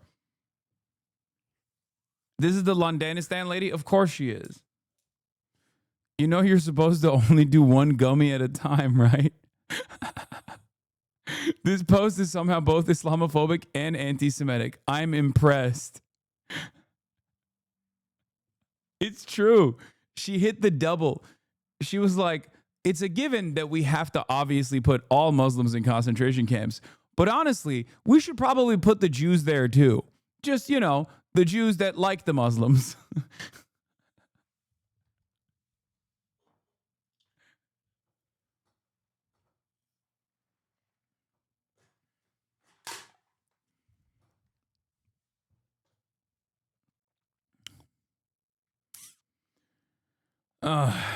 Yeah, this was funny. New York Post also had a hit piece on Zohran Mamdani. I'm not obviously showing that to you. I'm instead showing this joke because the real hit piece is like probably going to do his campaign. I'll be honest. The real hit piece that the New York Post came up with Zohran, it destroys him. It's over for him. It's straightforwardly over for his career. Okay. Oh shit! I accidentally clicked on the link. F in ethics. Zohran Mamdani laughed off stealing a table in college. That'll do it. Nah, it's over. Nah, it's done. It's done. It's done. It's done. Passing off his own self-deprecating college column as a scoop, and it's about borrowing a table from his old dorm room for a couple days to play beer pong.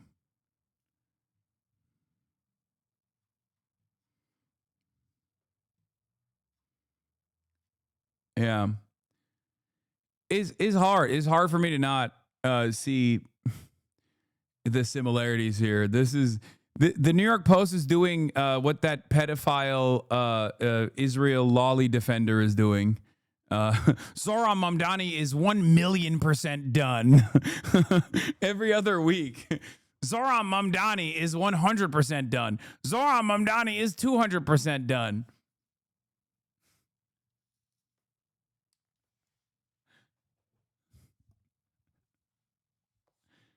Which one? The VTuber one that's like a real freak.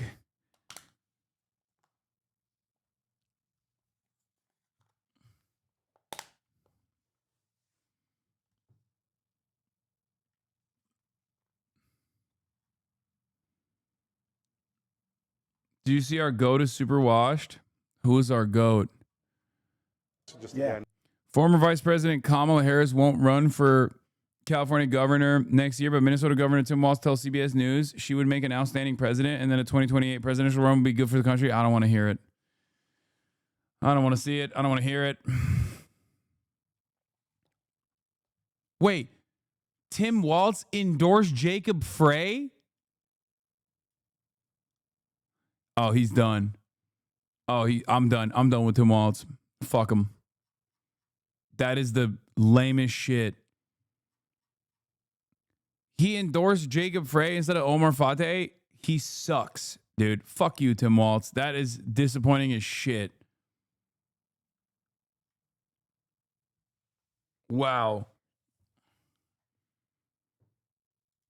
That is fucking so ass. Minnesota Governor Tim Walz endorses incumbent Minneapolis Mayor Jacob Frey for re-election.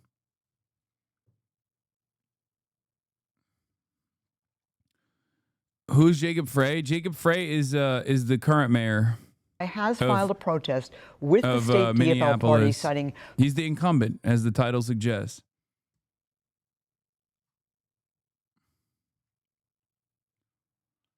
We've been knowing this in Minnesota. Tim Balls is not it. Yeah, he's endorsing the incumbent mayor who, like, technically did not participate in the primary, and is like Omar Fateh is the pick for Tim Walz's party. Okay, the Democrat Farm Labor Party has chosen Omar Fateh as its candidate. That is the party that Tim Walz is also a part of. So his own party in Minnesota chose Omar Fateh as the candidate for mayor.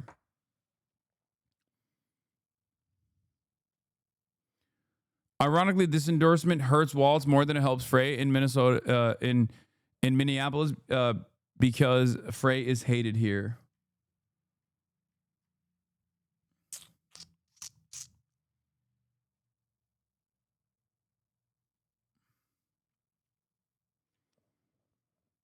Yeah, I genuinely think this hurts Walz more than Fateh, not because Fateh is so popular that he has zero challenges to overcome, but because Frey is so deeply unpopular. Walz is spending political currency he doesn't have on this endorsement for a candidate no one wants. His own party didn't want him. Even if we have a vastly different grievances, the group of people who don't want Frey is so large, his campaign associates have begun ripping right out of the Trump playbook at a desperate last grasp on the electorate. Election denialism is not popular among normies.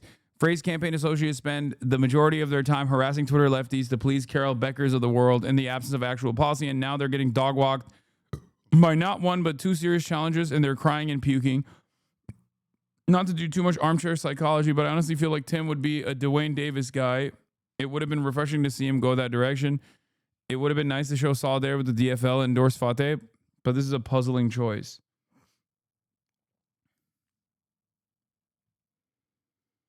Usually DFL can't even come together to support one candidate, so it was powerful Fateh got the nomination. Minneapolis residents here, Walz and Frey are fucking toast because of this. Frey takes care of homelessness just like gruesome Newsom. I really did think Tim Walz was a good dude.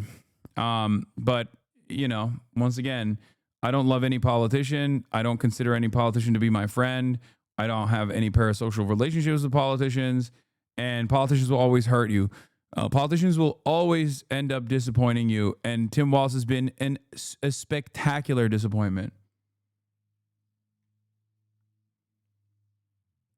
That is shocking. It's also just a bad decision in general.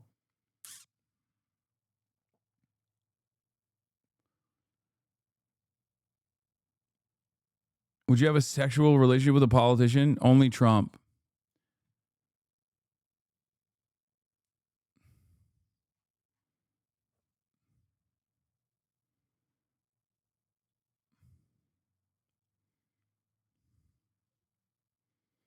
If Tim Walz isn't supporting Somaliopolis, then I'm not supporting him. Yeah, that's right.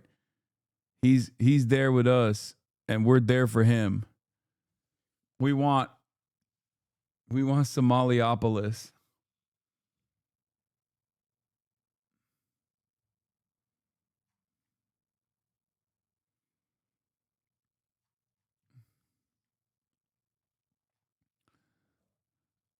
Yeah. Also, breaking news: Zohran Mamdani allegedly filled a water cup with Dr. Pepper at Wendy's. It's time. It's time for a non-criminal candidate. like Andrew Cuomo or Eric Adams. Here, Elizabeth Warren. Elizabeth Warren also defending Zohran Mamdani. You know, I wonder, though, often we see this, and this is a local election. New York does not operate in a vacuum. It competes with other cities. And so this idea of somehow raising taxes on the wealthiest New Yorkers who... We have Omar Fateh on the stream. Yeah, I'm gonna do a Zoran style thing with him as well. I haven't reached out to his team yet, but I will. By the way, I would point out, pay roughly 15% of their income right now between city and state. Raising taxes on them will simply drive them away. Shouldn't the focus of a mayor be on delivering services to the constituents of the city and doing that by raising the most revenue as possible without chasing businesses and the high-income taxpayers out of the city, because they can go to Austin, they can go to Dallas, they can go to Atlanta, they can go to Nashville. This is your issue. It's a national issue, not a local issue. The issue is affordability. Do you know how many working families are chased out of New York City every day because they can't afford housing, they can't afford groceries, they can't afford child care? What Zohran is saying is, I want people to be able to afford to live in New York City. That's what keeps it a vibrant city. That's what makes people want to live Nobody here. disagrees with that, Senator, but raising taxes in order to do it? Why is that the answer? Oh, dear. Are you worried that billionaires are going to go hungry? Oh, man, I can't believe it. Elizabeth Warren. Ay, ay, ay. It's just like she's so good at times and just so bad most of the time. When she's good, she's one of the top, though. Like Lena Khan is a great example, okay? When Elizabeth Warren is on the ball and she's fucking and she's just like invested in the process, she's so goddamn good. But then usually she's just I can't get a good fucking read on people like this. I just don't understand it. Like, why?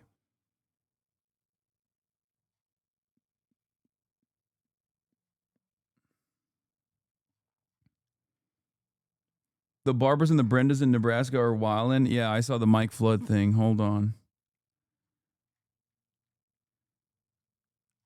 Never forget, what was it? Big Structural Bailey. Big Structural Bailey, chat. Don't forget. Who could forget Big Structural Bailey? It lives in my mind.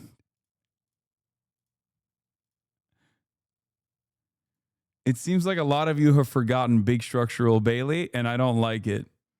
Okay? Yeah. Oh, this one was really good too, of course. Elizabeth Warren staffers criticized for getting tattoos that resemble Holocaust numbers. Yo, that shit was fire, dude. That was, dude, the Elizabeth Warren campaign was so funny.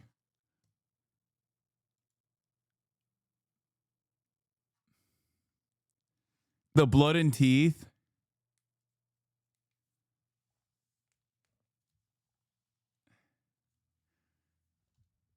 First campaign, first tattoo. Elizabeth Warren wrote out the Liberty Green hex code for us. There's got to be at least one who's still running around with the Holocaust tattoo, you know? At least, there's got to be at least one Elizabeth Warren staffer that was just like, I don't have the money to get it fucking fixed.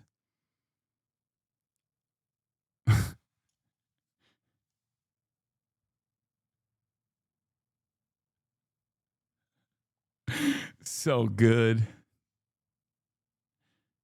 They're in the chat. No. Elizabeth Warren's like existing staffers hate me. Remember, I got kicked out of the room when I was at the DNC, and the only time where like a DNC staffer or a Democrat staffer straight up was like loud with me was some fucking Elizabeth Warren staffer who was like, you need to get the fuck out right now. I was like, excuse me.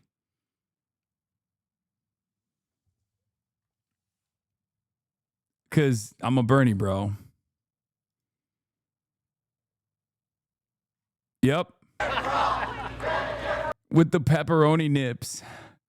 Big Structural Bailey.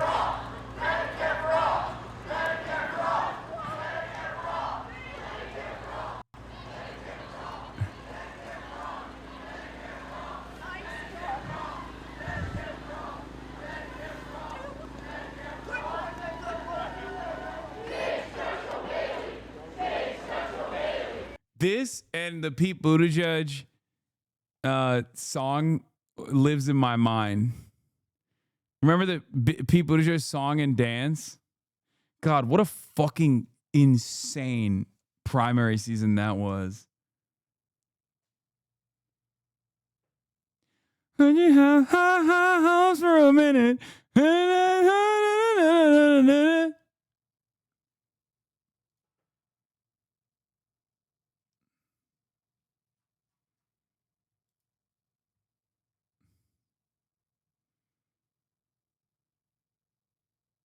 Yeah, this is the best Elizabeth Warren tweet, and it's not even Elizabeth Warren. It's Donald Trump's tweet about Elizabeth Warren. Best line in the Elizabeth Warren beer catastrophe is to her husband, "Thank you for being here. I'm glad you're here. It's their house. He's supposed to be there."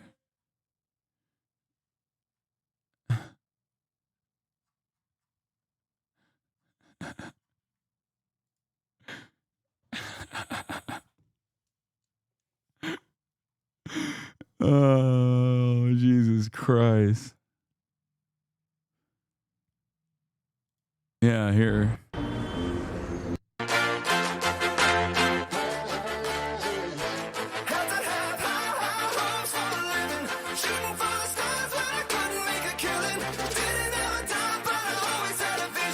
This was my old loading screen.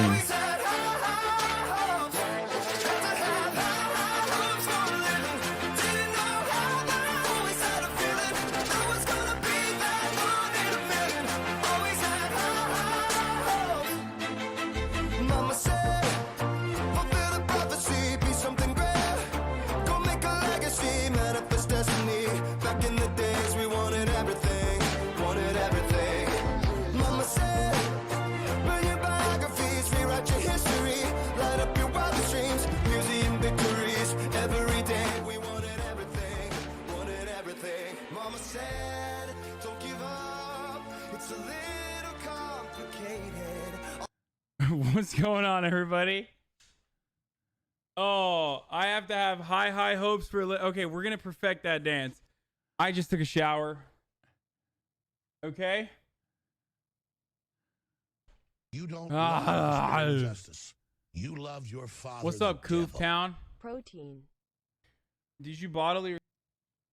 Cooftown. Let's see if what this user is up to.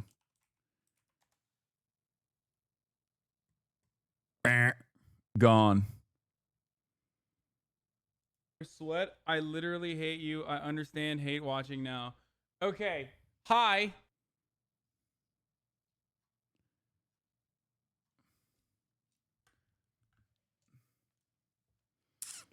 Money changed you, Brody. That's the funniest. 5 years later and you still can't dance? I know. Anyway, let's finish this. No, I'm worried that they're going to leave and spend their money elsewhere. You know, they've threatened to do that over and over and over. And they have. They've left. But here's the thing. And Goldman Sachs, when they create new jobs, they do it in Dallas. And Blackstone won't build a new headquarters. And go on and on. You want to have a workable city? No. You want to have a city? No. Blackstone won't create new headquarters, dude. I guess we just never...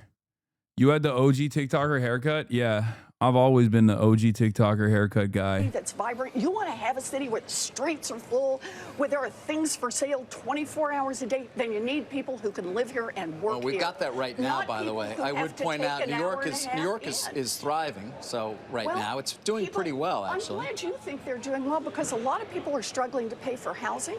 A lot of people are struggling to pay for groceries. And I got to tell you, mamas and daddies who are facing $25,000 a year to pay for childcare. Those are national issues. I mean, I know they are the local state, but you can't. New York City. Yes, but if you deal with them in that way, by what is always your backup, just tax them more, they will leave. No, the backup is make this city and make this country work for everyone. I get that the Republican point of view is make this country and make every city in this country work better and better for a handful of billionaires and let everybody else eat dirt. But what Mamdani won on in a Democratic primary is he said, I'm going to address affordability. And he didn't win by one vote. He won by a lot. It's very much unclear he has the ability to actually do it, by the way, based on the laws and what the governor has to say and what he would actually have to do. You know, I love that as the fallback position, and that is he's fighting for the right thing, but maybe the billionaires will have a way to everybody block wants him. a more affordable city. There's no doubt about that. The question is how you go. I actually do have a doubt about you that. The build more billionaires housing. sure want to pay their part on this. You build more. Please. Look at this. Republican Mike Flood's comments being drowned out by chance to text the rich at his town hall. Next slide, please. No taxes on overtime.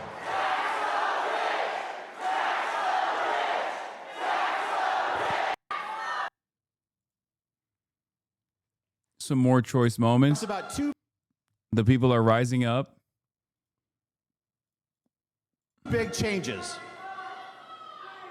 to the Medicaid program. One of those changes is that if you are able to work and you are able-bodied, you have to work. If you choose not to work, you do not get free health care. You do not get free health. Boo. Oh man. I do love these. This is like porn for me. Watching these motherfuckers get booed at. Oh, it's so good. God damn it, it's so good. Okay. So here's a question. Do you think that people who are 28 years old that can work and refuse to work should get free health care? I don't think that a majority of Nebraskans agree with you. Yeah. Yeah. The majority of Nebraskans hate free health care. Oh, Elizabeth Warren was asked about Hochul, and Jeffrey's not endorsing Mamdani yet. Says Mamdani's the one on the front lines fighting for the working class families, and it's a message Democrats should embrace. New York City is the place to start the conversation for Democrats on how affordability is the central issue, the central reason to be a Democrat, and that delivering on it in meaningful, tangible ways that will touch working families is why we're here. So New York City is Satisfying, but when push comes to shove, they release the hounds on you and label you as disruptive if you take action through assembly. Yeah, but that's just a part of the process, baby. Like I always say, you got to be undeniable. You got to be unavoidable, okay? You have to be a force to be reckoned with. And a part of that is going to be the system trying to stop you. It is what it is. We have numbers on our side. Okay? Don't forget that. Anyway, here's Donald Trump talking about Laura Loomer again. What is your relationship with Laura Loomer? What kind of influence with Laura Loomer? What kind of influence does she have in the White House? I think she's very nice. I mean, I know she's known as a radical right, but I think Laura Loomer is a very nice person. I've known her for a long time. And, you know, personally, I think she's a patriot. And she gets excited because of the fact that she's a patriot. And she doesn't like things going on that she thinks are bad for the country. I like her. Free spirit. She's a free spirit. You should see her at Air Force One. Free spirit, Laura. Okay. I love her, and she loves me, an angel.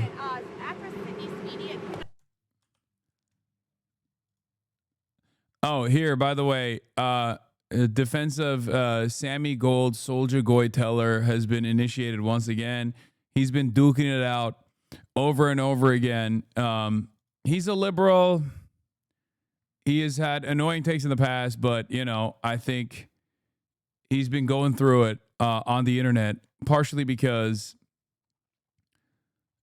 he's actively been saying, you know, Israel's doing a genocide and whatnot. And it's really funny because, like, once again, you got the fucking Gentiles coming after him super hard. Let me see if I can find it. Where the fuck was that tweet? Yeah, he is anti-Zionist. But, I mean, he's a liberal regardless. He's had, like, liberal takes.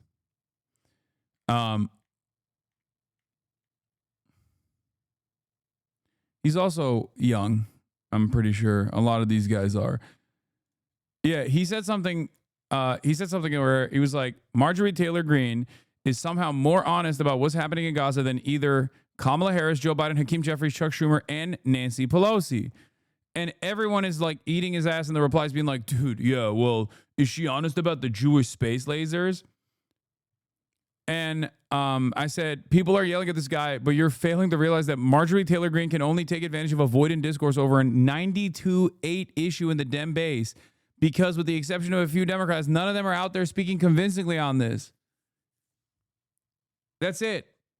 That's it. It's an absurd system that we're in where like the Jewish space laser people are literally gaining momentum. And then he says, he tweeted, I've been to Israel 3 times. Most of my mom's side of the family is Israeli. My grandmother was in the room when Ben-Gurion declared Israel's independence. My father met Ben-Gurion. I speak Hebrew. My third uncle was Israel's chief justice. It's an apartheid state. And then Drew Pavlov said, imagine hating yourself like this.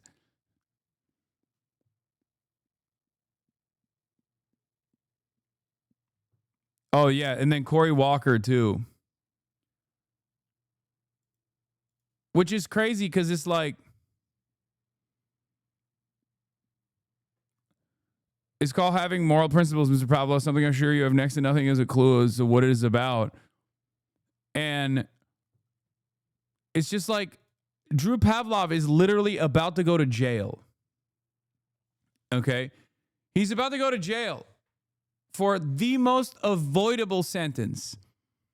And this motherfucker is spending his last couple of free days still tweeting about American politics, yelling at an American Jew with ties to fucking Israel for not being sufficiently pro-Israel. Dude, what is your life?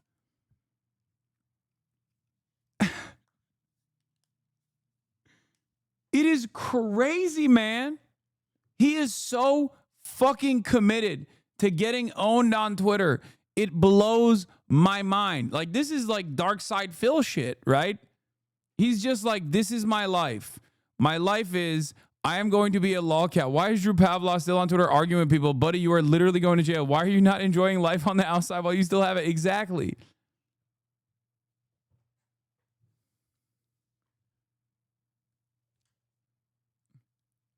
Wait, why is he going to jail?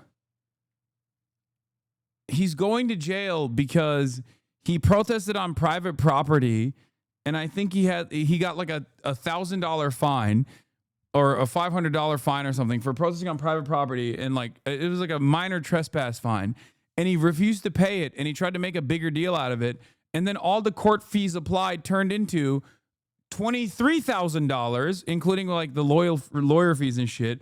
And now he can't even pay that. So now he's going to prison. Like, he's going to jail. Now it's up to $30,000. Oh my God. Dog, every time you address him, he gets crazier. What's he gonna do? Go to prison for a longer time?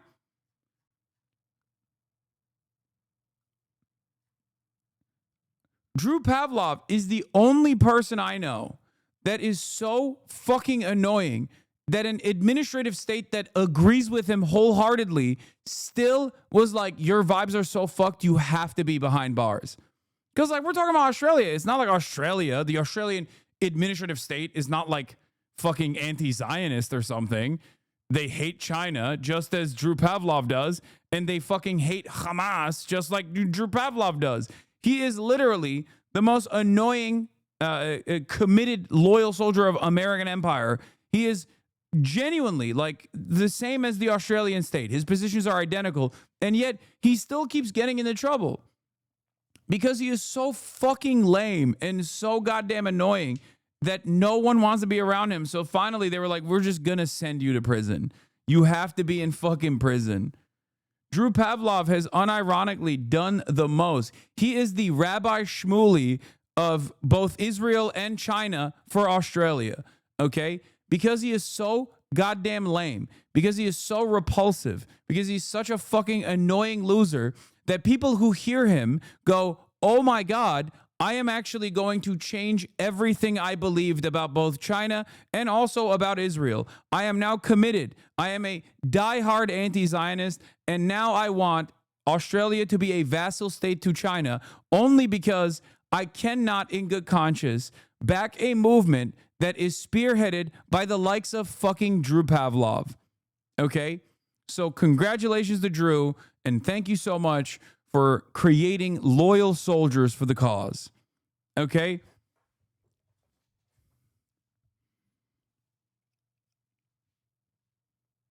He almost single-handedly has made Australian politics relevant because of how fucking annoying he is. Like, just sheer lame-ass, repulsive behavior. Like, nobody actually gives a shit or cares or knows about whatever the fuck's going on in Australia. But Drew Pavlov is so committed to, like, yelling at Americans in the dumbest ways possible that we just keep up with Australian politics as a consequence of this. Regarding the chatter saying Drew is diamond hands on these fees, he's going to the moon, first moon prisoner.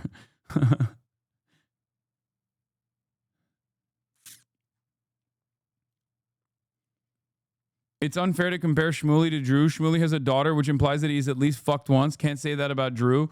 True. That is true. Rabbi Shmuley has had sex. The thought of it brings a cold fear to my heart.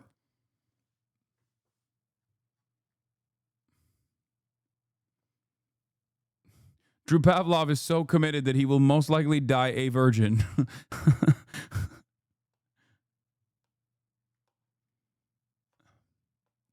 Australia is important. Leave Australia alone. We are just out here living.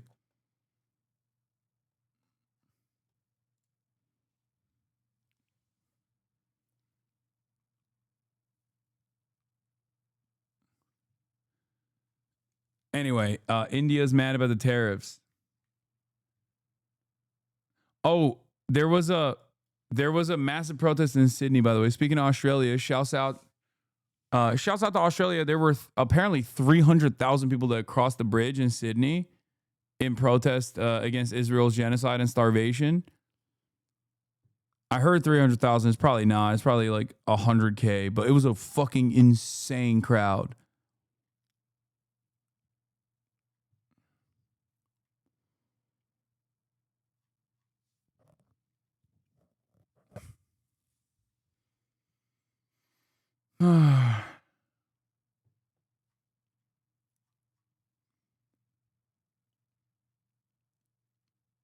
Anyway,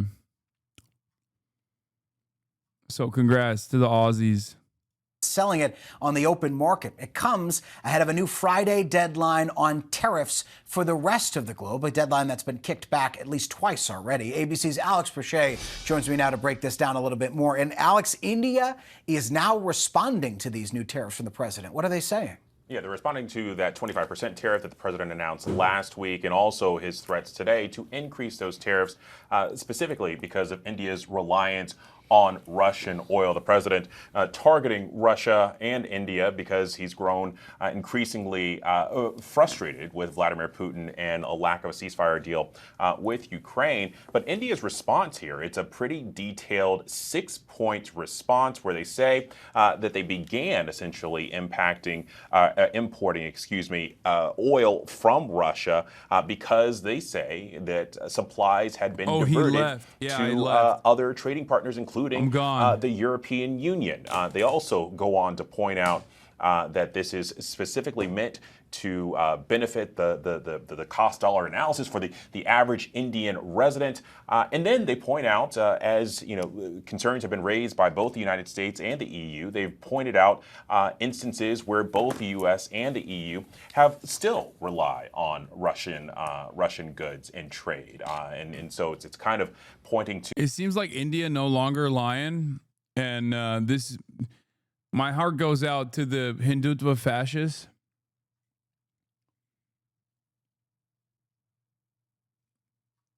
Because I feel like they probably thought that like Modi and Trump were literally the best friends on the planet. Like no one is a closer friend to India than Donald Trump. So like this is a unique predicament for all the BJP boosters.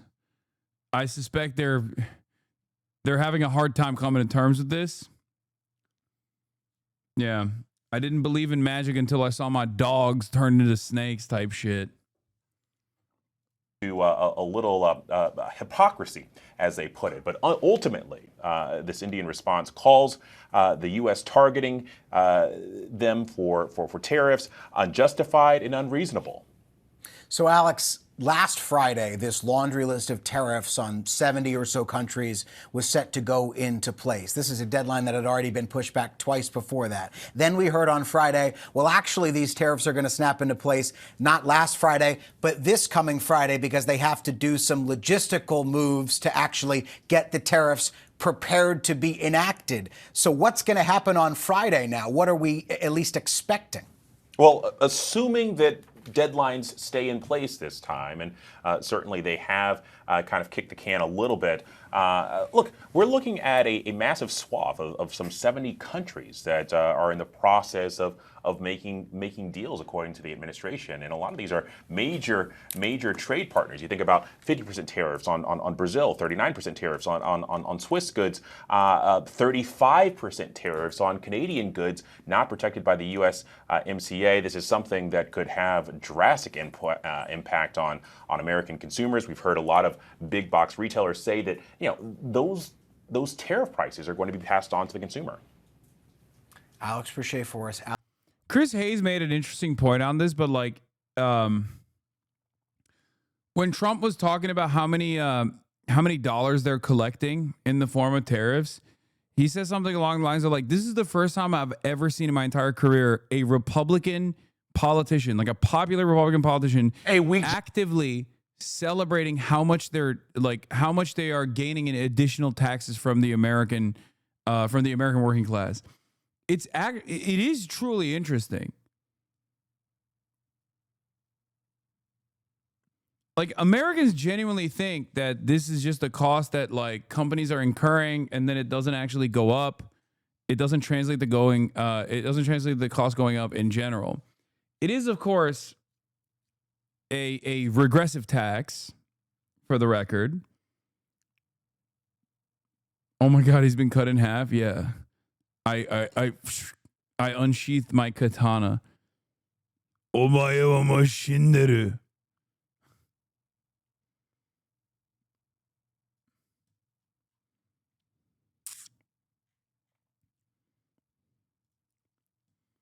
Nani?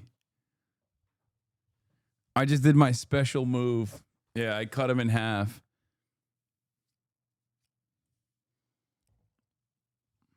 Your anti-Semitic sword? Yeah. We're the ones paying those taxes, you dumb fuck. Yeah, boom. Look at that tariff revenue spike. Says Gunter Eagleman.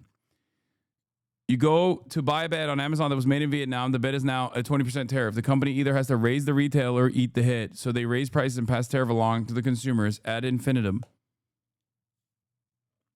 If the tariffs are predictable, a retailer or wholesaler could buy ahead against the tariff increase and slow walk the hit, or hope tariffs don't come to a pass. And that explains a big chunk of economic activity at the start of the year. You can't do that into perpetuity. There's only so much warehouse space, capital, the cost to borrow the inventory, or in many cases, the code dating and perishable nature of the products in play becoming limiting, like with coffee.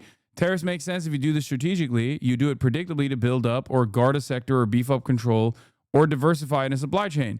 And if you're willing to pair it with industrial policy to that effect. That's not at all what we're doing now. The opposite, really. As I've said over and over again, if there's no trade to protect, then you're not doing trade protectionism. You're just fucking doing a regressive blanket tax on consumers, which is literally going to hurt the working poor a lot more than it hurts the wealthiest people in American society. But good luck explaining that shit to the average fucking Trump supporter. Oh my God.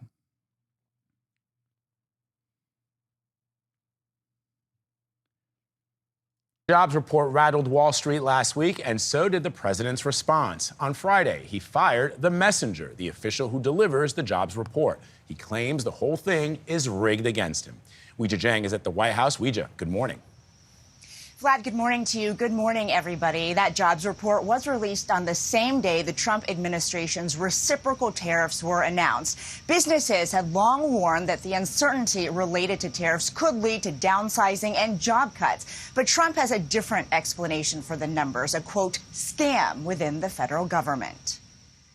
Late Sunday night, President Trump defended his decision to fire Erica McIntyre, the now former commissioner of the Bureau of Labor Statistics. Trump accused her without evidence of rigging the July jobs report. We'll be announcing a new statistician sometime over the next 3 or 4 days. We had no confidence. I mean, the numbers were ridiculous, what she announced. The economy added 73,000 jobs last month, which was fewer than expected. May and June were revised downward by over 250,000. Asked if there was evidence the numbers were rigged, National Economic Council Director Kevin Hassett said the revisions are the evidence. There have been a bunch of patterns that could make people wonder, and I think the most important thing for people to know is that it's the president's highest priority that the data.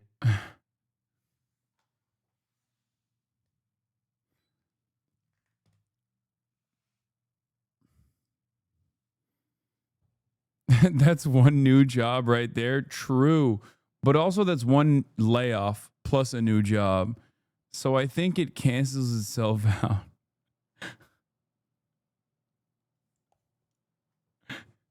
So that's net zero. Oops.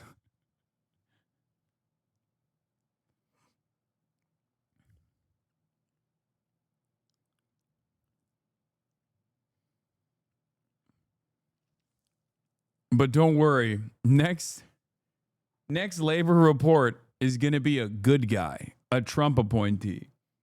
So you know it's going to be like next month's jobs report, 1 million jobs. You love it. You love to see it. America's hot. The Bureau of Labor Statistics said 1 billion jobs. It's hot, hot, hot. Too many jobs. Far bigger number than anyone can count. No one has counted such a high number, believe it. Be trusted, and that people get to the bottom of why these revisions are so unreliable. Trump claims it's not the first time McIntyre has manipulated the numbers. If you remember, just before the election, this woman came out with these phenomenal numbers. Dog.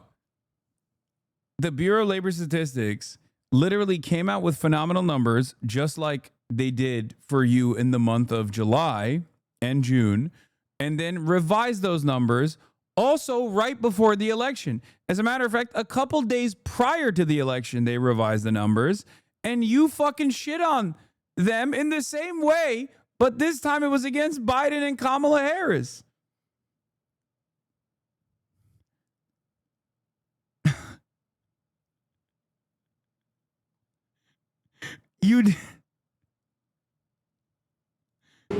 On Biden's economy. Phenomenal numbers. But the jobs report that came out 4 days before the 2024 presidential election was revised downward. It showed exactly. In August and September of 2024, 112,000. Dude. And Trump literally addressed it. Trump addressed it. He was like, oh, Biden, he's so stupid. He's so stupid. Kamala, she's also stupid. We have stupids running the country. We can't do it. That's why the labor jobs, they lied about the jobs, and then they lost all of the jobs in the revised numbers. We are running too many stupids. And fewer jobs were created than initially reported. William Beach served as the head of the BLS during Trump's first term. He called his successor's firing totally groundless and a dangerous precedent, warning if any weak numbers are released by Trump's next pick. Everybody's going to think, well, it's not as bad as it probably really is, because they're going to suspect political influence. So this is damaging. This is not what we need to have. According this is low-key like turkey shit. You know what I mean? We're turkifying. And once again, this is like, no, it's fine. See, the numbers actually show a very different reality. Trust. Like some of these institutions are supposed to be independent because you just need to know what is actually going on. Okay? You need to know. You need to know. The markets need to know what's going on. Nope. to a Goldman Sachs analysis, the July jobs report had the largest revision since 1968. Changes to job reports, though, are common because the figures are based on estimates that are later updated as additional data comes in. Vlad. All right, Weeja, while we have you, let me ask you about this. The Trump administration is now investigating former special counsel Jack Smith. What do you know? Like, what was the argument that I don't fully understand what the argument was like. Were they trying to say that like they actually beefed up the numbers so that they can make Trump look bad when they revise it? Is that what it is?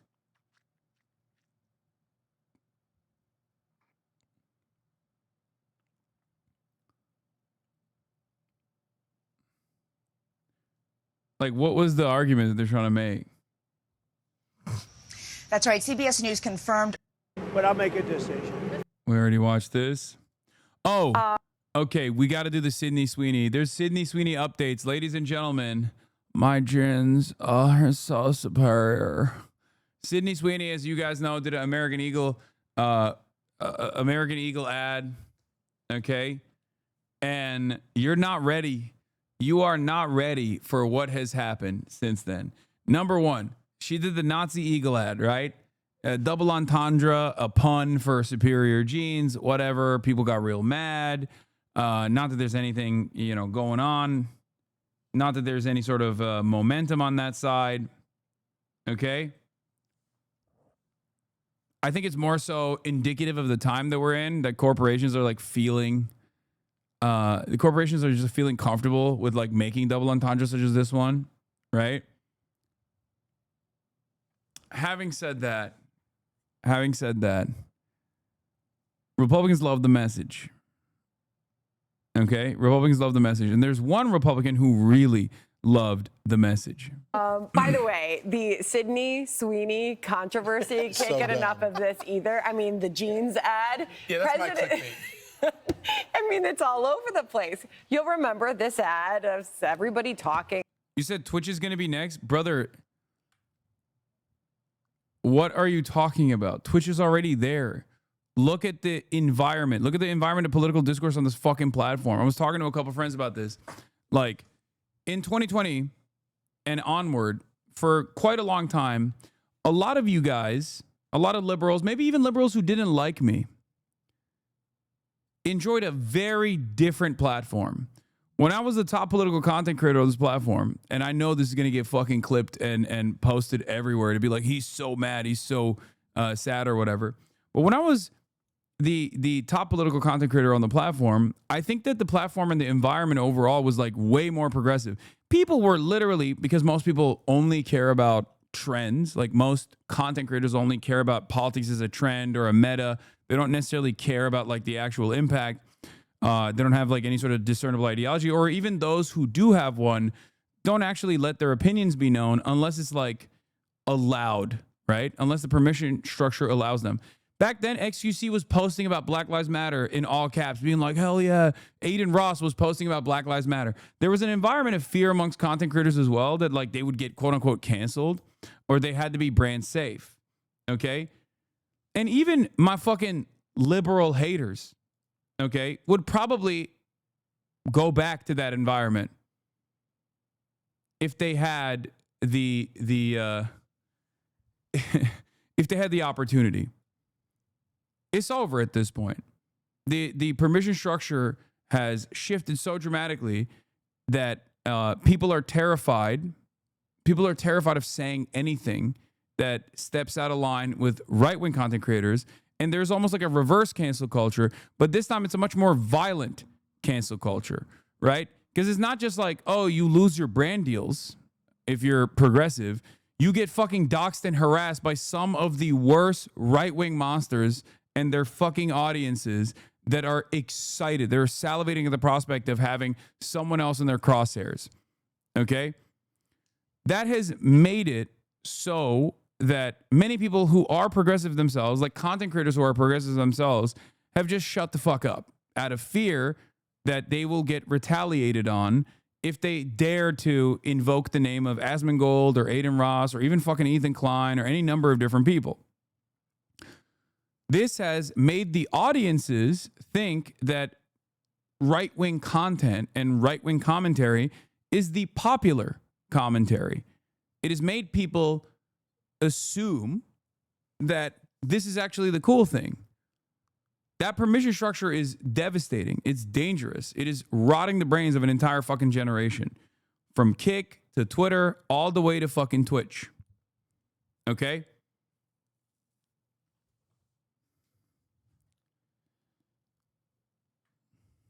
I've said this before. Some of the liberals wanted to attack the left so hard and attack myself and other leftist content creators so hard and disparage them and lie about them and actively put the beat on them that they played a role in this environment. They played a role in right-wingers gaining prominence.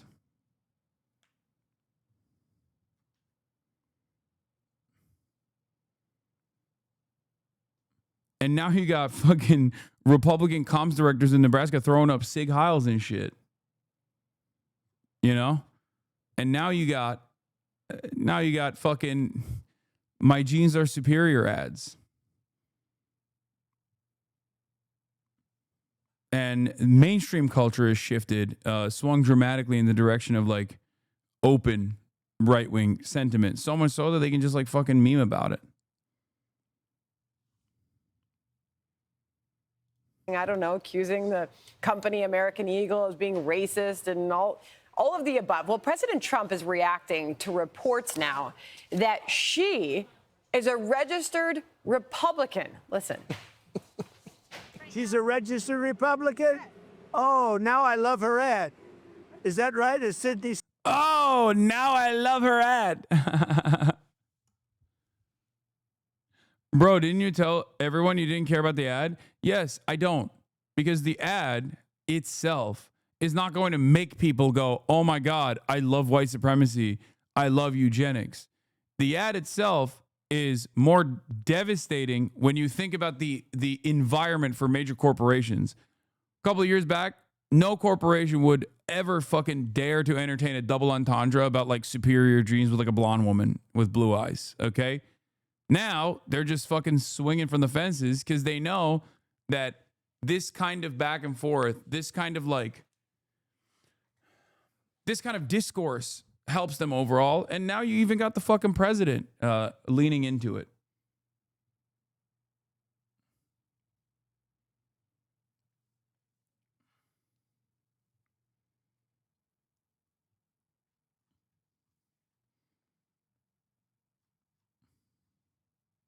Swin, you'd be surprised at how many people are Republicans. That's what I wouldn't have known, but I'm glad you told me that. If Sydney Sweeney is a registered Republican, I think her ad is fantastic. So do you think she gets an invite to the White House out of that? There you go. In true Trump fashion. Look, this didn't even have to be a story. You had two competitors going at it. You had the American Eagle with Sweeney on the cover and Beyonce, who has taken over Levi's as well. And both of them are beautiful women. And people were buying both of them. They have turned this into some type of scandal. It didn't have to be that way. The woman wasn't even talking about her politics. Now we're going and looking at her voter history. She was a private person. I mean, I just think it's a little bit ridiculous, but I think it's great for American Eagle because now their value is going to go up all because of the outrage. Now Republicans are. Dude, this man has one of the worst jobs on the planet. It is crazy. It is crazy that he just like has to sit there and just be like, yeah, I mean, white genes are superior. What's the problem?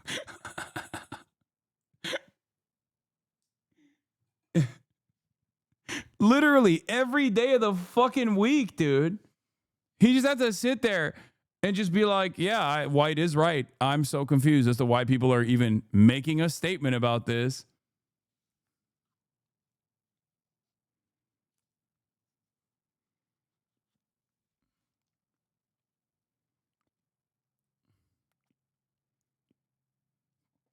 Did she really kill woke by showing chest? No, that was a meme. Nobody gave a fuck that Sydney Sweeney's titties looked great, okay? That wasn't like a real thing. People were just like joking off of that. This is a little bit different than that. You know what I mean? Like right-wingers were like, Sydney Sweeney killed woke by showing her tits.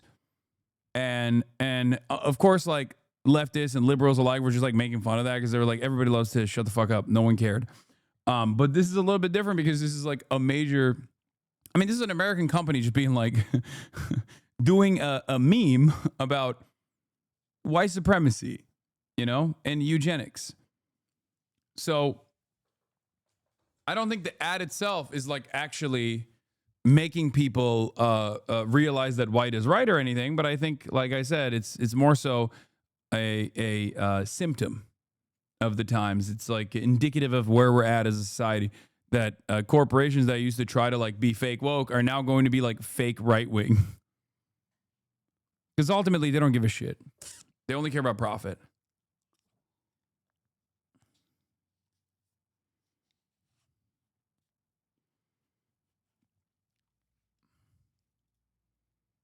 Are going to be buying American Eagle. And of course, Democrat politicians took the bait and decided to weigh in and get all upset about it. And Vice President J.D. Vance had some advice for them on it.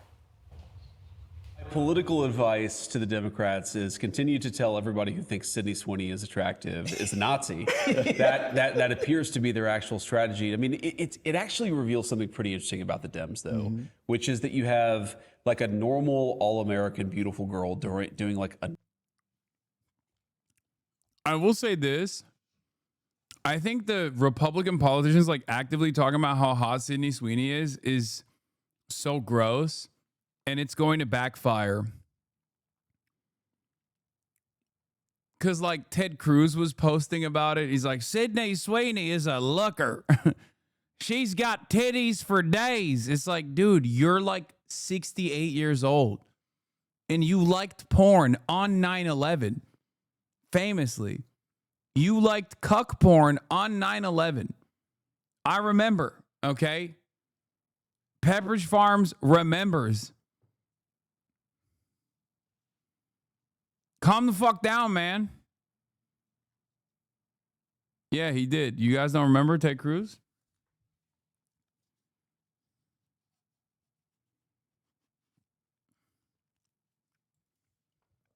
I need to know what to think of this.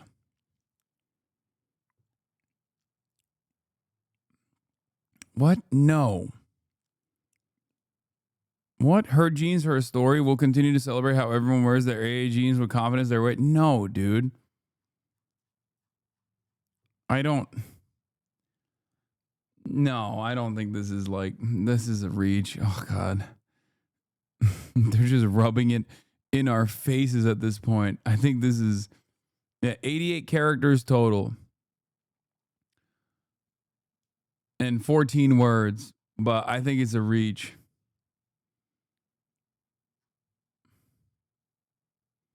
Normal jeans ad, right? They're trying to sell jeans to kids in America, and they have managed to so unhinge themselves over this thing. And it's like, you guys, did you learn nothing from the November 2024 election? Like, I actually thought that one of the lessons they might take is we're going to be less crazy. The lesson they have apparently taken is we're going to attack people as Nazis for thinking Sydney Sweeney is beautiful. Great strategy, guys. That's how you're going to win the midterms, especially young American men.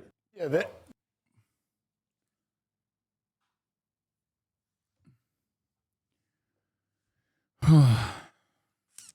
they're leaning into crazy. And then meanwhile, Sydney Sweeney, of course, is leaning into the whole thing because she realizes it's pretty hilarious. New video coming out showing her at a shooting range. And I can't begin to explain this enough. corporations do not care. They only care about profit. If they think being woke is going to sell jeans, they're going to do the same ad, but with a black person. And then they're going to make the right wing go crazy. Okay. Which, by the way, I brought this up on the podcast Patreon episode as well. I was like, imagine if this was not Sydney Sweeney, but a black person, a black woman saying, these are my superior genes. What do you think the right wing reaction would be?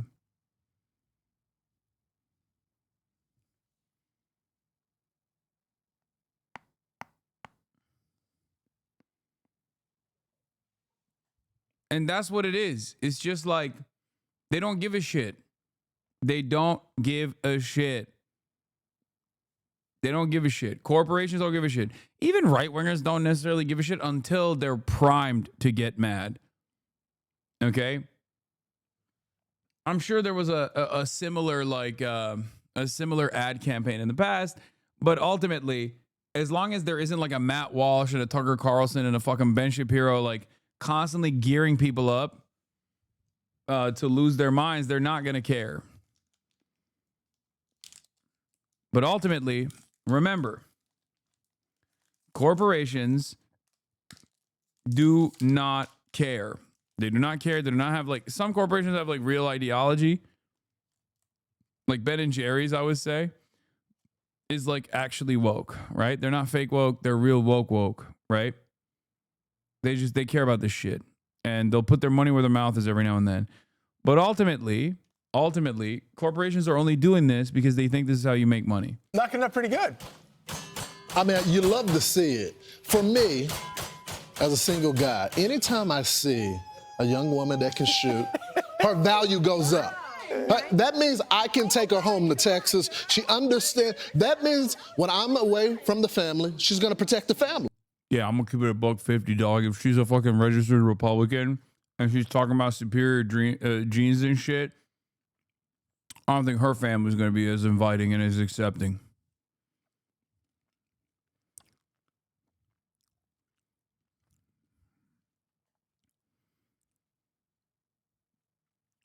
You know? I don't even know if Sydney Sweeney's like that. I don't know enough. Like, people are saying she's a registered Republican. But if she got like hella Trump supporters in her family, I'm going to keep it $150. They're probably not going to be excited seeing you at their doorstep. You know, at least that's what I know about the common meta.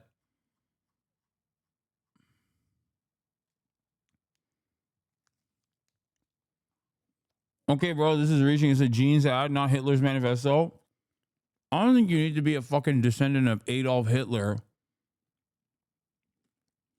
to be like the average Republican that hates when their blonde daughter dates a black man in Idaho, where she's from. That's just regular racism, you know? Feel me? Yeah, look at Hulk Hogan.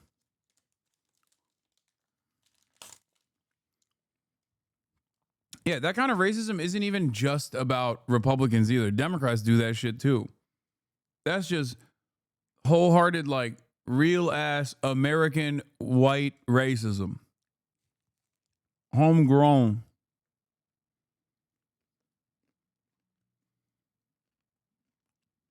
No wonder there are no black people in this community. There are black people in this community. I don't know why you're saying that.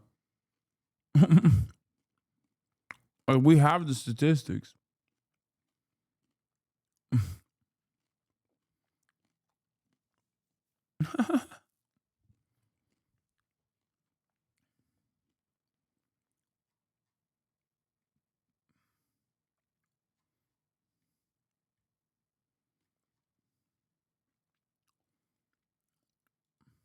And I just think this is beautiful. That they tried to destroy this woman, and her value is going up. She is just not beautiful, but she can shoot too. We're done here. We're done. Practicing self-defense. I mean, it's just beautiful. It didn't have to be like this. They could have just allowed American Eagle to have the win. Right. But now they pit They picked the stupid fight, and J.D. Vance is right. And by the way, a good get by Ruthless Bros for getting up with the vice president. Yeah, that was good. They didn't learn anything from the election. They have no instincts anymore. It's kind of sad. I'm Steve Ducey. I'm Brian. Good take, man. Also, she pulled the... Saw the cast of Euphoria last night at the Gaslight. Sydney Sweeney, Hunter Schafer, and Maude Apatow spotted at the karaoke bar last night. So it's good.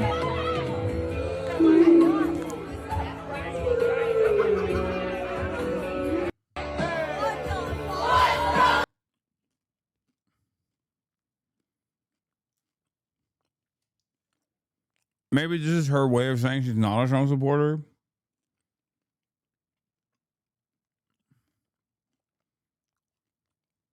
I just don't get it. Like, how could you? How, like, okay. I don't want to be the one who's too woke here.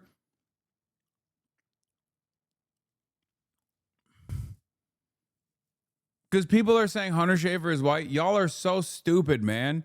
If she's a Trump supporter and she voted for Donald Trump, that's not just like anti-non-white people. You know that, right?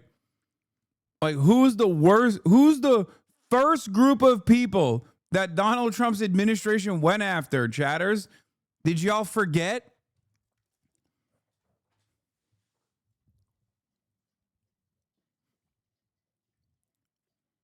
Trans women, trans people in general. What the fuck?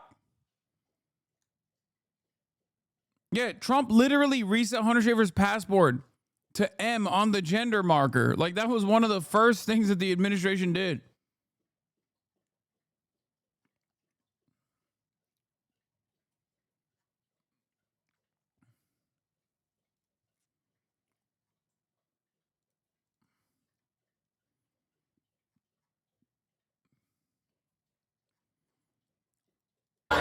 So I don't know how that works.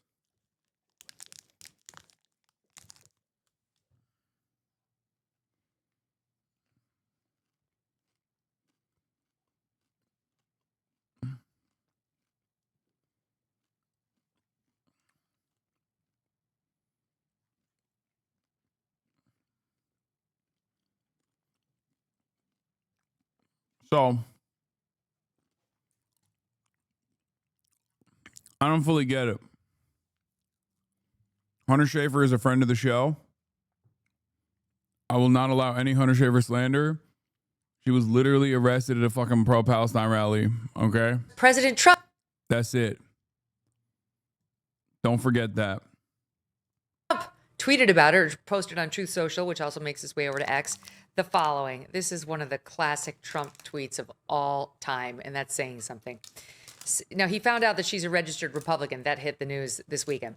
Sydney Sweeney, a registered Republican, has the hottest ad out there, he writes. It's for American...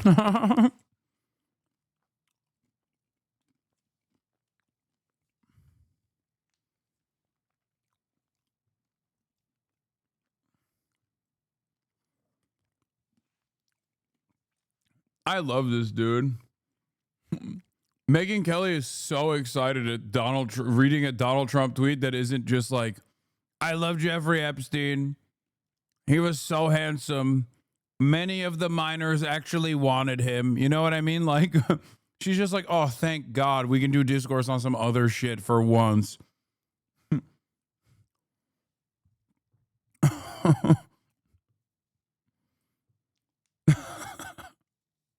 I will never release the files.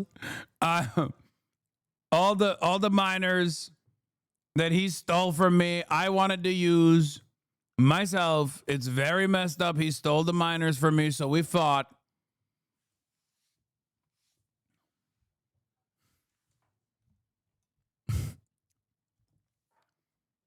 I'm exaggerating, but only by a little bit, for the record, about the what Donald Trump has said. Which is fucking nuts. He did literally say one of the minors, Virginia Jeffrey, he stole from me. From my spa. The minor worked at my spa, the best spa. We have best spa. To spa or not to spa? That is the question.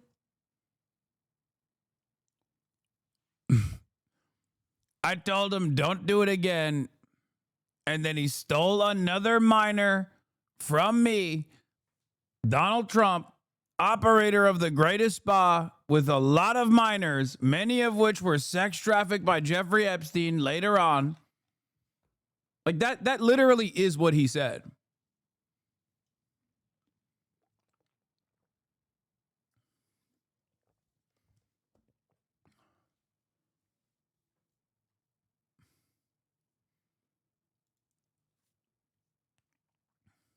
Eagle, and the jeans are flying off of the shelves. Go get 'em, Sydney! Exclamation point. On the other side of the ledger, Jaguar did a stupid and seriously woke advertisement that is a total disaster, in all caps. The CEO just resigned in disgrace, and the company is in absolute turmoil. Who wants to buy a Jaguar after looking at that disgraceful ad? I'll show it to you in a minute, audience. Shouldn't they have learned a lesson from Bud Light, which went woke and essentially destroyed in a short campaign? I'm glad that this is news now. Like, this is good news. I'm glad that this is what we are covering as news and commentary, all that pertains to culture. Very cool. The company? The market cap destruction has been unprecedented, with billions of dollars so foolishly lost. Or just look at woke singer Taylor Swift. Here we go, cherry on top. Ever since I alerted the world as to that got bro pussy wet. I guess it doesn't work that well when it's a woman that I'm talking about, but like, she's so stoked. She's literally so stoked. She's like, yeah, Taylor Swift destroyed. Sick. Okay.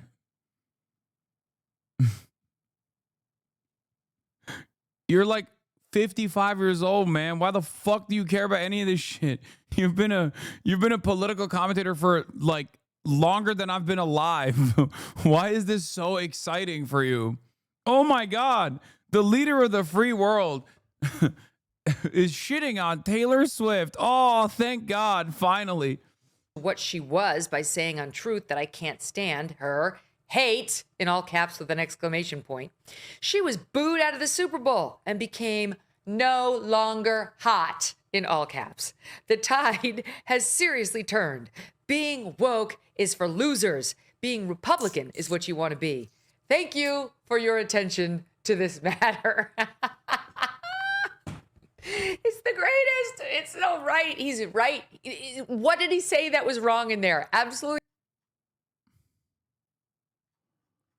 Yeah, meanwhile, you go to a Republican town hall and like the Republican town hall and you got fucking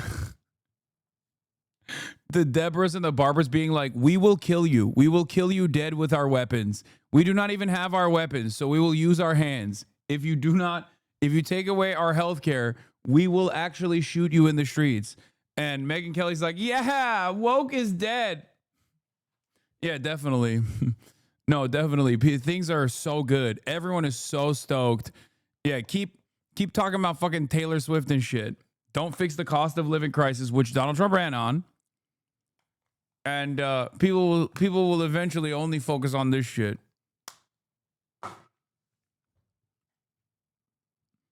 Yeah, this is a great take, actually. This is Colbert level shit is exactly right. That's exactly right.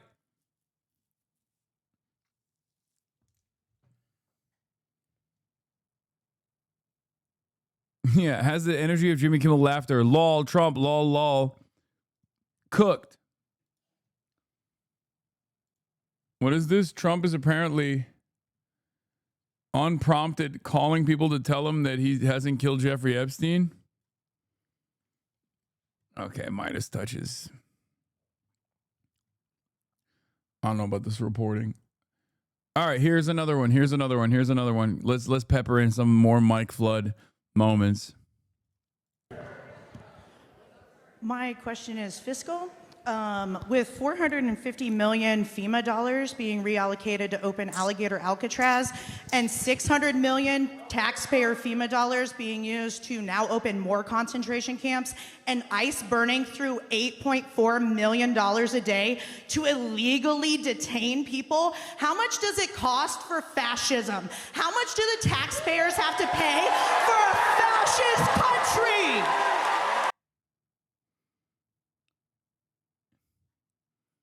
Hell yeah.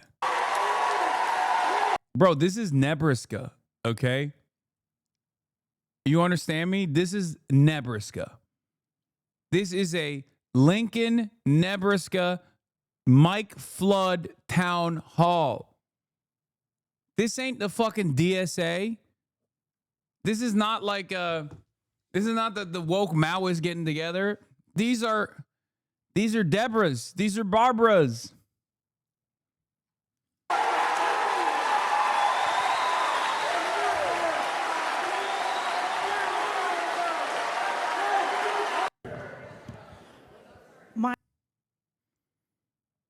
Yeah, good luck.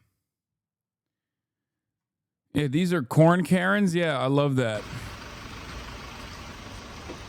I'll be honest. I'm kind of farming this story. Like, people really want to fucking give a hot take on this shit. I don't fucking care about this shit, dude. I don't. You can say it's because I think Sydney Sweeney's hot or whatever in your mind, but like it's just crazy how much people care about this. It's like American politics is so hyper capitalist that like even the anti-administration, anti-establishment political movements are still organized around commodities and around consumption. Like, oh, fucking, I'll never buy an American Eagle jean ever again. I'm taking my business to like Aeropostale or Aeropostale, whatever you say it, or Abercrombie and Fitch. Okay. Like, we are a very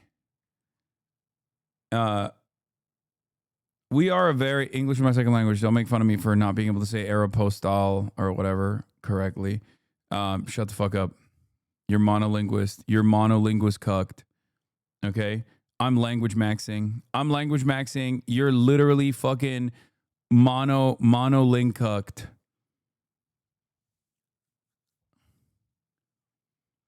Anyway.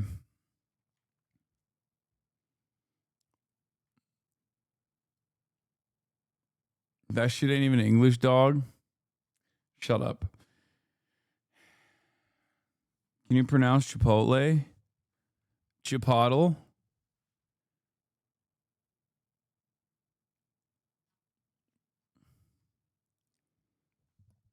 Yeah, I'm tongue maxing. Your tongue can't even fucking turn around. What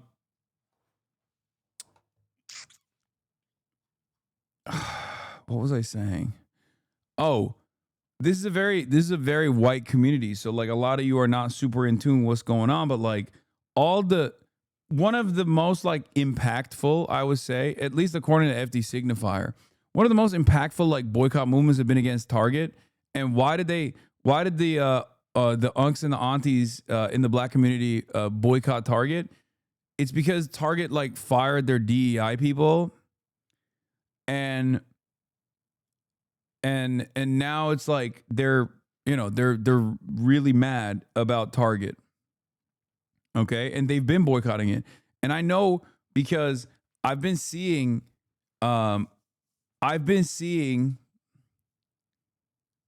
people yelling at Kai Cenat because he did a collab with Target.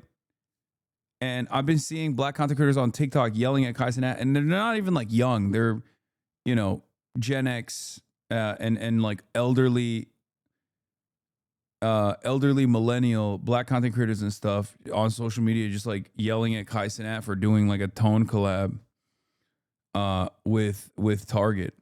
But even then, even my not so woke friends are boycotting Target. That's what I mean. No, you mean we've been boycotting Target. I mean, I boycott Target every day, but I didn't know about it until FD put me on. You know?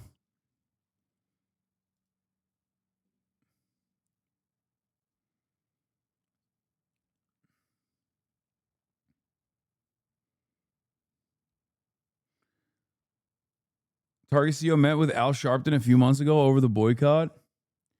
Sharpton led a whole ass march to Costco thanking them for keeping their DEI programs. Anyway, my point is, like, a lot of our political initiatives basically move in the direction of like picking one brand over the next.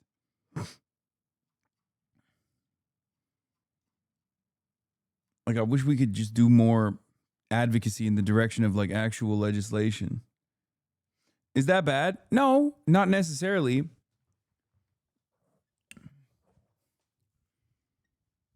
I mean, I have a boycott initiative that I'm obviously fond of and I actively support it. It's BDS, right?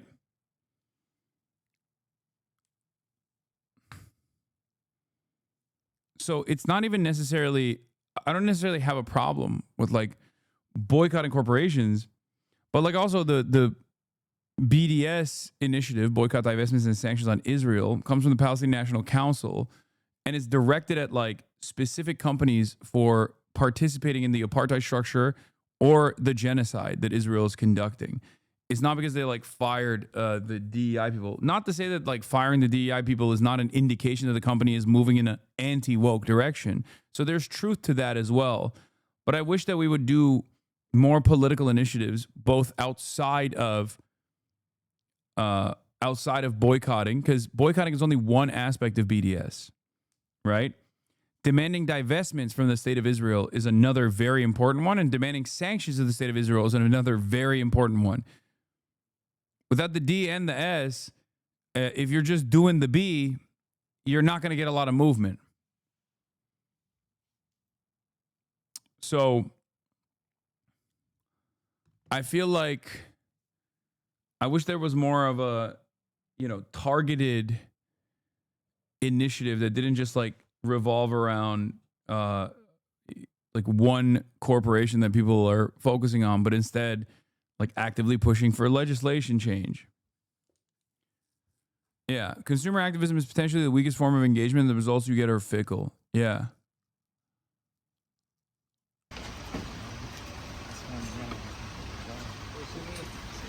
Sydney, can you keep out of that? Sydney, can you do it? Sorry.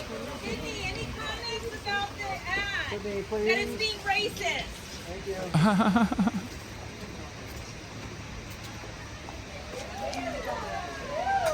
Look at that movie, Americana.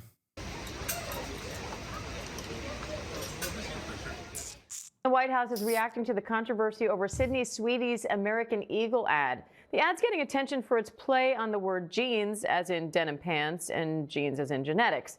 Critics say it plays on themes of eugenics. Now a second ad, this time from Dunkin', is drawing similar scrutiny. ABC's Andrew Dimbert has the latest. Wait, what did Dunkin' Donuts do? The fuck? Now we got a Dunkin' Donuts ad that's racist?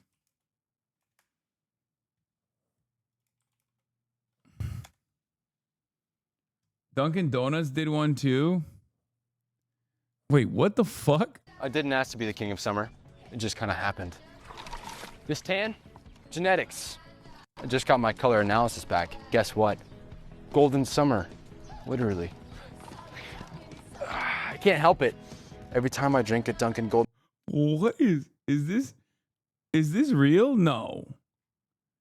This is not a real ad, is it?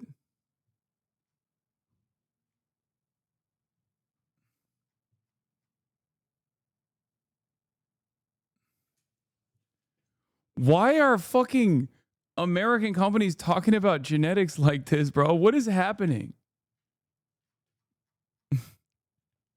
What the fuck is going on, dude? Is weeks old. Tap in. I don't see any ads. I don't even run ads. The Piker Broadcasting Service is sponsored by you, the viewers, for you, the viewers. There are no advertisements on the Piker Broadcasting Service. PBS runs 0 ads. I don't see any ads. I don't run any ads, motherfucker. Subscribe for $6 or for free with a Twitch Prime right now.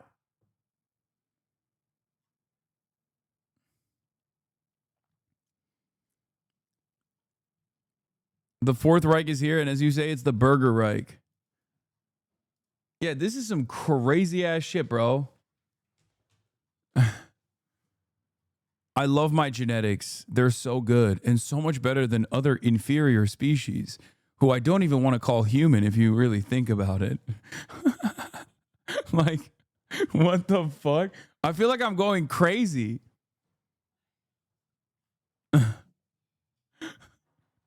What the fuck was that? What does genetics have to do with Dunkin' Donuts unveiling what I assume is orange juice? What the fuck? This tan? Genetics. I just got my color analysis back. Guess what? Golden summer.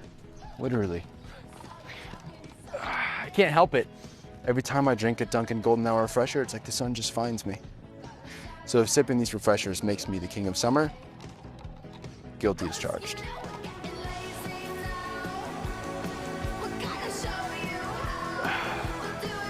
The Golden Hour refresher, only at Dunkin'. I'm losing my mind a little bit. What is this? This chatter claims to have gone to school with this actor.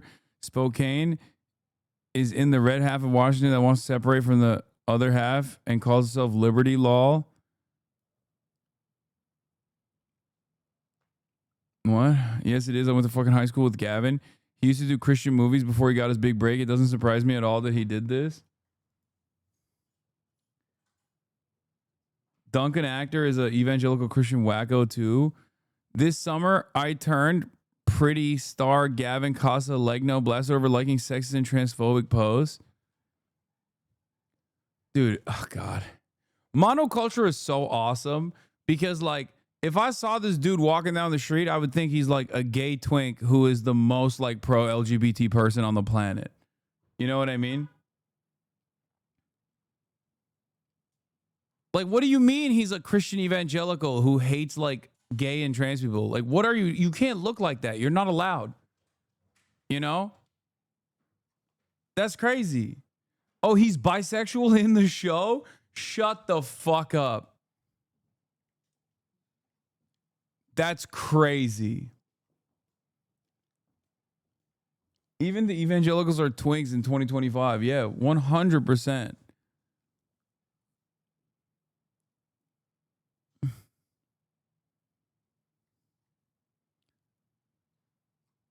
He looks like an extra in a Troye Sivan music video. That's, yeah. Why did we focus on the actors? They didn't write the shit. Fuck this guy and fuck Sydney Sweeney or whatever, but the energy is incredibly misdirected. I mean, I don't really care about the actors. I've literally said that exact same thing. I think the corporations are also not doing it because they have like an investment in defending white supremacy. They just have a they just have an investment in terms of you know, winning over people and assuming that this will drive sales, and they're entertaining this kind of shit specifically because they believe that this will bring tremendous profits. This will yield tremendous profits in return.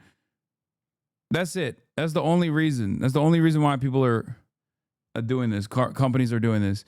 Companies do not give a shit about wokeness, and they do not give a shit about racism either. You know, it's just marketing. Sydney Sweeney is a registered Republican. I think her ad is fantastic. The controversy over Sydney Sweeney's American Eagle ad has reached the White House. My jeans are blue. Sydney Sweeney has very jeans. The ad gained attention last month for its play on the word jeans, as in denim pants, and genes, as in genetics. Many saying it plays on the themes of eugenics. The American eugenics movement in its prime between like 1900 and 1940 weaponized the idea of good genes just to justify white supremacism. My genes are superior, and by that, I mean white with blonde hair. But some saying that connection may be going too far. That might be a bit of an overreaction. Although Hitler did briefly model for mine comfort fit jeans. As far as I'm concerned, y'all be looking way too deep into. The controversy has gone political, pitting right-wing, The nonsense where you are not allowed to ever celebrate someone who is white and blonde and blue-eyed. Oh my God. Oh my God.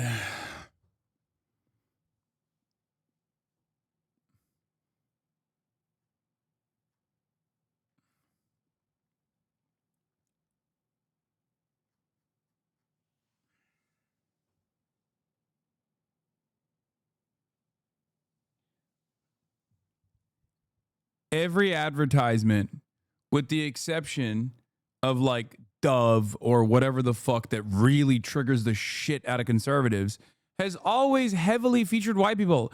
America is majority white. Okay. This is not that's not the reason why people are going, what the fuck is this? Sydney Sweeney has probably done 100 ads before this. The reason why people are going, this is a little weird, is because she is going, I love my jeans. My jeans are great. I love having my jeans are blue. That's it.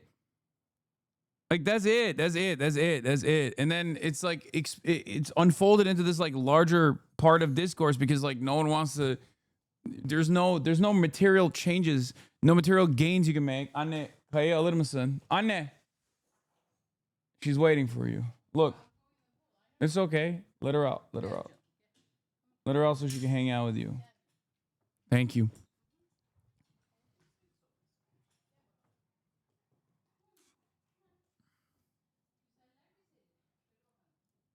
against left-wing. It's not that they want to see more white women. It's that they want to see none of anyone else. And now a second ad, this time from Duncan, featuring actor Gavin Castellano, drawing similar scrutiny. This tan? Genetics. I just got my color analysis back. I don't understand what that line has to do in this ad.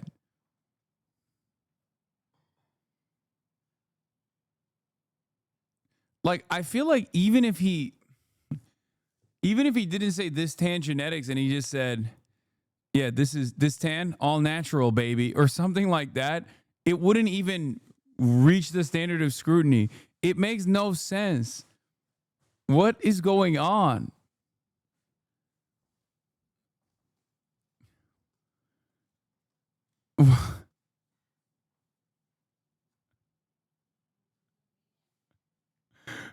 Did they write this? Oh my God. Okay, 5-head play. Are you ready for this? Are you ready for this? Hold on. Hold on. I know what happened. I know what happened. A while ago, during the Super Bowl, the last Super Bowl, I came to a scary conclusion that a lot of these ads were no longer being written by undergraduate interns or English majors that recently had graduated out of college and knew someone at like OMB or whatever. But instead, they were being written by AI.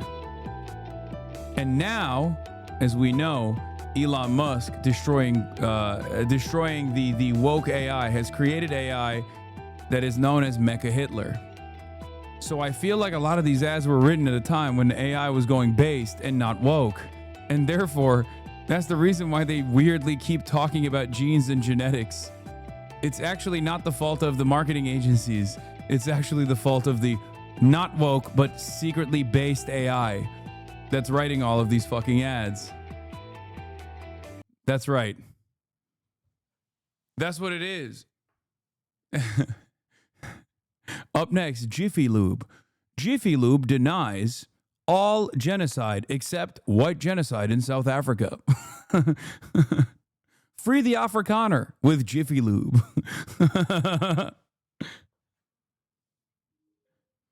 Yeah.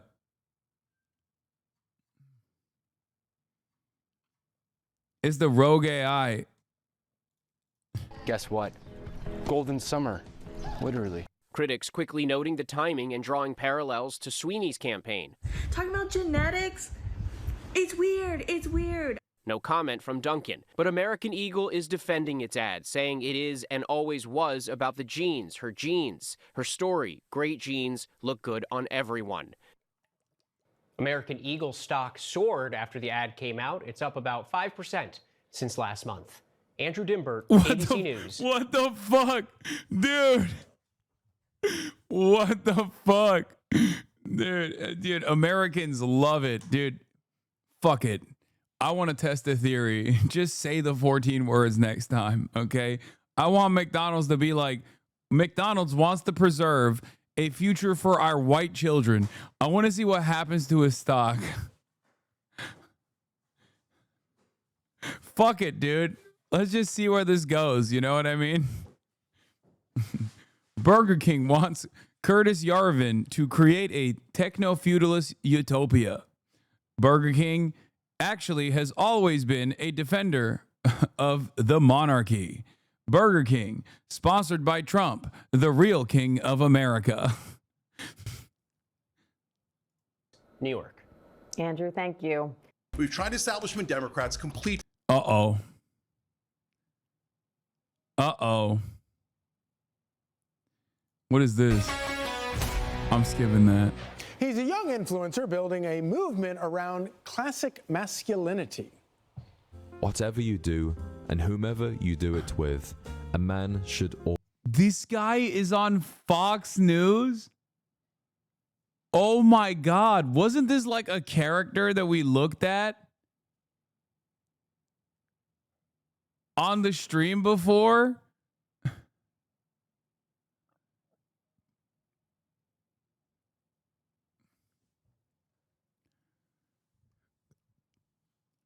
Oh my God. Always dress well.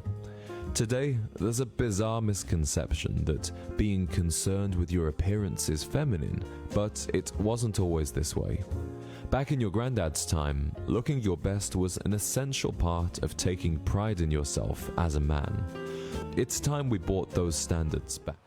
All right, James Lawley, aka Gent Z, is gaining a massive following on social media, offering advice to young men on dress etiquette and more. And he joins us live on the couch. James, this is awesome. So you're... I don't understand. Isn't he just like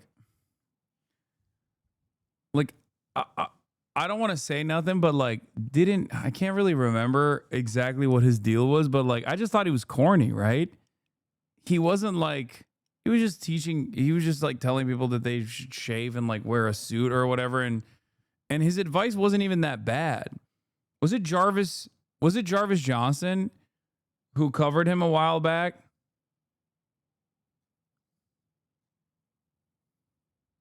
I think we watched him with Jarvis.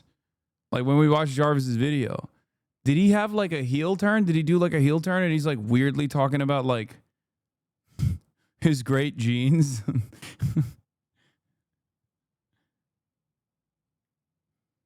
Because he was fine. He wasn't like weird.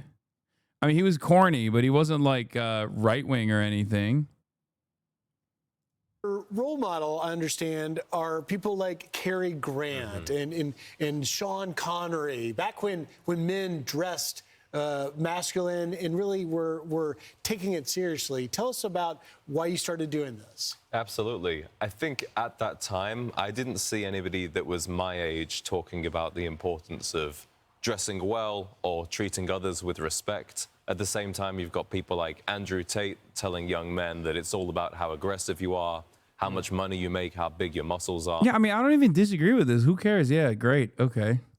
So I looked to these older role models and thought, these guys were really onto something. Maybe we should bring that back for today's time. You know, one of the interesting misconceptions about people. Yeah, he's like anti-Andrew Tate. He's just, and I don't think his advice is anything crazy. Like his advice is literally dress nice. That's it, right? Unless there's something that I'm missing. People dressing is the idea that you dress for yourself. Maybe there's some degree of that, but it's also a form of manners. Yeah. To dress. You dress for other people. Explain that. Absolutely. I would say it's a form of respect. Wherever you're going, whether you're going to the grocery store. What's this guy's deal? Is he British?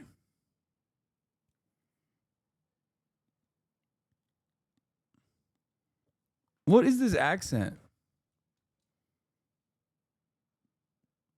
Is he faking it?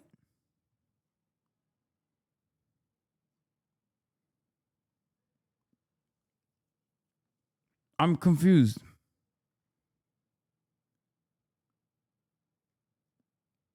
So he actually is faking his accent to sound like he's British, to sound like he's a British man living in America for an extended period of time or something. Like, is that what it is?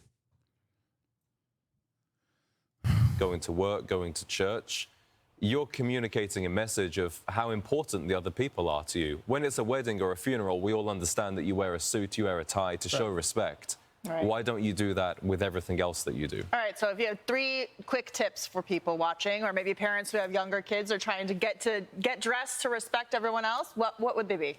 Absolutely. Obviously, follow you. Follow me. 2 more. Start wearing maybe a polo shirt or just a button-down shirt instead of your T-shirt. Take your clothes to a tailor, $10 a piece. They'll get them look. He also, wait, what the fuck? He must be faking it because he does the thing that I do all the time, swapping between British and Australian. He's faking the accent, right? Or is this real? Hello and welcome back. Yeah, this is the video we watched. None, but if you really want to blow her away. Sorry, guys. Dude, you got kind of twisted for a second. It's crazy to make a joke like that in front of all of his constituents. Okay, so I'm not going to do this where you do this week and clean them again if you're expecting a guest. I think that it's actually good that there's like random guy telling men to like wash their giving a presentation. She's wearing a double-breasted suit. Wait. Now, what particular style of clothing she should wear is totally down to your personal preference. Wait. What style of clothing she should wear is totally down to your personal preference. Now,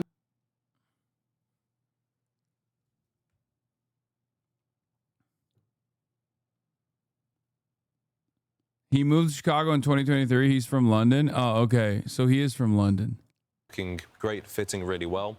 And then start clean shaving in the morning with a nice, proper, double-edged razor. All right, Yeah, we need some tips on that too. Yeah, Caution. James Gent Z That's is the it. Instagram follow. Thanks for being here. You got your own tie company too, by the way. Yeah, that's so, right. Sharp dress tie. You look great. You and I are going to have to step it up here. Yes, indeed. Yes, indeed. Thank you very much. Wait, viral Now influencer this data- stuns Fox and Friends co-host blown away. Wait, what is happening? Who was the viral influencer? Coach and influencer. Are these guys just trying to like reach a new market or something? Like your audience is 78 years old. Like the average age of your audience is like older than 78. No one gives a shit about these people. Margarita Nazarenko has amassed over 2.5 million followers for helping women tap into their feminine side and telling them exactly what they need to hear in relationships. The best thing you can do to make somebody obsessed with you totally lose their mind. What is happening with these fucking accents, man? All these goddamn influencers with these fucking accents. Why are they all British? We don't got Americans, dude? Where's the 24-karat gold baby lady? Fiona! What up? Fiona! Fifi! Come here! Why are you? Oh, it's okay. She doesn't want to come on stream. It's okay. She doesn't want to come on stream. It's okay. Hello, Fiona. Hi. Oh.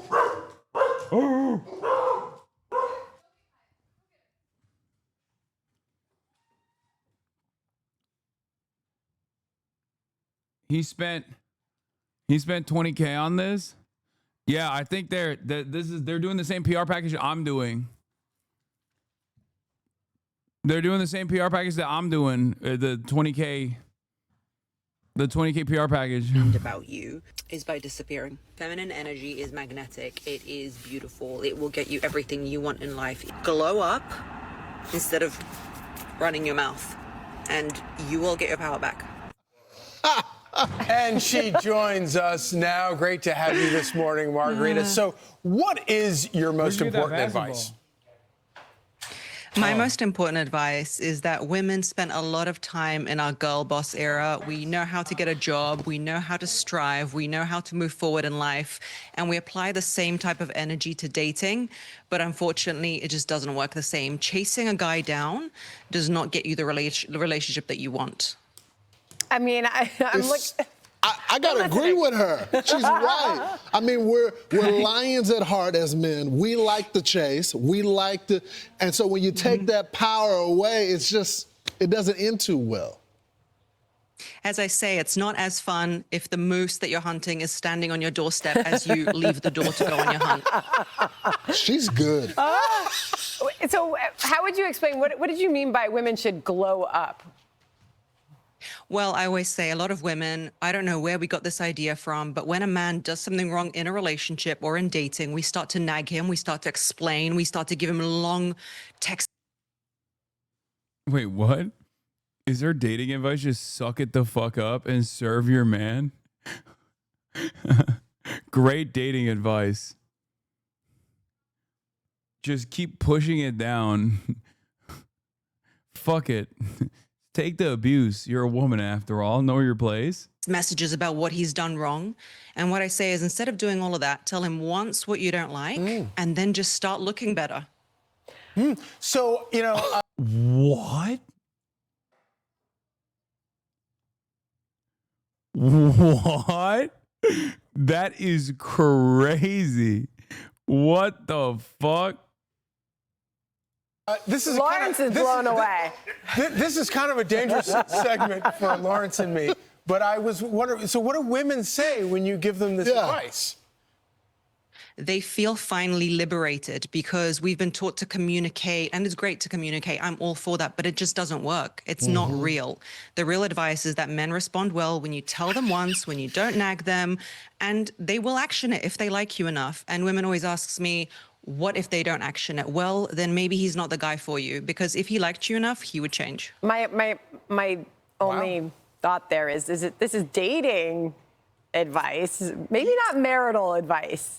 Yeah, but dating leads to Oh, dude, even the lady on the Fox News panel is like, yeah, this is a crazy.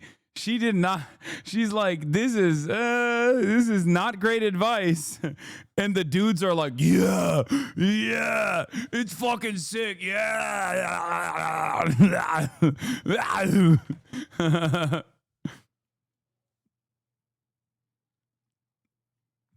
Yeah, I love this. Yeah, be hot. Mary, is the idea. It's but Margarita, this is such a traditional approach. I'm sure you get some. I mean, when you talk to the elders, I like that they shut her ass down too. They're like, "Shut up, woman." What do you know? Another woman that says women should be servile is talking. Shut the fuck up. With experience, they say a lot what you're saying, but this new generation, my generation, they don't really subscribe to this. I think they do secretly because it works and people are tired. And for me, I would. Oh, they're loving it. Jesus Christ. Encourage women to date to get married, because at the end of the day, it's about marriage and about family. There is nothing more important than that. And women get exhausted, burnt out, and tired from dating guys who are not interested in them in the long run. So when I give them this advice and they end up getting the guy who actually wants to marry them, they end up happier overall.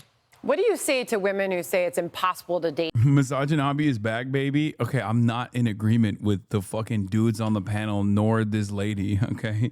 I'm like, wait, what is this? Him cheating on you is probably like the best thing that ever happened to you. Trust me, I am so grateful for when my ex cheated on me. You know why? Because people like you and I, we work hard and we try really hard. Like if something epic didn't slap us in the face and make us shift and come out of that relationship, I would have still been there. I mean, that's like silver lining shit, kind of. Like, that's not.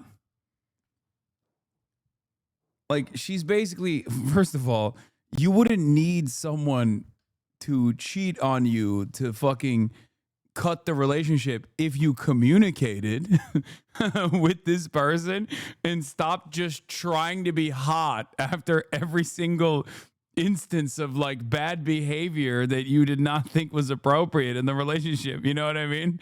Like, Like all the other advice that you were saying kind of leads to this moment, don't you think? Yeah. I guess you should have just been hotter. I don't know. Oh, your man cheated on you? You should have said, don't cheat on me ever again, and then just been hotter.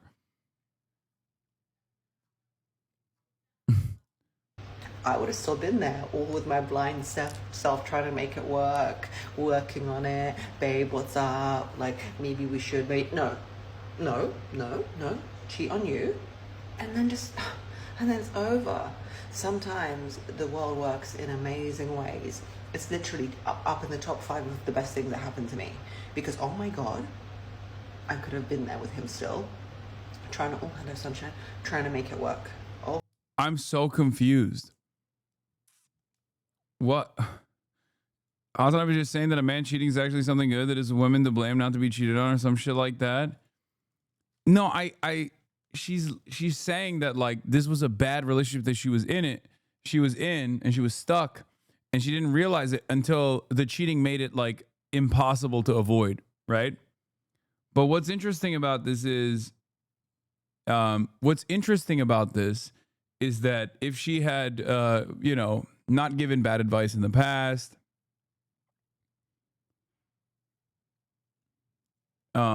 if she had if she had a healthier attitude about relationships, maybe it would be maybe it wouldn't get to this point for her. Oh my God, imagine.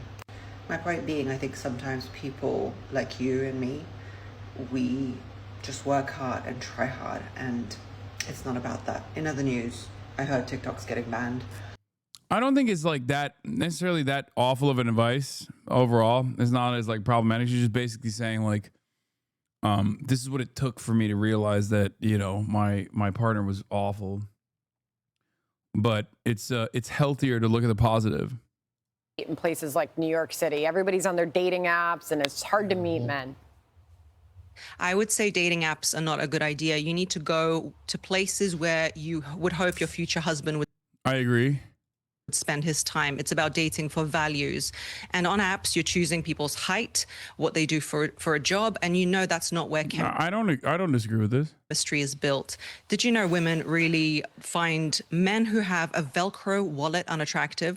That is not something that you should build a relationship on. And they actually put that down as unattractive things. I want my own segment with you. Thank you. Yes. We're out of time. We'll see you next time. Thank you so much. We turn now to growing concerns around the proliferation of misogyny online and its migration into real-world interactions, especially those involving young men.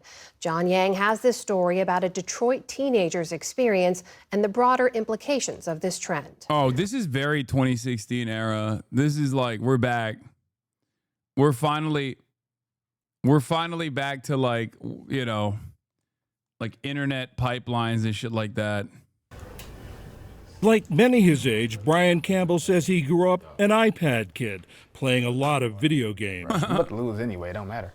And when the COVID pandemic forced schools to shift to remote learning when he was 12, his primary connection with friends was online.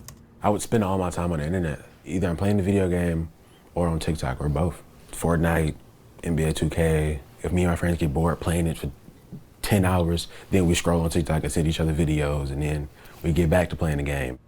Eventually, content with a specific perspective started showing up on Campbell's feeds. It is so easy to become a top-tier male in the world today because the competition is so ridiculously low. Topics masqueraded as informational kind of male improvement. I think a lot of these people have lived more life. They're rich, they're nice car, all that. Like what society says is the ideal for a young man.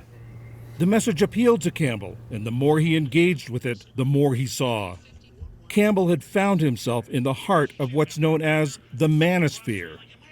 The term broadly refers to online communities that create and share content aimed at men and boys. But there's growing concern about the ideas behind that content. Misogynistic, often conspiratorial beliefs about gender roles and masculinity. And thanks to a handful of key influencers, the manosphere's reach has exploded. In an attempt to quantify that growth, researchers in Dublin set up accounts on multiple social media apps, posing as teenage boys. Last year, they reported that in less than half an hour, every one of the accounts was fed manosphere content, whether they sought it out or not. In the post-Me Too movement, we've seen this surge of online misogyny in particular. Cynthia Miller Idris is the founder of the... Get out of here, Pago. Okay, dude, calm down. Polarization and Extremism Research and Innovation Lab at American University. Her book, Man Up, The New Misogyny and the Rise of Violent Extremism, will be published in the fall. They land on an influencer who's offering them often very tangible and real help that makes a difference, right? Like get 8 hours of sleep and drink water and get to the gym. And they package that with scapegoating of women or treatment of women or an idea of success as being, dominant. And so, your life is improving while you're starting to believe this other stuff. Women sell purity, men sell success. 2016 era was like Jordan Peterson. We live in the post-Andrew Tate world where the manosphere that came after Andrew Tate is somehow even worse than Jordan Peterson. Like the Fresh and Fit, Andrew Tate, like it's not even... Like there was a lot of hatred of women in the Jordan Peterson era as well, in the manosphere or whatever it was they could consider the manosphere. But nowadays that's turned into like, instead of like trying to impress women by being traditionally masculine or whatever, now it's just straight up like hating women. These guys don't even want to fuck women or be around women or to date women. They just want to like harm women pretty much.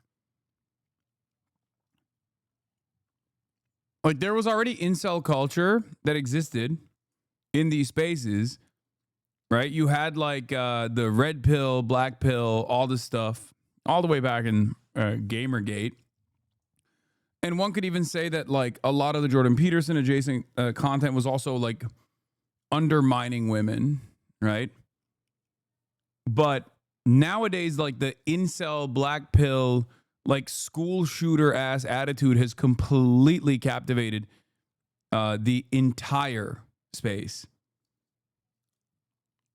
And it almost feels like a lot of these guys, like Fresh and Fit, doesn't even give advice on like how to fucking date women or fuck women at all. They basically give advice on like just shitting on women and telling that you should debate women. You should debate bitches. You should debate them. This is seen as a more dominant position. A woman wants sex more than the guy does. The average woman will always cheat more than the average man. That's the sort of content Facts, bro. Campbell was seeing. Soon, he was echoing those ideas. How like women want to control us, and us as young men, we have to not be at the whim of women and stuff. I didn't really know what I was talking about, but it sounded good. Campbell's dad Al and his older brother Brandon, who had fallen down similar rabbit holes when he was younger, noticed a change. He started mentioning a lot of things typical of someone who believes that the world is against them, where you think that if you are not, I'll say in quotes, superior, then something's wrong. He was kind of taking on opinions that didn't sound like his own. They were opinions that I myself once had because I had gained them from someone else. While Brian was seeing this material, were you aware of it? I guess I didn't really pick up on it at first. But over time, you say a few things, it gets a little concerning, like, hey, my wife's gonna clean up after me, being the alpha male and the this and the that and the type of... Dad posting your L's on the timeline. Sad.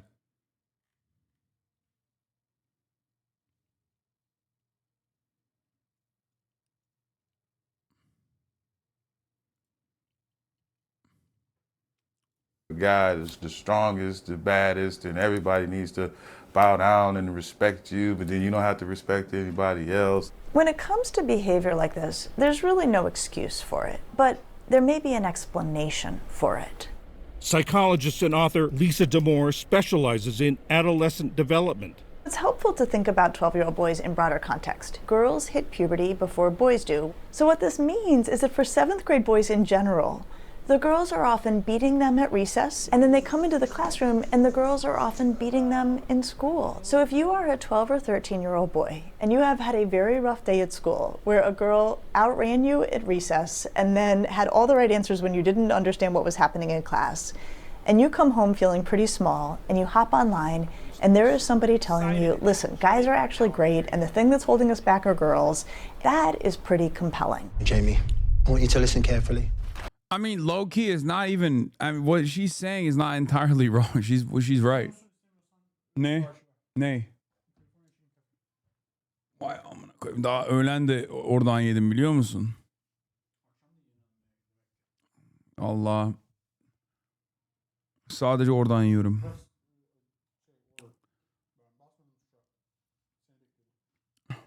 Siktir lan.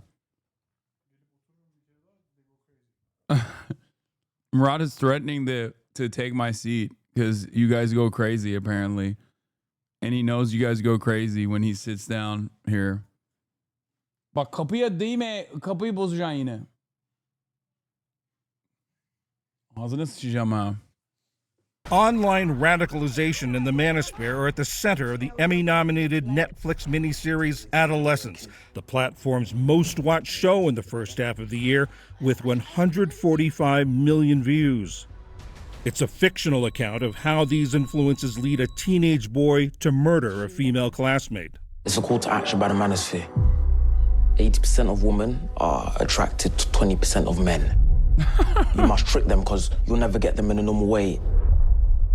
In real life, there's a growing number of examples of manosphere culture affecting interactions between boys and girls. It's like little things like, oh, you should be back in the kitchen. And even though it's a joke, some people take it really far. There are games that I've stopped playing because every single time I joined, I'd receive a rape threat. Me and my former roommate were chased on campus by 2 different men saying that they were going to have a lot of fun with us that night. Those kinds of things are have migrated from, online worlds into real life. Sometimes in ways that boys are just trying to be provocative, sometimes in ways that are really dangerous stepping stones on the way to more harmful and violent content and behaviors. Experts say the key to combating the spread of these ideas and preventing their worst effects is to engage with young men. Don't start with a lecture. Start instead with a question. Ask, have you seen this? What is it like to see it? What do you think adults don't know about this that we should probably know? And how can I be helpful? That's what happened to Brian Campbell in Detroit. Around Thanksgiving 2020, his older brother, home from college, sat him down for a long conversation. So I wanted him to have a more, reflective idea of how he was engaging with others, how he viewed people, and how he interacted with them, less as ideas or groups of people, but as individuals. Campbell says that talk helped pull him out of the manosphere. He still sees online videos pushing misogynistic views, but he says he's able to tune them out and click not interested. A lot of it was reminding myself about, people in my life, like my grandma, my mom, remembering that there are real life women in my life that I respect and love, and that there's more to it than what the internet shows. I mean, the solution is literally this though, having fucking a healthy family relationship.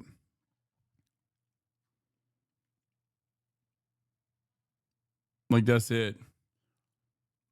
So if you got younger brothers, younger siblings, going down this fucking right-wing pipeline, you got to pull them out of it.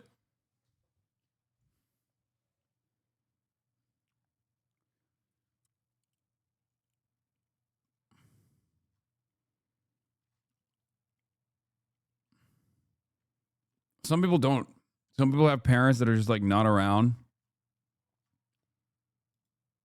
Some people don't have healthy, positive male role models in their lives. I think having female friends that they are not trying to get with would be beneficial to every single young man, to be honest. Just healthy cross-sex relationships are super important in general. That too, for sure. But I'm talking about the first step, because some of these dudes are a threat, okay? Some of these dudes are an immediate threat to the people around them, specifically the women around them. So I'm talking about the first step. Okay, that's the next step. That's like, this is like novice level. That would be expertise. Okay, that's when you've already maxed out your stats of being like normal. So that you can move on to the expertise level, which is just being around women that aren't your immediate relatives without being a fucking freak.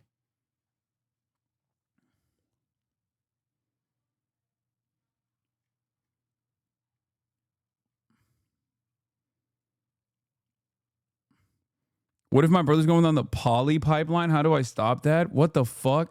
Poly pipeline? There is no poly pipeline. Your brother's a furry. That's just it, you know? Let him live his life out. That's it. He's just a furry. He's going to be a furry forever, and there's nothing wrong with that. Yeah.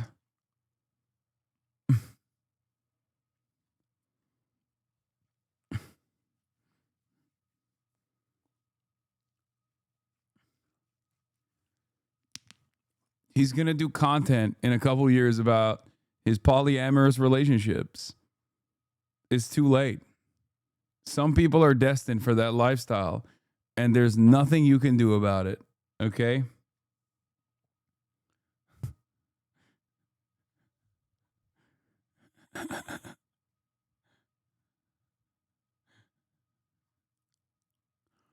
Because of woke? Yeah. Sad. Sorry. Is being poly bad or something? No. It's a little cringe, but it's not, there's nothing like wrong with that. I don't understand it. The content surrounding it is like a little cringe.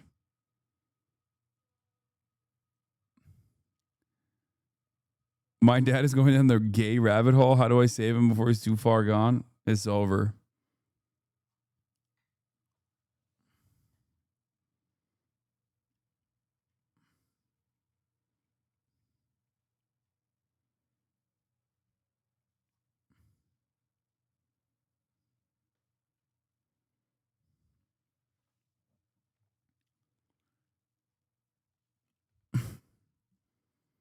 If you're poly, you have to be an abundist. This fall, Campbell will be a senior in high school. His summer is filled. As long as they don't look like V, you mean Vosh, in the poly, they should be good. There's always a dude that looks like that in the poly group, in the polycule. Come on. Come on. There's no... Dude, I'm just fucking around. People are going to get mad at me. I never seen a polycule where everybody is normal and hot looking, or just normal looking in general. There's one fedora guy in every polycule, sometimes a fedora girl. Okay? That's just not.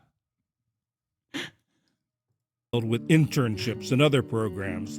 Now, when he hears friends make misogynistic comments, he tries to speak up. What I won't do, he says, is be complicit. For the PBS NewsHour, I'm John Yang in Detroit.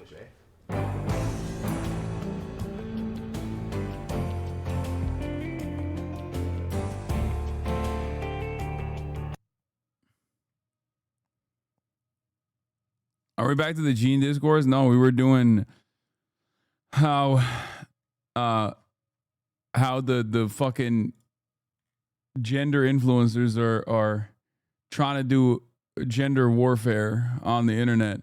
But that's all I got. My family's here. I'm gonna go hang out with them. Love you guys, and I will see you tomorrow as always. Okay?